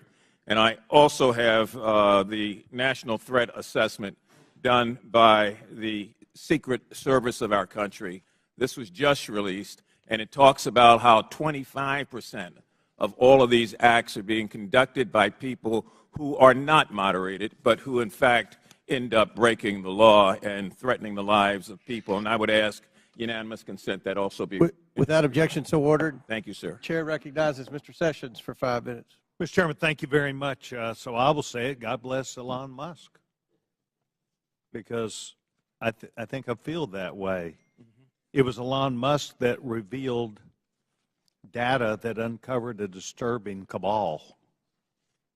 Let's be clear, we're here today because Twitter got caught, not because people wanted to admit mistakes got made, or perhaps because they got bought. If not for the Twitter files released by Mr. Elon Musk, this activity we're discussing today would still be going on. It's no secret that the political bias of Twitter and their previous leadership bled into politics and merged that with practices of the company. And that is a big concern.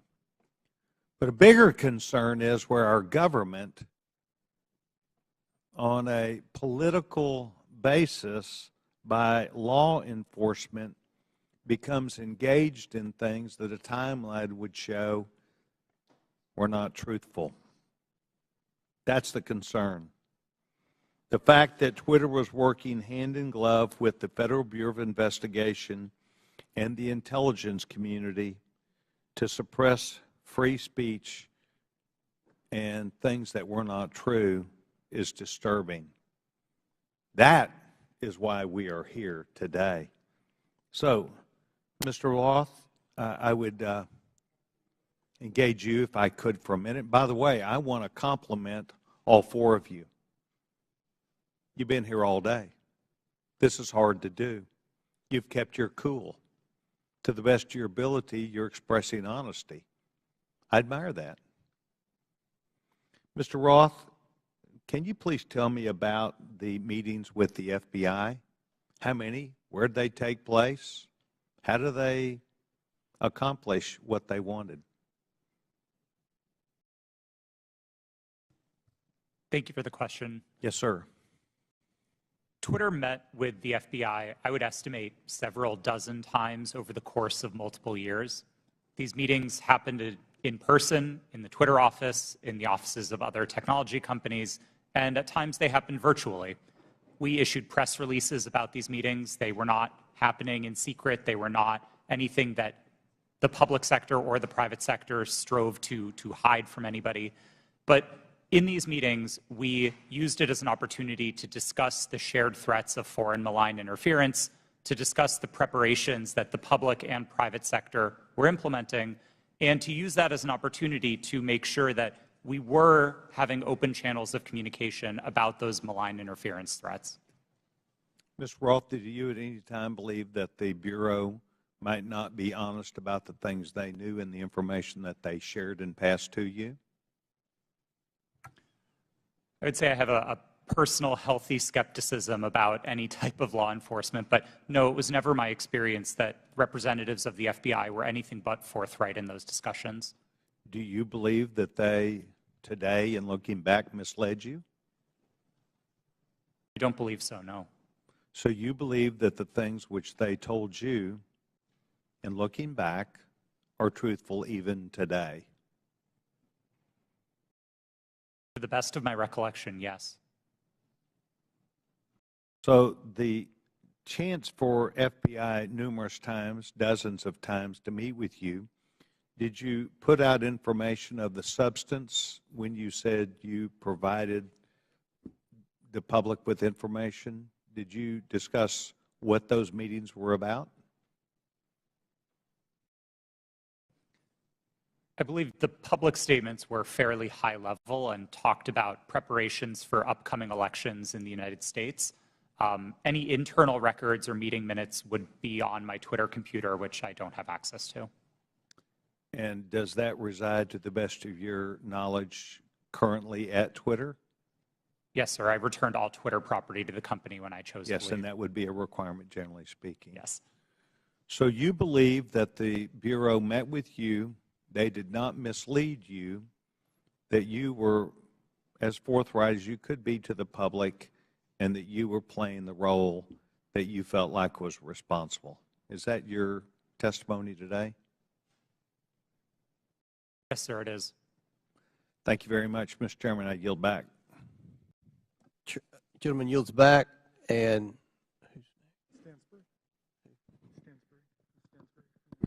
Stansbury. Yeah. Oh, yeah, yes. I'm sorry. Thank you, Mr. Chairman. You know, I'm beginning to feel like a little bad for the majority. Like, I just feel guilty because you guys have come today to try to prove that the Biden administration in coordination with Twitter is impugning free speech. And the problem is that Donald Trump, he is just this thing that hangs around your neck. Because at every turn, he undermines whatever credibility you want to have on this subject. I mean, Donald Trump and his administration, it's been proven, reached out to Twitter to take down tweets that got under his skin. The tough guy, Donald Trump, right? He got called the B word. Let's reach out to Twitter. Let's get the tweet taken down. You guys have no credibility. You have none. Your own guy taking free speech off of Twitter. You know, I also don't understand this bipolar thing that you're doing with Joe Biden. So every day you guys tweet out, Joe Biden is boring, he's sleepy. Every day you say it on TV. Now you want to tell the American people Joe Biden is an international super mastermind along with his son Hunter. I mean, it's just bananas. You know, the Trump family is getting billions of dollars of loans from foreign governments by using their White House relationships. Any questions? Any questions on that? No, I didn't think so.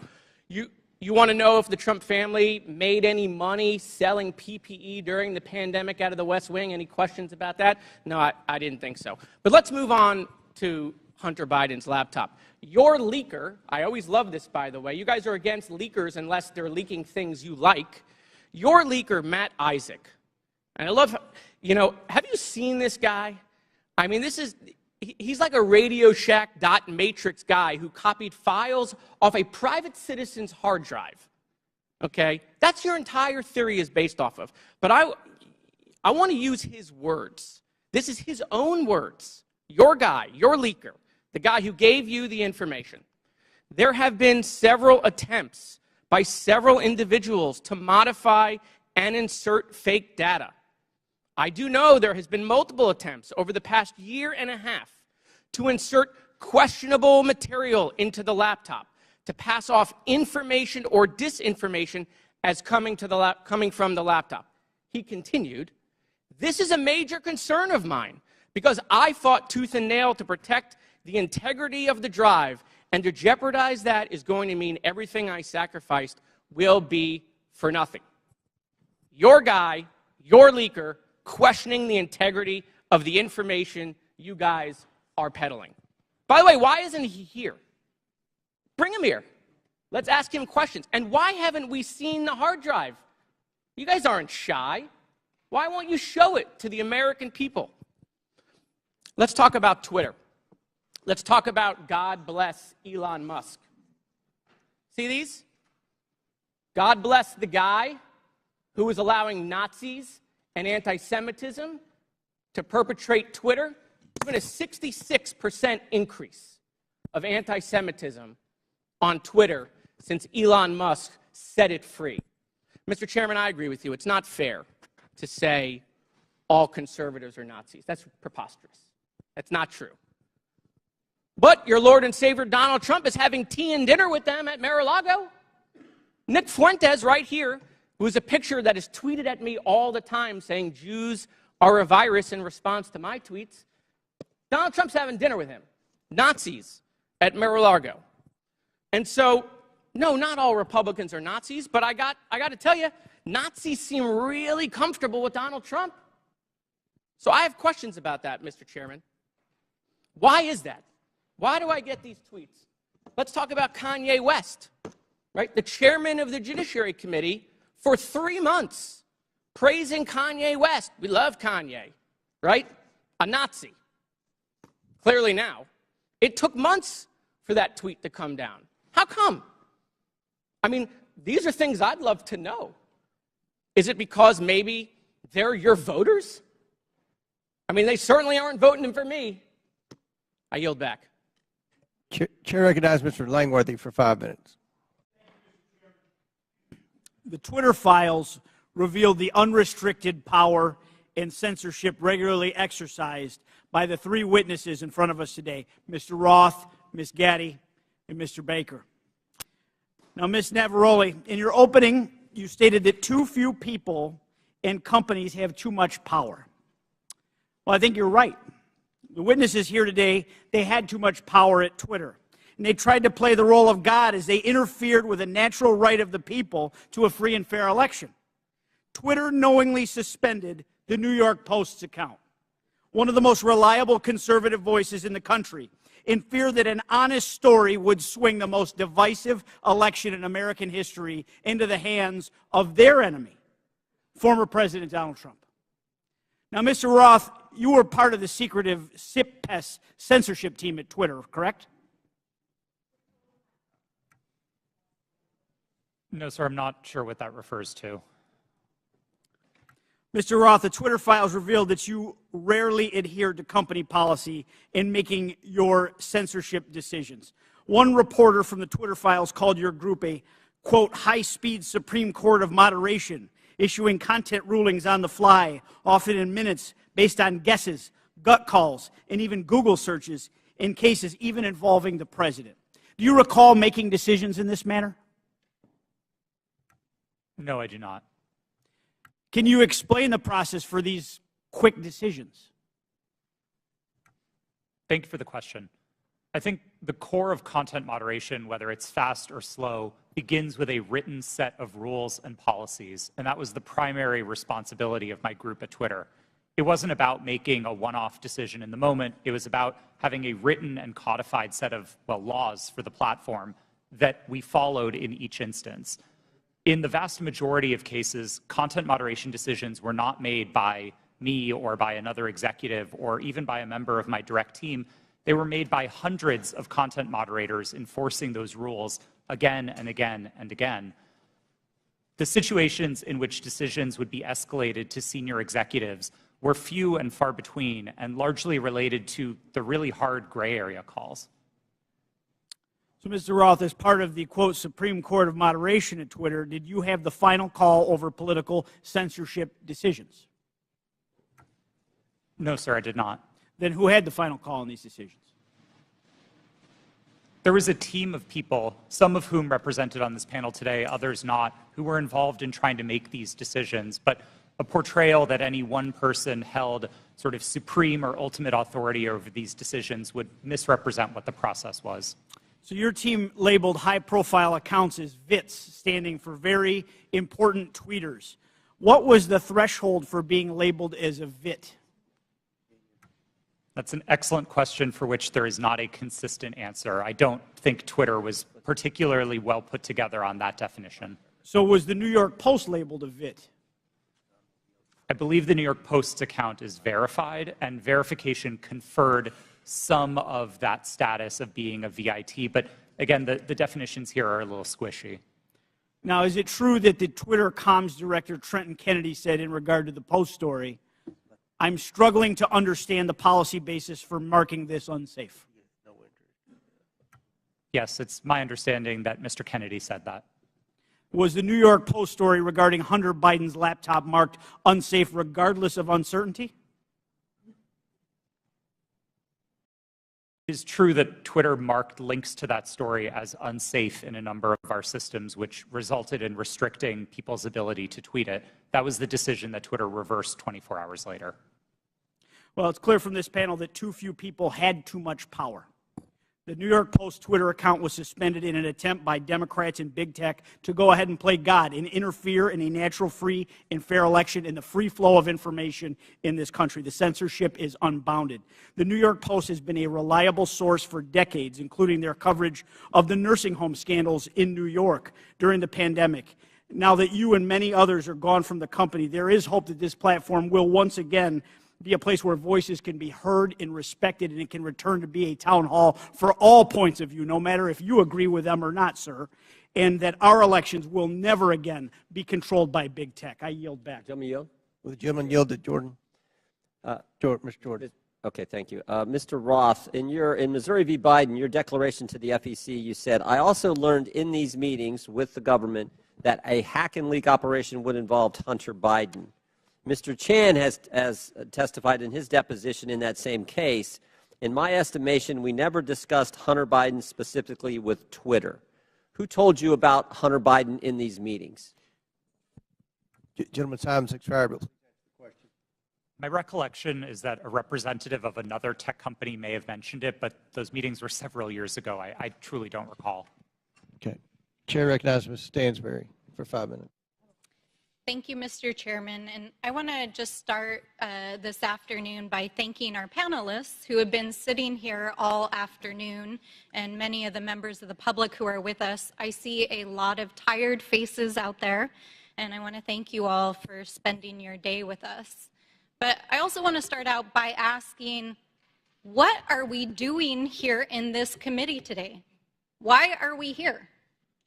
Why is this committee devoting a day-long hearing to a political conspiracy theory that was planted in the media by Rudy Giuliani to support Donald Trump's reelection campaign?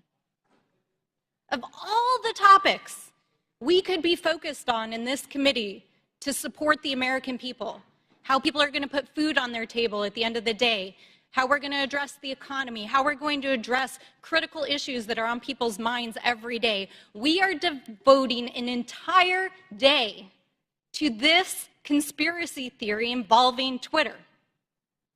Now, the mission of this committee is to root out waste, fraud, and abuse, and to conduct oversight on behalf of the American people.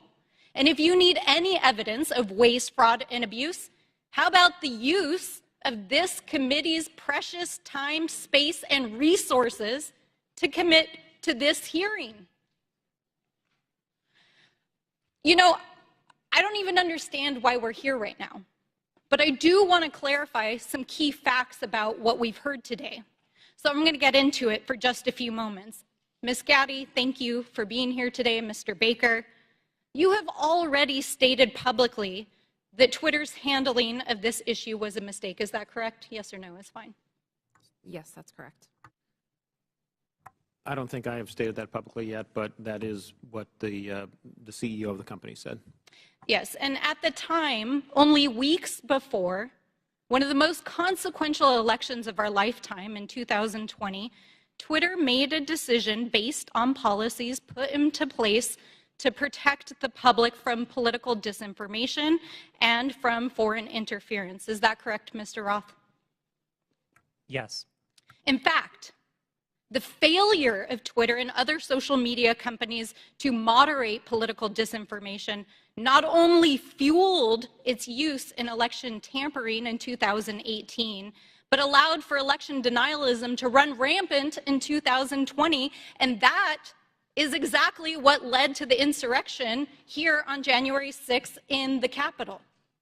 So, Ms. Navaroli, I want to ask you, thank you for sitting here all day answering these questions. Do you believe that Twitter has put into place policies that would adequately protect free speech, but also protect the American people from another violent insurrection and the kind of hate speech that we are seeing run rampant right now on the platform? Thank you for that question. I cannot speak to Twitter's current policies because I have not worked there in quite some time, but I can say that my job at Twitter was to balance free expression and safety. And one of the things that I constantly pushed for was for us to include more analysis within that simple balancing act. And instead of asking just free expression versus safety, to say free expression for whom and safety for whom. So whose free expression are we protecting at the expense of whose safety? And whose safety are we willing to allow to go to the wind so that people can speak freely? Exactly, right? Because Twitter refused to sanction Donald Trump's account long before it was actually banned, when violent rhetoric and other rhetoric was already being used on the platform. And in fact, since the latest acquisition of Twitter by Elon Musk, the company's Trust and Safety Council, as represented here today, has been dissolved. And the accounts of individuals like Donald Trump, who incited violence in the Capitol, have been restored. And we are seeing anti-Semitism, hate speech, dangerous rhetoric, violence being put on Twitter every single day. Election tampering, disinformation, violence, the attack on our Capitol. Mr. Chairman, that is what we should be holding oversight hearings on in this committee.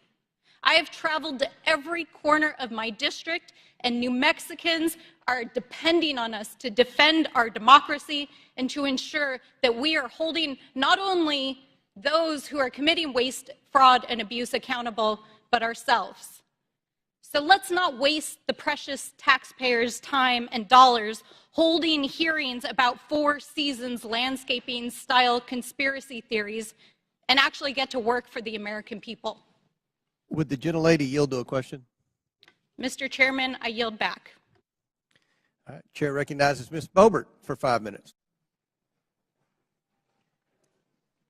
Thank you, Mr. Chairman. Mr. Matt Taibbi, a respected reporter who published much of the Twitter files, said, quote, Twitter's contact with FBI was constant and pervasive, as if it were a subsidiary.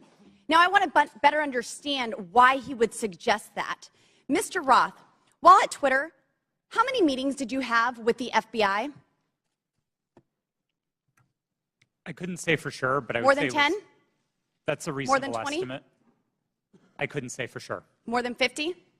That seems a bit high. Many meetings with the FBI. Well, we know how many FBI agents worked at Twitter while you were there? I don't believe any active FBI Former agents. FBI agents. How many worked there while you were there? I'm aware of perhaps 2. Well, we know of at least 9 because they started the BU group chat, BU for Bureau. Now, Mr. Roth, did the FBI ever ask you to share information like users' communication data without going through proper legal channels? No, they did not, and I would have refused if they had. That's correct. I see that you denied Agent Chan's request for access to Twitter's data feed. What's sick isn't that you would deny it, it's that the FBI would even ask you for the private data of American citizens without going through legal channels of the law. Now, I want to remind you, Mr. Roth, that you are under oath. Did the FBI ever ask you to do anything that was illegal or questionably legal? I'm not a lawyer, but certainly not to the best of my recollection or knowledge. Now, from the hearing that I've been a part of today, it's almost impossible to tell where the FBI ends and where Twitter begins. We have Mr. Baker here, a former FBI agent, and there seems to be a revolving door between the FBI and Twitter itself.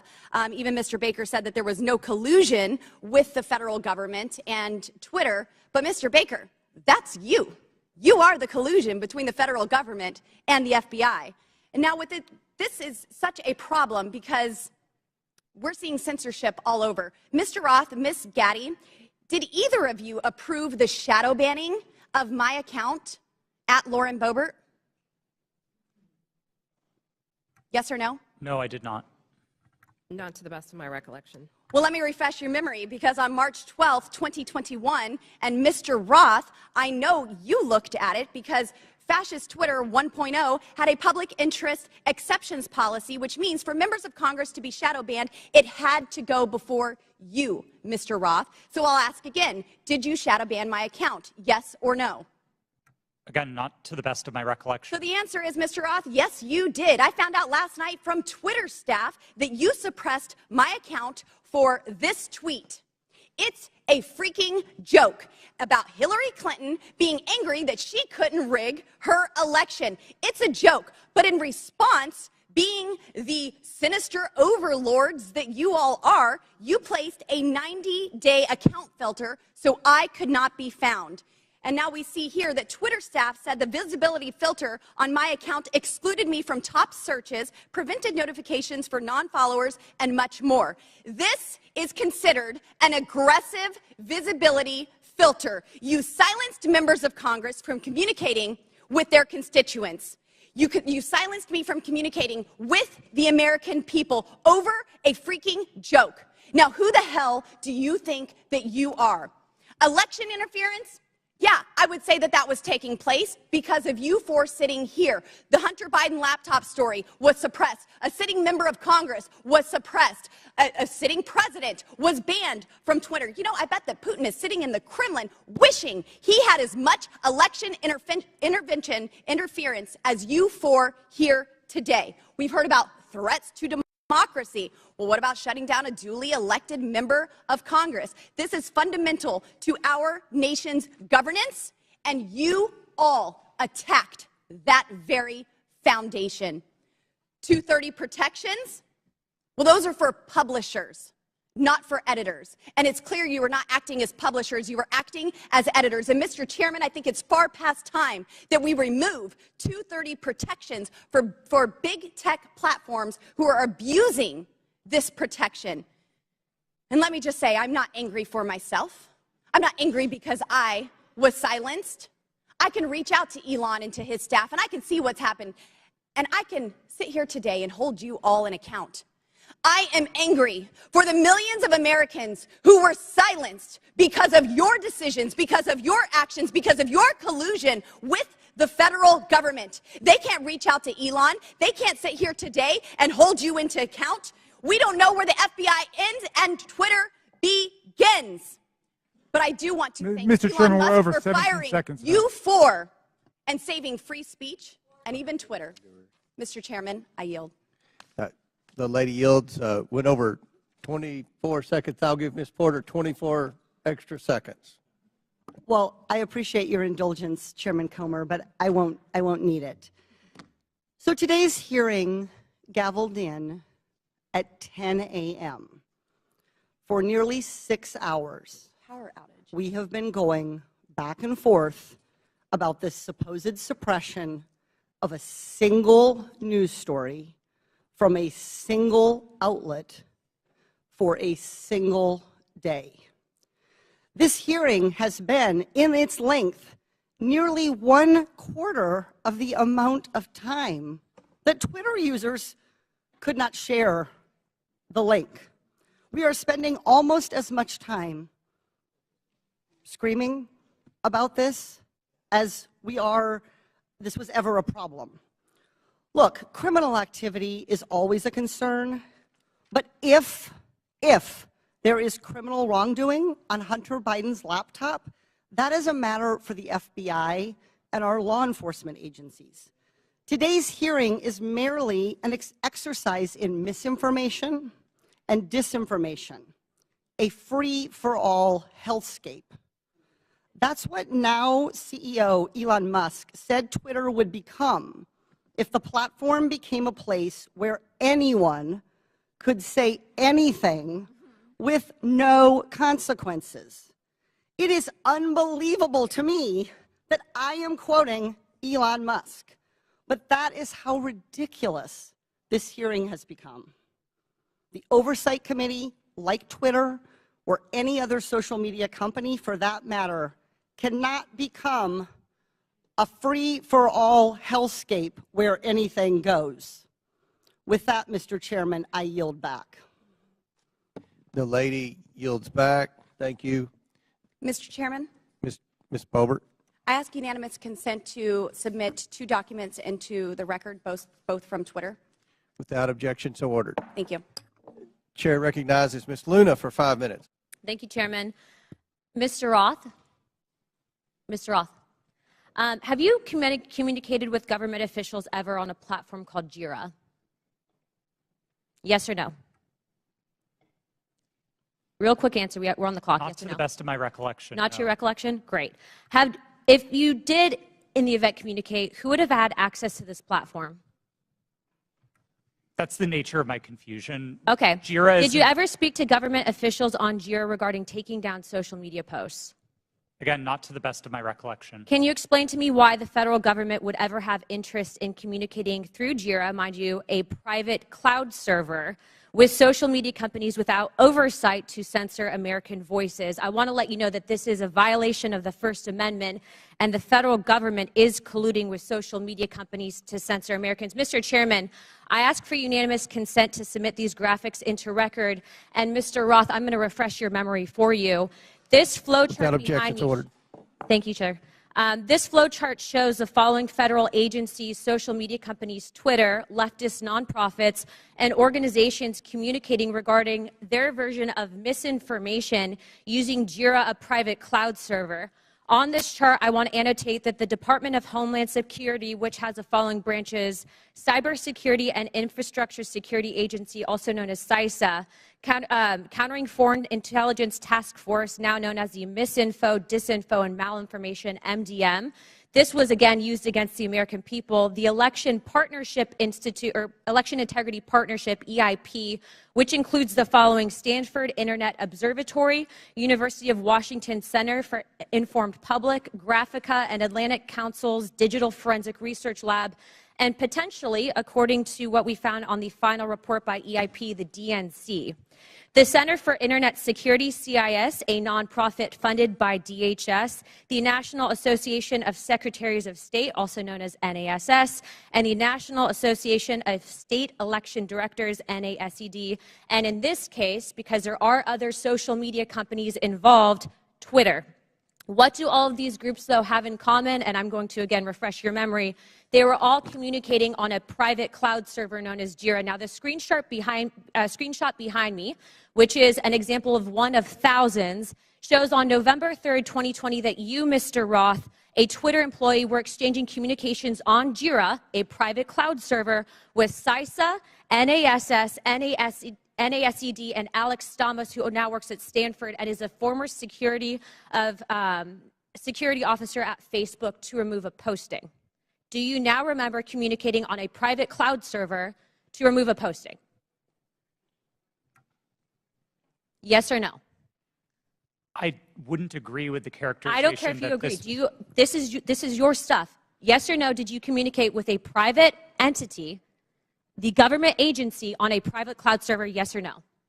The question was if I Yes or no? Yeah, I'm on time. Yes or no? Ma'am, I don't believe I can give you a yes or no. Well, I'm going to tell you right now that you did, and we have proof of it.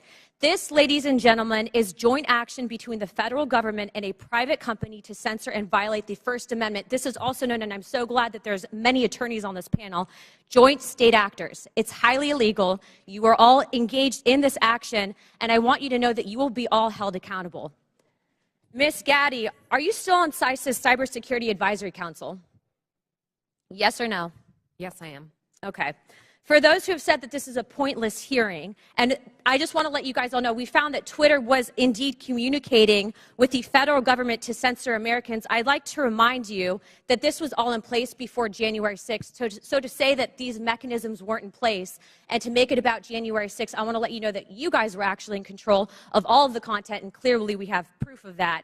Now, if you don't think that this is important to your constituents and the American people, from those saying that this was a pointless hearing, I suggest you find other jobs. Chairman, I yield my time. Mr. Chairman, point of order. Chair. Yeah, I just want to call to the attention of the chair and members yes, that we're getting awfully close to witness intimidation, and I would ask the chair to intervene. I'm sorry, I didn't hear what you said, Mr. Mafui. I said I would caution all members that we were getting very close to witness intimidation, right on the verge of it, and I would ask that the chair and the ranking member agree how we will proceed from this point on. It was the threats that were just made. Ms. Ocasio-Cortez. Thank you, Mr. Chair. And in follow-up to that, I am curious about the committee's rule or the committee's disposition, accusing witnesses of a crime, discussing arrest, discussing, making these allusions and threats. I want to clarify for the record, what is the committee's policy around threatening a witness?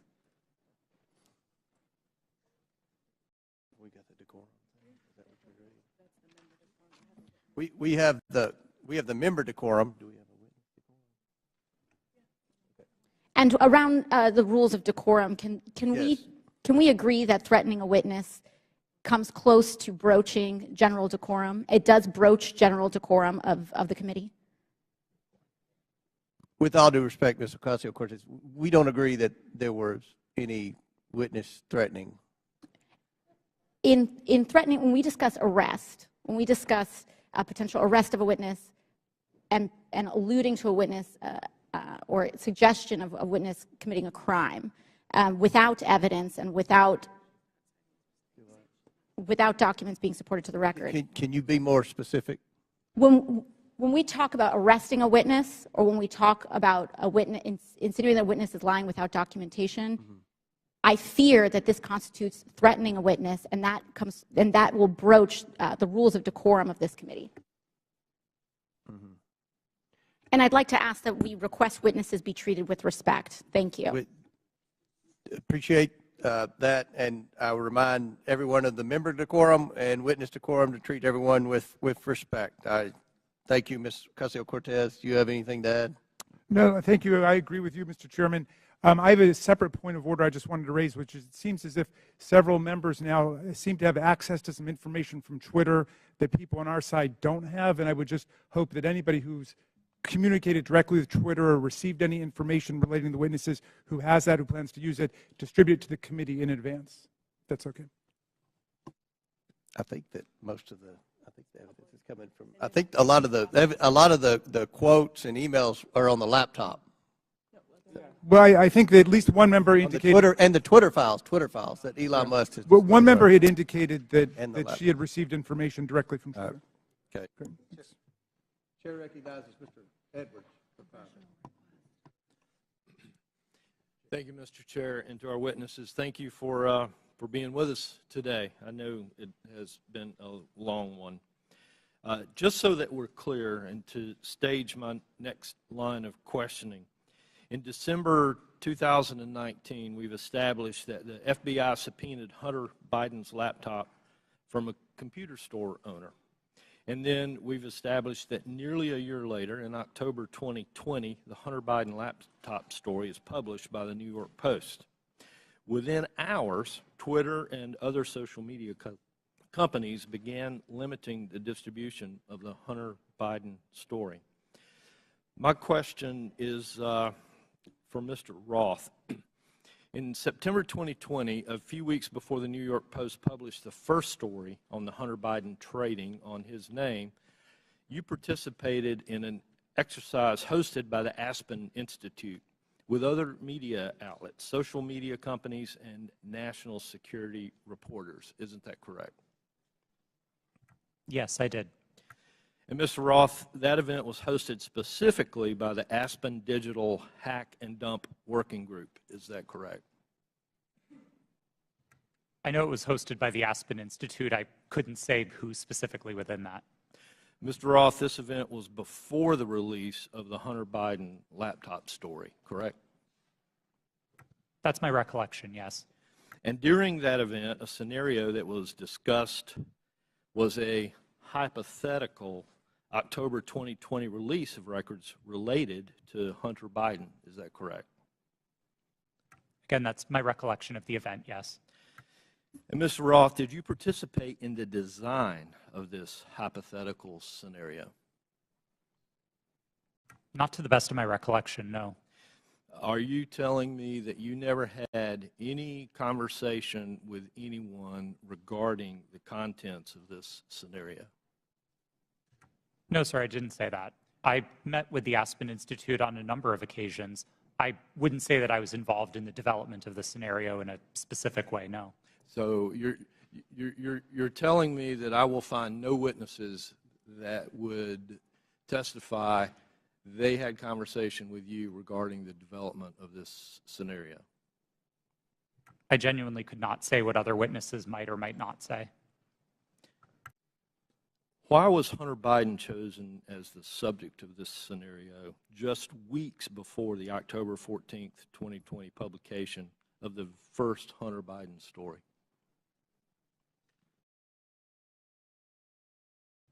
I don't know. But you participated in the conversation? I was invited to and joined an event hosted by the Aspen Institute, yes. And so surely there had to be some level of conversation as to why Hunter Biden was the topic in that scenario. Not that I can specifically recall.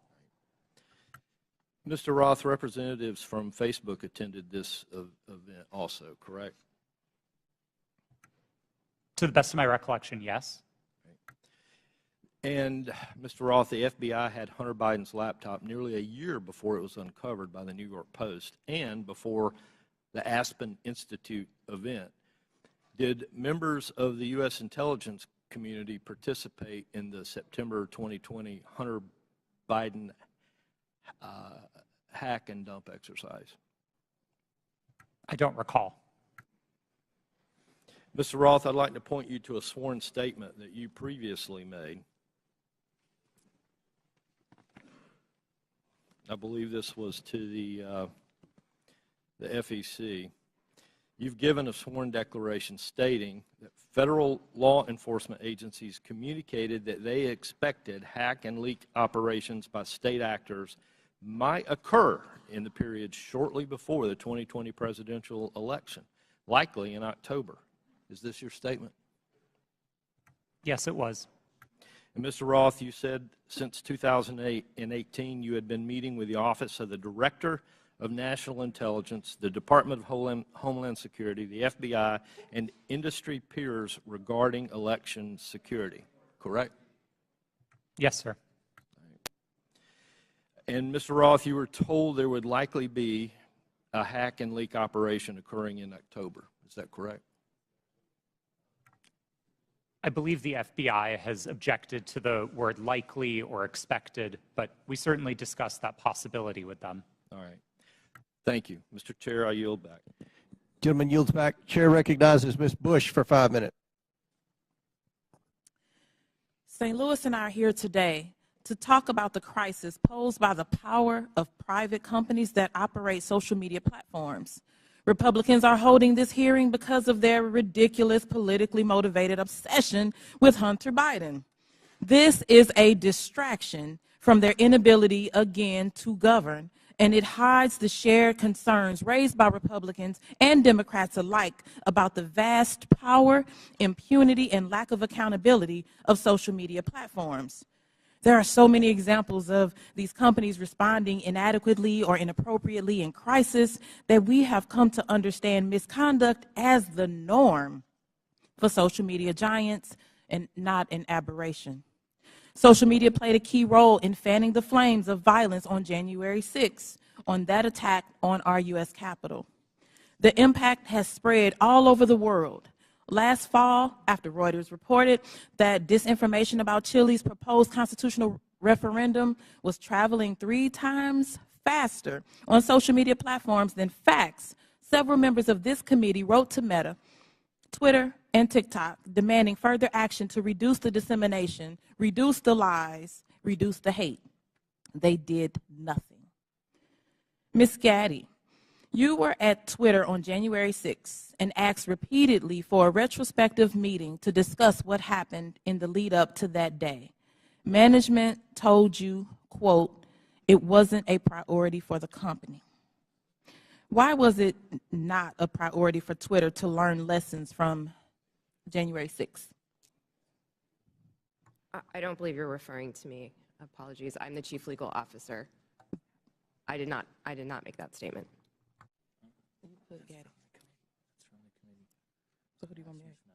Okay, Ms. Navaroli. Would you mind repeating the question? Sure.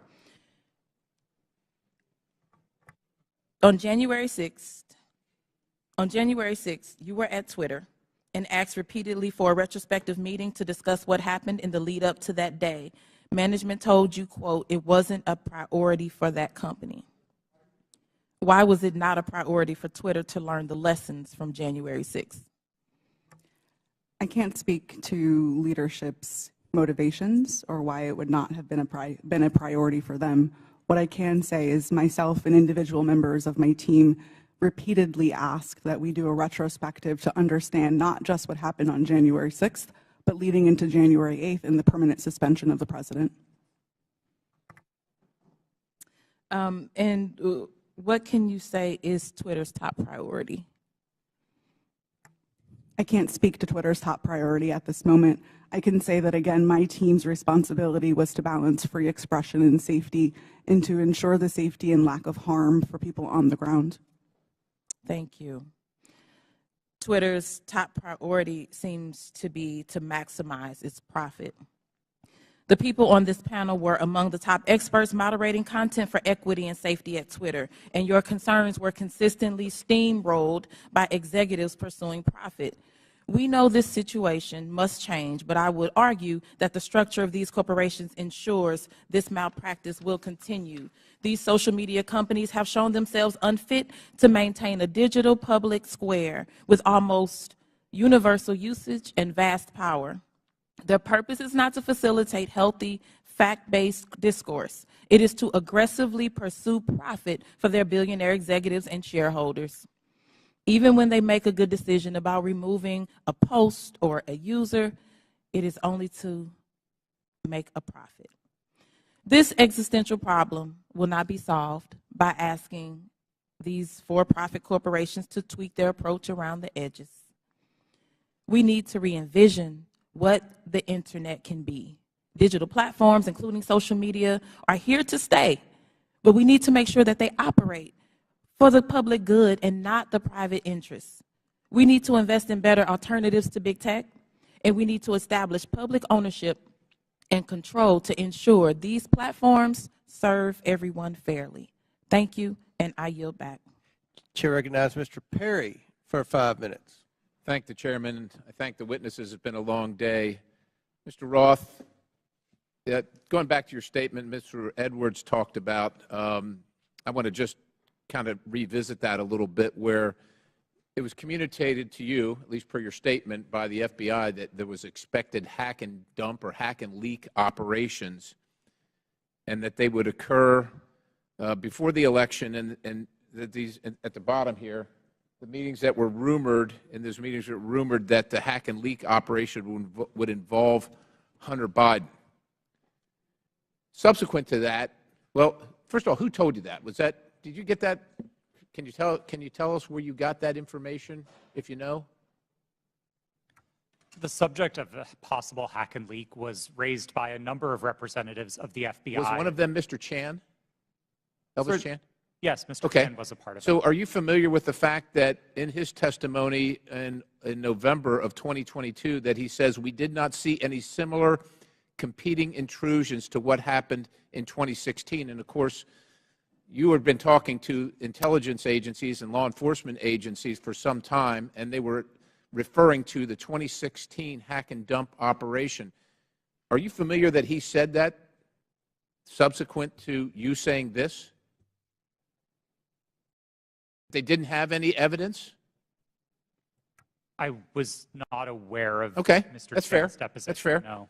Did they ever give you any evidence of the hack and dump operation that happened in 2016? And what I think I'm referring to is the allegation that the Clinton campaign, the DNC server was hacked, and that information was spread about through WikiLeaks or other information channels. Did they ever give you any evidence of that occurrence during these discussions?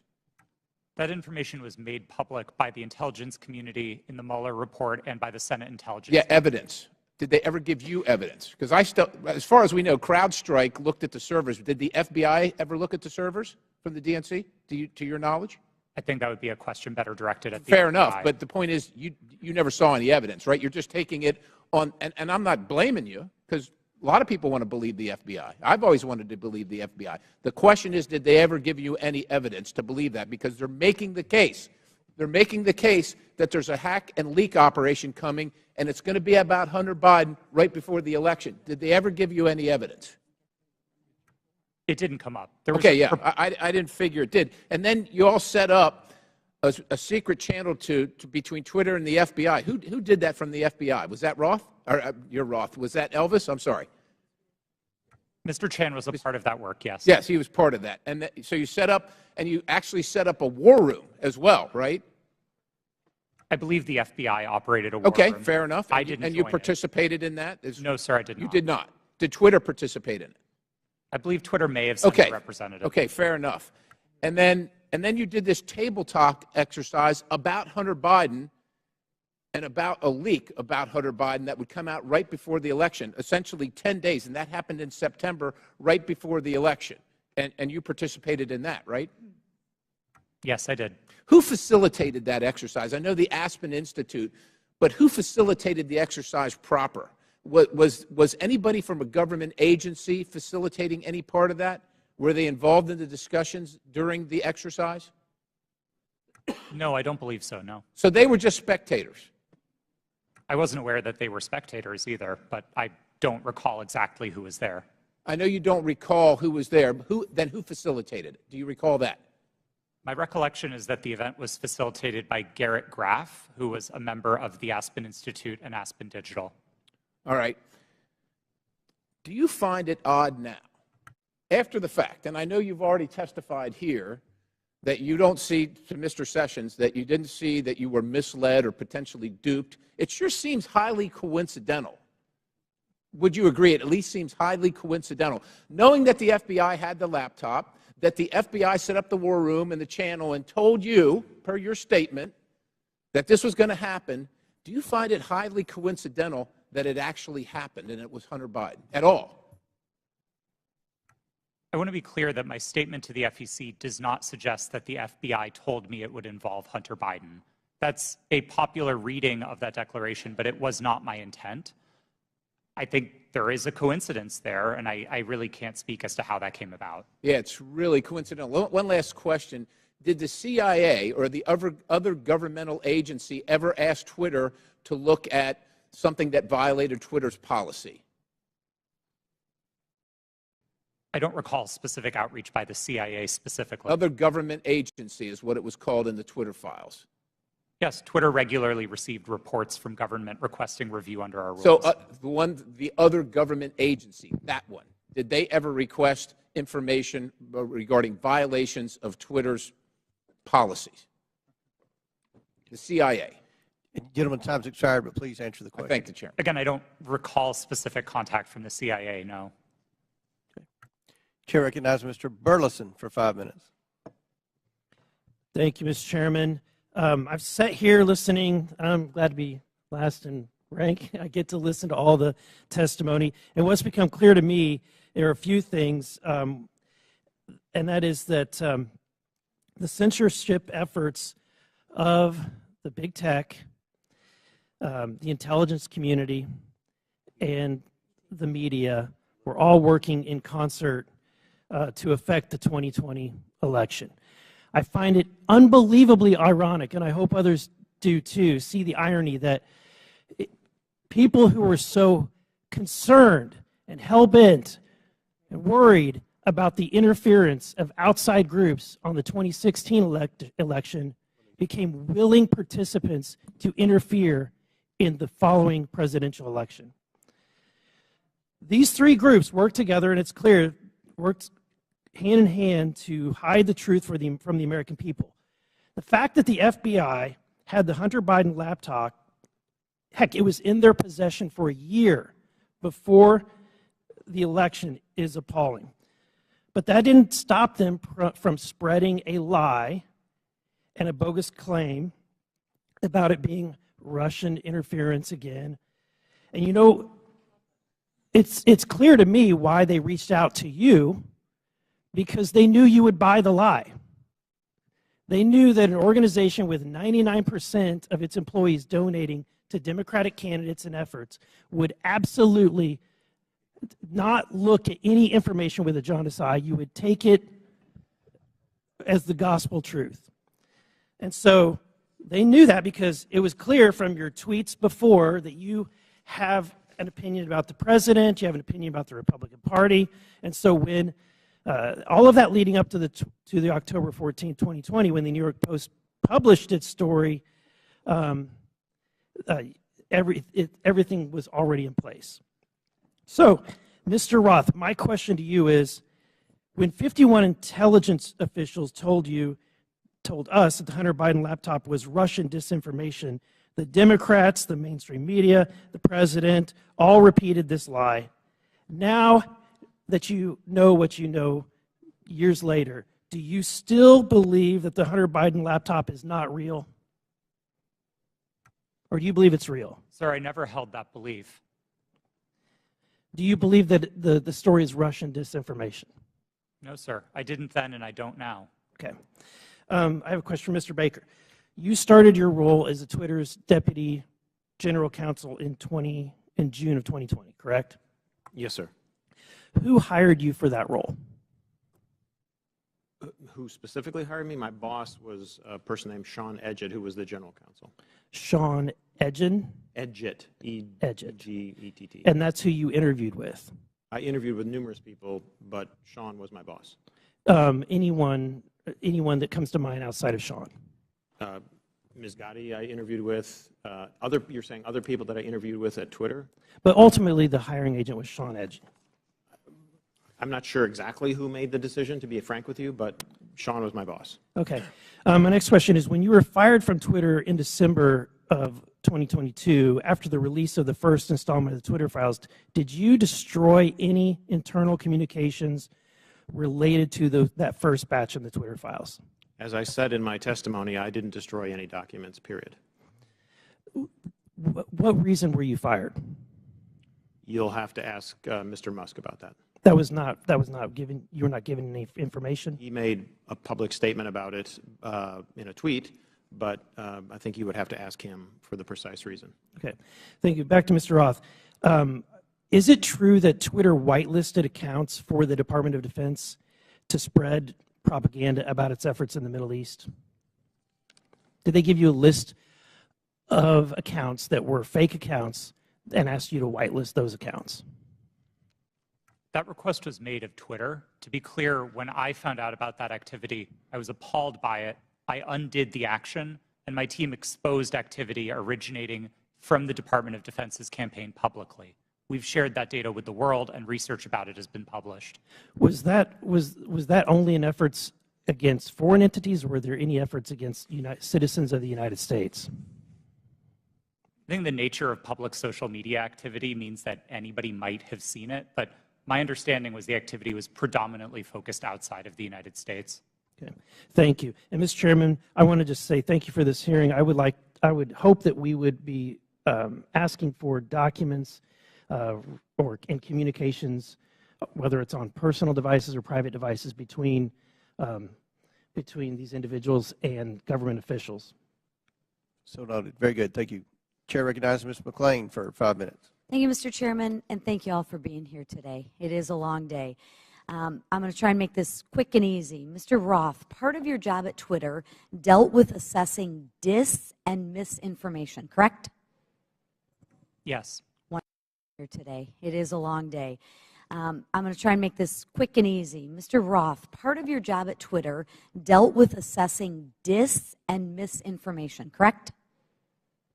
Yes. Wonderful. How did you determine what disinformation and misinformation was? What's your criteria for making that decision? Twitter had established policies covering each of those areas, and I'll take them in turn. We used the term we actually generally didn't use the term disinformation, but we focused on platform manipulation. So behaviors like running inauthentic accounts out of a Russian troll farm, we would address as the behaviors that they are, and we would look for technical signs of that type of manipulation, and we would remove those accounts. So technical, it was all technical? On that side of things, yes. Okay. When it comes to misinformation, which broadly is a question of the content of tweets, Twitter would establish written policies. Which was? I'm sorry? Which was? Which policies did Twitter maintain? Yeah. I mean, I think what the problem with America is we have one set of rules for this team and another set of rules for this team. So we're trying to look at what is the equal playing field. I'm under the assumption that when we use disinformation and we use criteria, the criteria is the same for both sides. So I'm trying to figure out what is the criteria that you had in place to determine which information was misinformation, and did you apply that equitably, inclusively, so to speak, to all sides? So what is the criteria? Thank you for the question. We used a three-part test across all of our misinformation policies. Okay. The first is whether the tweet advances a claim of fact stated definitively. Not an opinion, not a viewpoint, but a claim of fact stated definitively. Okay. The second part of that test is whether the claim of fact is provably false. Not iffy, not maybe, not gray area, definitely provably by multiple expert sources false. And then finally, and this is a really important part, we looked for evidence that those claims of fact could cause harm. So if a tweet met all three parts of that test, that it's a claim of fact, that it's provably false, and that it's dangerous, Twitter might intervene under its policies. No part of that test is viewpoint-based. And in your opinion, was that applied to all tweets? No. Thank you. Mr. Roth, you're familiar with the reports that the Biden administration was considering establishing a disinformation governance board under the Department of Homeland Security. I am aware of public reporting about that, yes. Thank you. And that board was never established, correct? That's my understanding. That is correct. It seems to me that the federal government had far more powerful disinformation governance board in its relationship with Twitter. Again, Mr. Roth, question, how often were you meeting with people from the federal government while you were at Twitter? Weekly, daily, monthly? I would estimate somewhere between weekly and monthly. Okay. And were you aware that Mr. Baker was also taking these meetings with the federal government as well? I was not aware of Mr. Baker's calendar, no. So you had no idea that he was meeting, there was no you just worked in silos? I mean, Mr. Baker and I were in some of the same meetings together, but no, I did not know the ins and outs of what he was doing. Okay. What did you understand Mr. Baker's role to be at Twitter besides offering general legal advice? Mr. Baker supervised the primary legal team that advised the trust and safety team. He was the supervisor of the attorneys who advised my team. Okay. And how about Ms. Gaddy's role at Twitter besides offering general legal advice? For the final, I believe, year and a half of my tenure at Twitter, Ms. Gaddy was my direct supervisor. Oh, okay. What was her role? Just to supervise you, to make sure you followed those three claims? Ms. Gaddy supervised what my team's goals and objectives were. She made sure I was doing my job. She made sure that if there was conflict in the workplace, she guided me on how to address that. She did the job of a manager. Okay. And she oversaw you and the trust to make sure that your three claims of fact, provable, false, and would cause harm, she oversaw that? Yes, Ms. Gaddy ultimately oversaw Twitter's policies and enforcement decisions. Thank you. Mr. Roth, in Ms. Navaroli's testimony, she states that her expertise is in media, technology, law, and policy. How often per week did you meet with Ms. Navaroli to discuss these areas while you were both at Twitter? We did not. You did not. Okay. Thank you so much. Gentlelady's time has expired. Chair recognizes Mr. LaTurner for 5 minutes. Thank you, Mr. Chairman.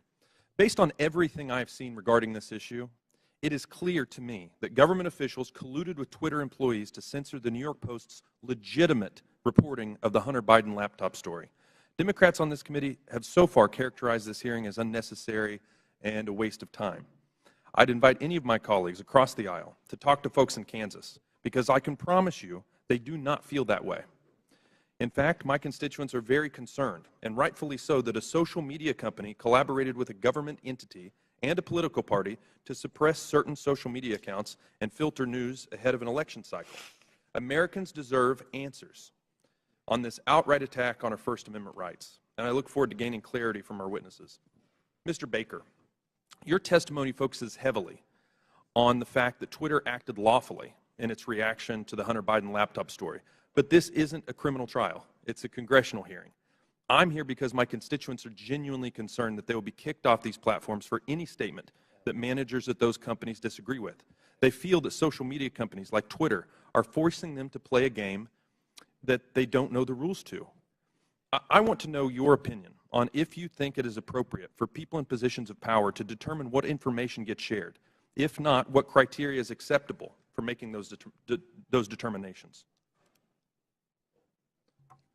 Excuse me, sir, that's a very broad question on people in power. I'm not sure I can answer that effectively and address your... Could you try?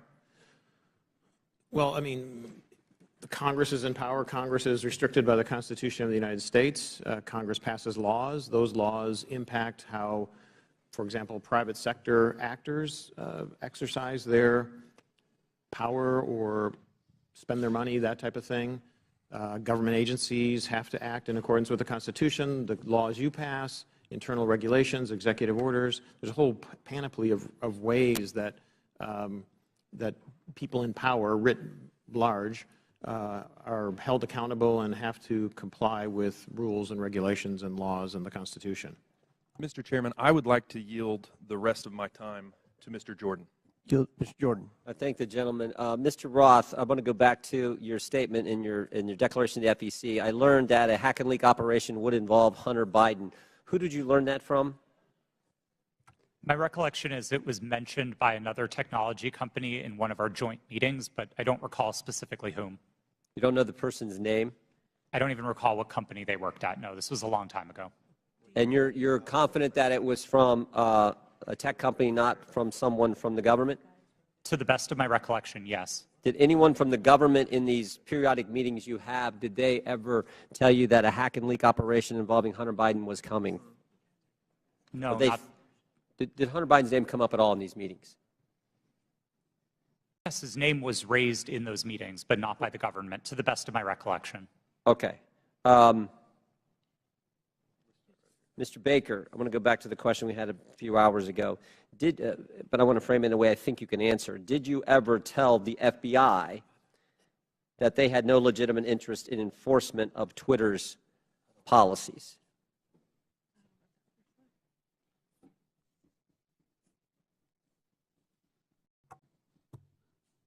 I don't think I understand. I think I understand the question.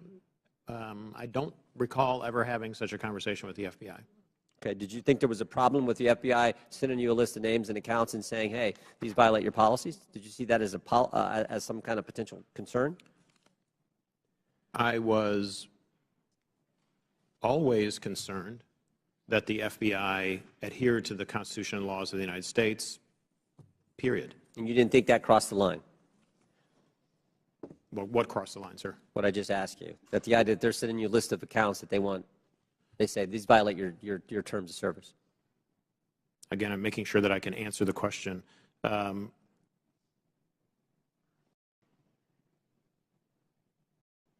Had I thought that they were doing something unlawful, I would have taken appropriate steps to address it. Okay. Mr. Roth, why were you reluctant, based on what I read in the Twitter files, why were you reluctant to work with the GEC?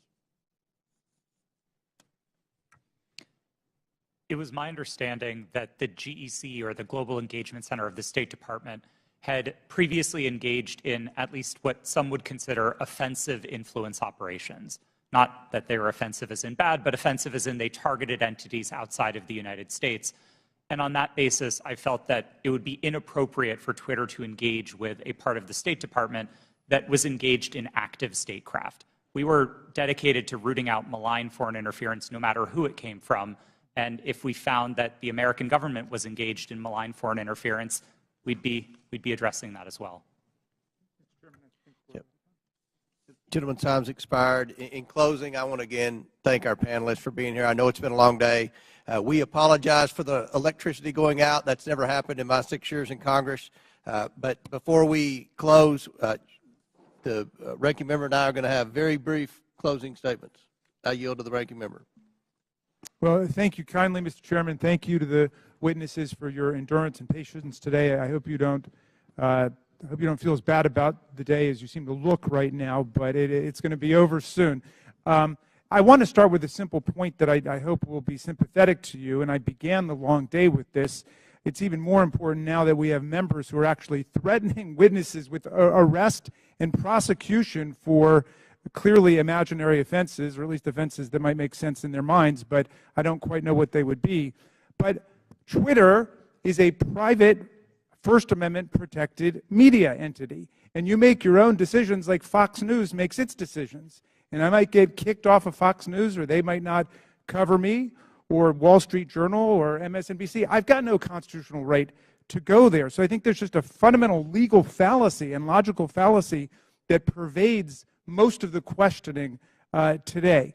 And my friend, the chairman, and my friend, Mr. Jordan, certainly know that under our First Amendment, there's a state action requirement. There is no state action here. Now, there's an attempt to perhaps jerry-rig some state action by claiming, well, it was really the FBI that committed whatever offense was there. But what do we have in terms of what we found today? Well, Today's witnesses, each and every one, testified that no U.S. government official directed any of them to censor, remove, or take down the New York Post story. That was their mistake. 2, today's witnesses all testified that the Biden campaign did not direct Twitter to take action against the New York Post story. And 3, the whole hearing was predicated on the idea that the FBI directed Twitter to take down the New York Post story to protect Biden, but once again, not a single witness testified that the FBI even communicated with Twitter about the New York Post story. So to me, this has been a wild cyber goose chase all day. It has turned up absolutely nothing, but there was one serious point made by our witness, Ms. Navaroli, who said that the violence and the chaos that was wreaked upon this institution, not far from where we sit today, on January 6th, the attempt to topple a presidential election and install someone who had not been elected as president, was facilitated by Twitter and other social media entities. And at Twitter, at least, the brass there specifically rejected the pleas of employees to take seriously all of the signs and clues of coming violence in the insurrectionary action that took place. That's a serious problem that we're going to have to deal with at some point at a serious hearing, Mr. Chairman. I yield back to you. Gentleman yields back. I will conclude by reminding my friend, the ranking member, that you've gone through quite the transition at the beginning of the hearing. You, as well as many of your colleagues, said this was a conspiracy theory. After listening to the witnesses, now you say it's a simple mistake they made in suppressing the laptop story. Twitter is a private company, but they enjoy special liability protection, Section 230. They also, according to the Twitter files, receive millions of dollars from the FBI, which is tax dollars, I would assume. And that makes it a concern of the Oversight Committee. The reason that we've had this hearing is because the laptop has been mislabeled by many in the mainstream media as being Russian disinformation, and that started with Twitter, as well as being tampered with, and you had several people, including Mr. Goldman, that implied that it had been tampered with, even though CBS News and other credible media outlets. You mean mainstream media outlets? CBS? Yeah. You don't think CBS is credible? No, I thought you were just calling the mainstream media. No, CBS News. CBS News has done a forensic audit that shows that the hard drive is legitimate and it was not tampered with. So these are misconceptions that are out there, and they started because of the suppression of the laptop story. The reason the laptop's important is because there's evidence on there that should concern every American about potential corruption, as well as evidence that would suggest that there's a possibility that this administration could be compromised because of the millions and millions of dollars that they've received from our adversaries around the world. We believe that's worth investigating. We believe national security is important. We had a hearing yesterday on our border. We believe there's a crisis at the border, and it threatens our national security. We had a hearing today. We believe that we need to make sure that this administration is not compromised because of the millions of dollars that they've received from our adversaries around the world. That much of that evidence is contained in the laptop. So I think this was a very successful hearing. I appreciate the witnesses' time. I know it was a very long day, and again, we've never had the electricity go out before. But again, we appreciate your sincere testimony. And with that, and without objection, all members will have 5 legislative days. Mr. Chair, I apologize to interrupt. It's come to my attention that I have to seek your unanimous request in order to submit some additional documents. Without objection, so ordered. Thank you. Apologies. With that, and without objection, all members will have 5 legislative days within which to submit materials and to submit additional written questions for the witnesses, which will be forwarded to the witnesses for their response. If there's no further business, without objection, the committee stands adjourned. Other big tech companies and reporters attended as well. This exercise prepared them for their future collusion to suppress and delegitimize information contained in Hunter Biden's laptop about the Biden's family business schemes. On October 14, 2020, the New York Post published its first story based on information contained in Hunter Biden's laptop story. The Post provided proof of the laptop's legitimacy by releasing a computer repair store's signed receipt for the laptop and the federal subpoena used by the FBI to retrieve it in 2019. The article revealed that a top executive at Burisma, who was paying Hunter Biden $50,000 a month, had spent time with then Vice President Biden in Washington, D.C. Throughout his presidential campaign, Joe Biden assured the American people that he had never spoken to his son about his overseas business dealings. However, the details exposed in the Post article indicate that Joe Biden lied to the American people. Immediately following the story's publication, America witnessed a coordinated campaign by social media companies, mainstream news, and the intelligence community to suppress and delegitimize the existence of Hunter Biden's laptop and its contents. That morning,